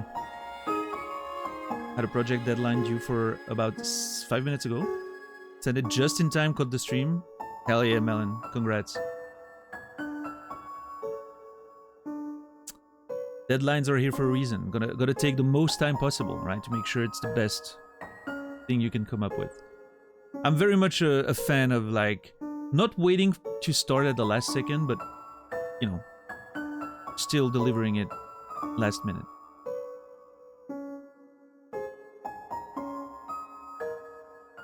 I mean, actually, if the oh yeah is because I said, like, I'm a big fan of deadlines, yes. In fact, deadlines make me work better. If I don't have a deadline, well, you've seen it. If my publisher gave me a deadline tomorrow and, like, okay, listen, we need you to release something by the end of 2025, or, you know, we're gonna have to reconsider our, you know, contracts going forward, and you know, we won't guarantee you can work with us again, right? I would be starting a novel tonight.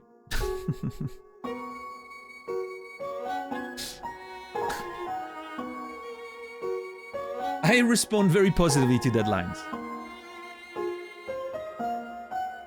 I will send this clip to your publisher. Shh, be cool, Sorrow. Be cool.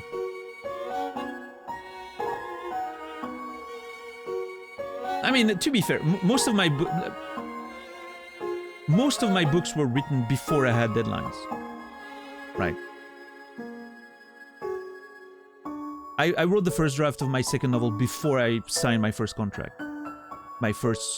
So it was, you know, I did most of that work before I even had deadlines. But as soon as I got deadlines from my publisher, man, was I doing work. Holy crap. It's very motivating for me to have a deadline. Why do I feel cold? I'm feeling cold right now, even though the heater is on the same setting as always.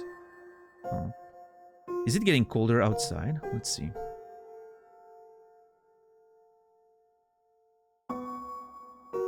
What am I writing? Currently, nothing. I don't have any ongoing project. I have open projects that I need to return to, but currently I'm not writing anything. I want to, though. 2025, I've decided I'm writing something. I don't know if I'm gonna write it in English, maybe. I have maybe an idea of writing some stuff in English. We'll see.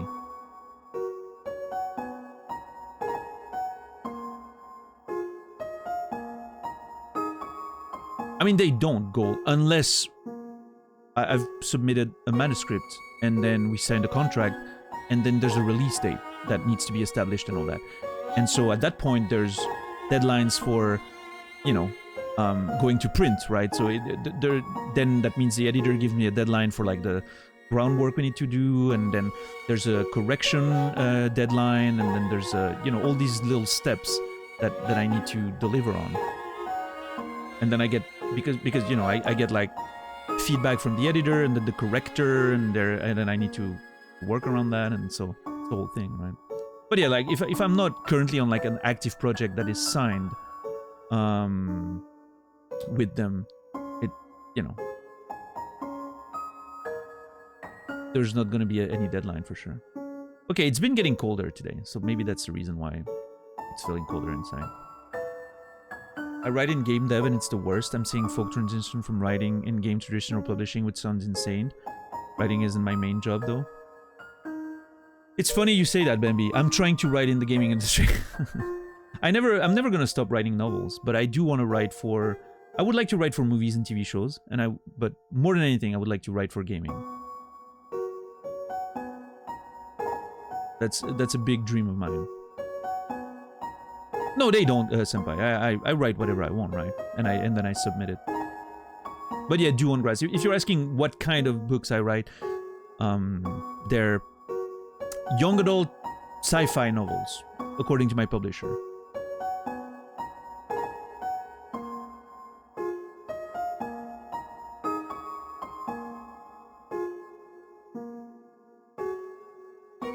I wouldn't describe them this way, but I understand for marketing reasons that this is the category they land in. Right? And I'm fine with it. Cool.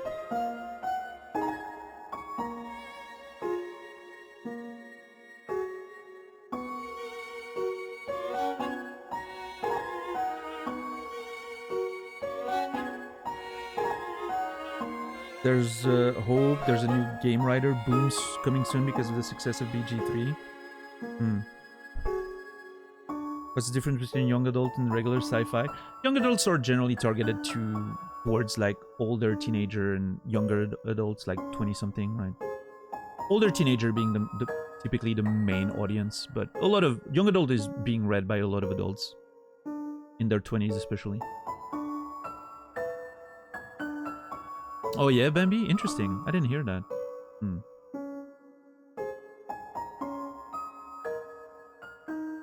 Now, as far as what that means for the novel, Sorrow, it's generally the characters are younger. And that's honestly about it. There's a lot of, like, I would say typically a lot of young adult novels are a bit more accessible language-wise. They're a bit more accessible concepts-wise.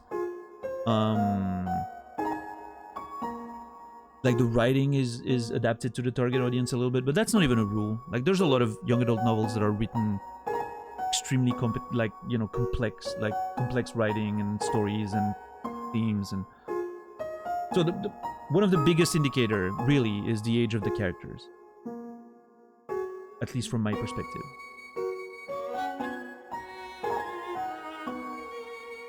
And they also generally touch on stories of like coming of age, right? That transition from teenage years to adulthood. That's a big underlying theme in a lot of those novels, regardless of what the actual novel is about. But again, that's not a rule. You can do without that.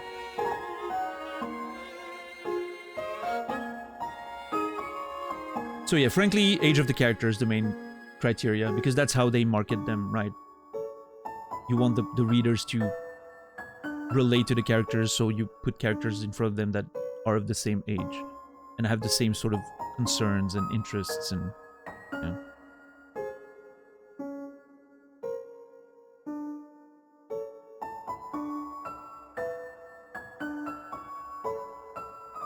I mean, it's sometimes the case, Rian King, but I don't think to me, it's definitely not a criteria. It's not a fundamental part of it. And most publishers feel, like I'm learning that from publishers, right? The criteria for them is age of protagonists. That's it.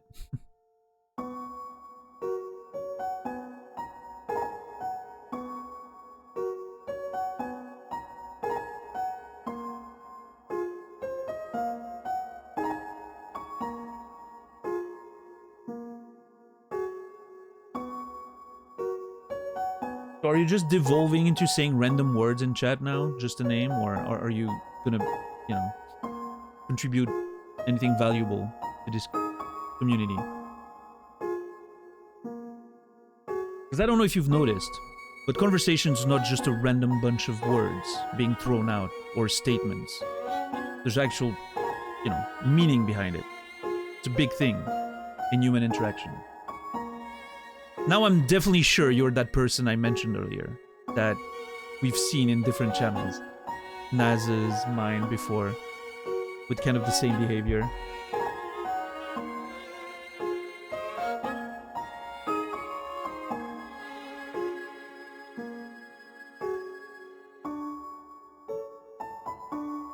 And just to be clear, if you're bad at reading the room, this is us moving towards the next step of this process,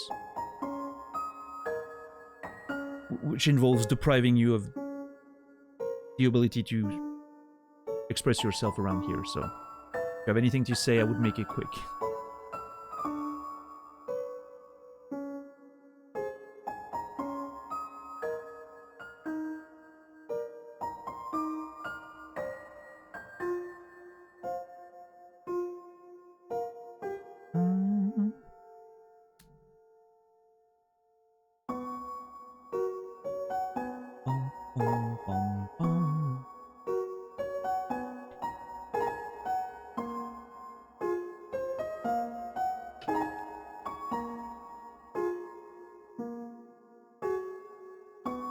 Delicious fresh water.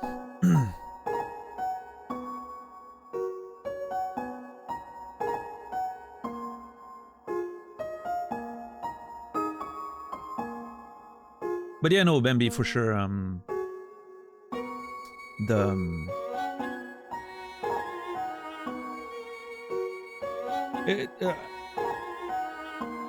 I'm definitely gonna try to attempt, getting into the gaming industry one way or another. I have a few things I want to do, like sort of,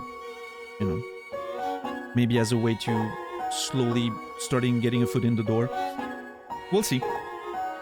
Those are my big plans for 2025.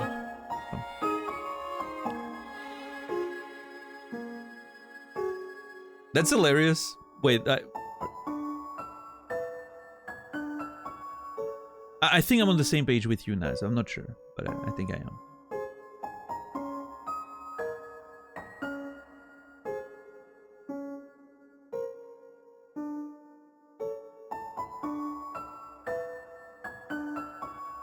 Pretty sure, yeah? Okay. You and Naz need to download Game Maker and start trying stuff out. I mean, we've been talking about it. Yeah, no, I appreciate that, Bambi, for sure.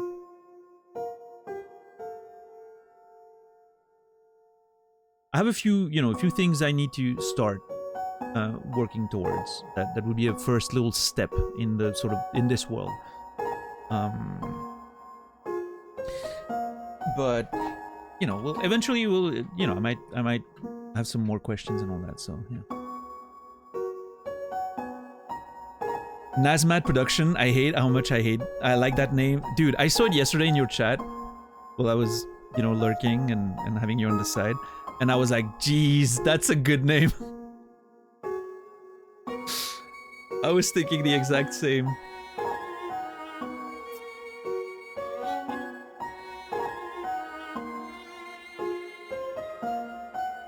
Yeah, I mean, $10 if you have some knowledge and all, of course. I'm sure we'll need some. Dan Naz? Dan Rala? Dan Rala has a ring to it, but Nazmat is just... It has some... It's snappy, right? There's something about it. Nazmat.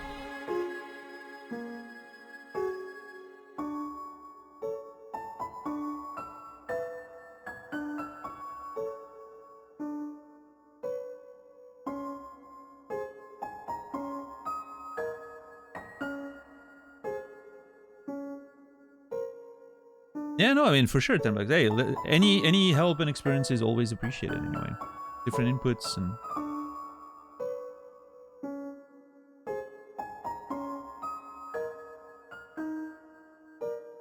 Of course, man. Absolutely. I truly believe that. Absolutely.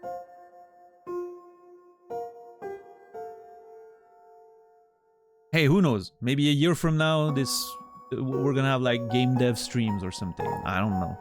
Who knows? You're not being cringy, Melon. Absolutely not. I didn't think anything of it. I think that was an extremely accurate thought. I feel the same.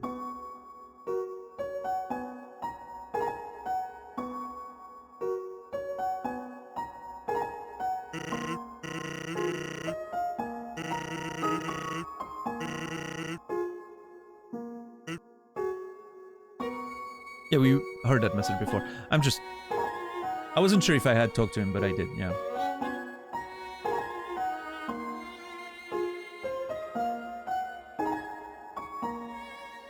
Alright, just a name. I was expecting more. I'm disappointed. Good try. I can't wait to see your next attempt in a few weeks or months or whatever.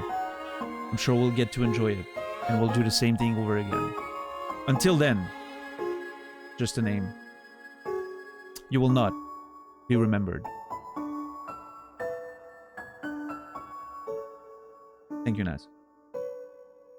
Sorry, I shouldn't speak the name of the executioner. It's...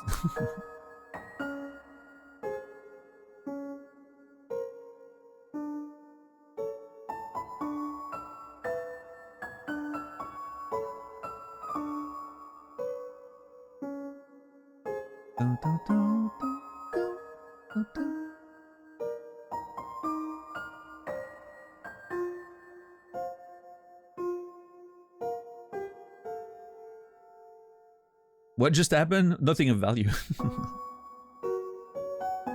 Just a new account making a bunch of random comments, and some of them weird, some of them not too weird, whatever. And the thing is, I remember that name or a similar variation of that name with the exact same behavior, either on Naz's channel or on this one. I don't remember which one. So I was already like suspicious from the get-go. And I mean, you know, I don't care for true randomness that doesn't contribute anything and just basically fills the chat with nonsense. Especially when some of it gets weird. I don't have any patience for that. So. Sometimes you just gotta curate a little bit.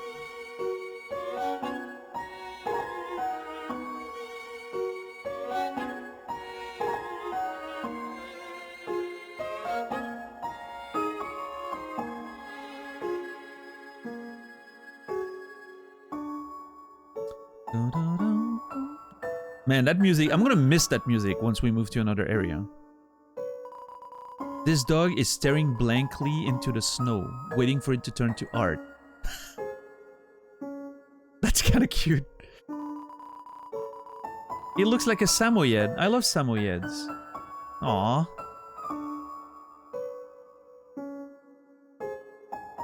I want to make a snowman this year. This winter, I should say. I haven't made a snowman in a long time. I want to make a small snowman, not a big one. We'll see. Hope it snows soon.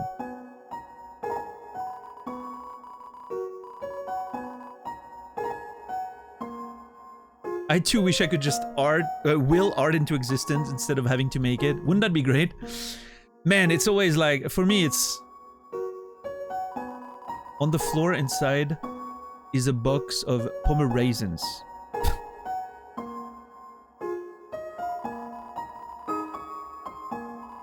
Aware of dog. Please pet the dog. Please. Something of a 90s man myself. No, I mean, dude, it would be so great though, right, Cat and Dog? So many times I'm like, I have a great idea for a book, and I'm like, oh hell yeah, it's amazing, you know, it's gonna be so great. And then I start working on it, and I'm like, oh, it sucks. That idea does not hold water at all. And then you like, but I still like it, so I kind of want to make it work, right? And then it becomes this grueling work of actually like turning an idea into something that works, right? I'm sure it's the same in game dev, right? Ideas always feel so good until you start crafting them. As soon as you do that first hammer strike, start breaking the rock, like the monolith apart. No good idea survives contact with the player. Yeah, with the reader in my case, right? But it's very true. Yeah, it's exactly that.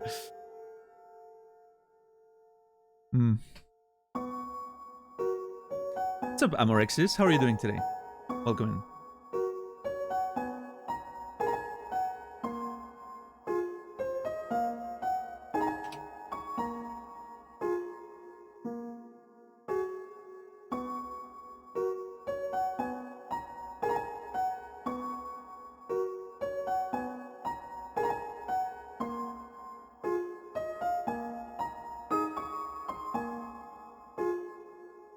Can I pet the dog now? No. It says I should pet the dog. I want to pet the dog. Please let me pet the dog. God damn it. You need to commit to the idea. So the idea grows part the awkward phase. Yeah, it's true for a lot of things, right?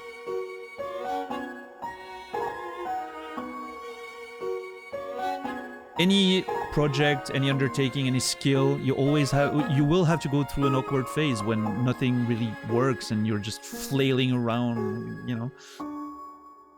And then even when you have the skills to do something, even when you're already an experienced artist or craftsman, every time you start a new project, there's always going to be a bit of a weird moment at first, right?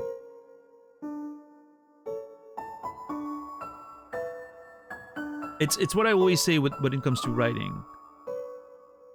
I'm never ready to write a novel before I'm done writing it. Once I'm done writing the novel, that's when I can look back and be like, oh yeah, I'm ready to write it now. But it's done, so anything before, I'm never ready. I don't know how to do it. I just fail at it enough that at some point it sort of turns into a working thing. But I don't really understand how.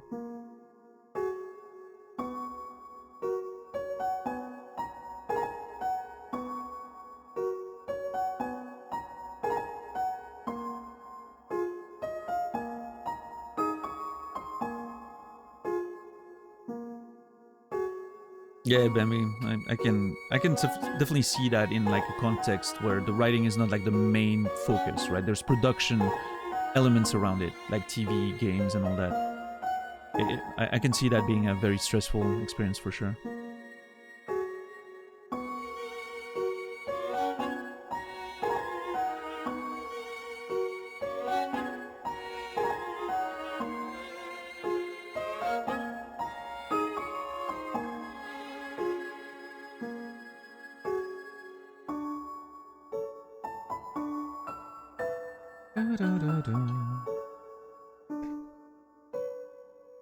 Oh yeah, that was yeah.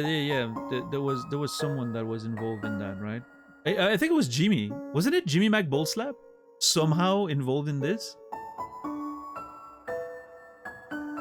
Yes. Who would have thought that Jimmy McBoldslap, of all people, would be involved in the creation of the Cage game?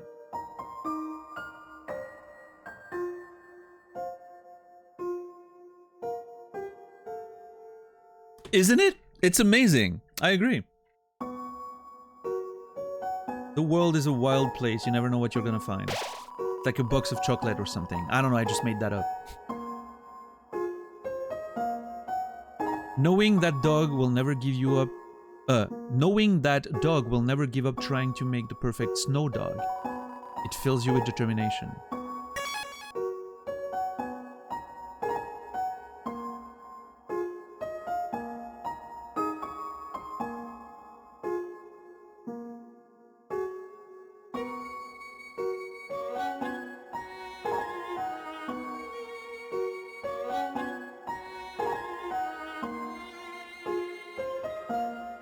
He would just get dog rolled. Dog rolled, sorry.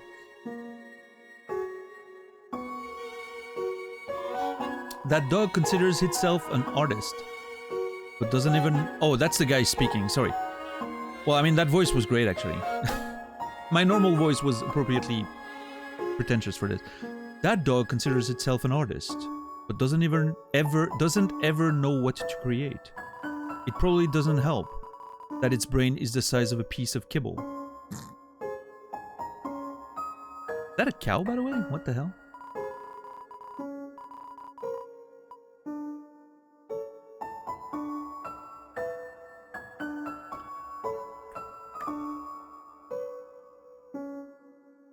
Dun, dun, dun, dun.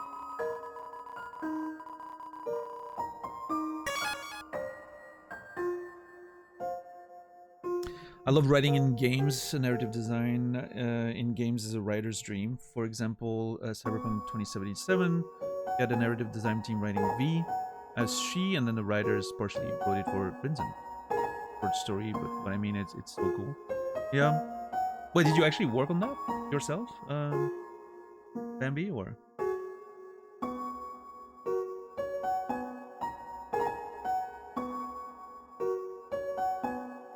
That's Cyberpunk? Okay. I was gonna say, if you had, you would have enjoyed my playthrough of it. I went so deep into that, all the narrative details and reading all the documents and putting together the backstories, and my notes on Cyberpunk were extensive, to say the least.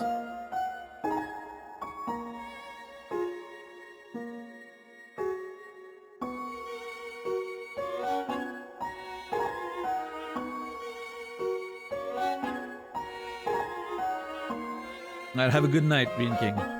Appreciate you.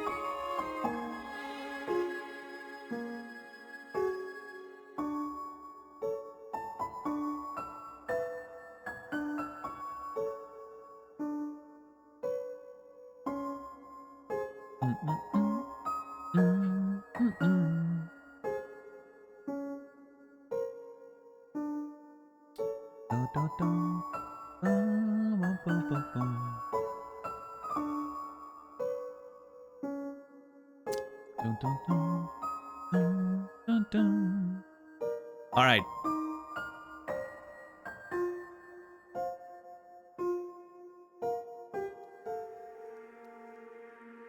I think that's going to be it for today, ladies and gentlemen.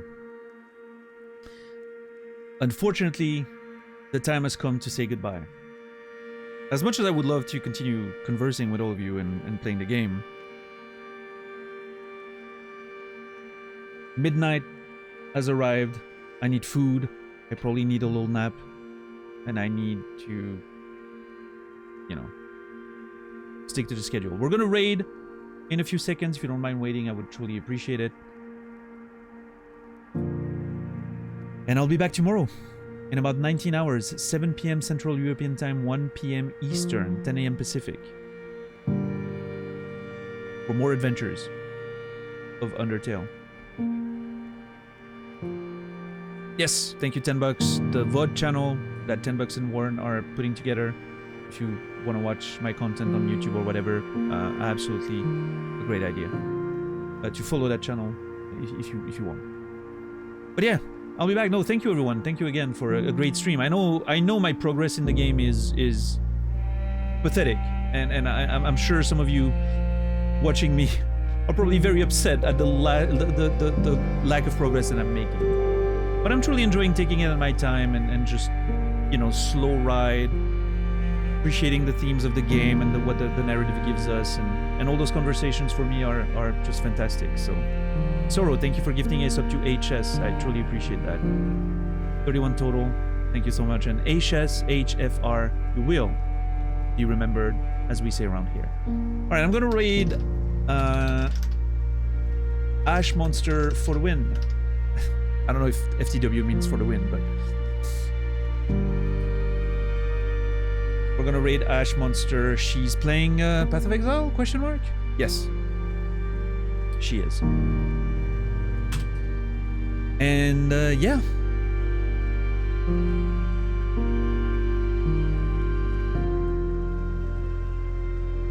That's about it for me. I don't have anything else to say. Thank you all. Appreciate everything. The gift subs, the resubs, the primes, the raid, the lurks, the conversations. It all means more to me than I will ever be able to say. So thank you all. I hope to see you guys tomorrow. I wish you all a beautiful rest of your day, evening, or night. And until then, remember me, and I will remember you.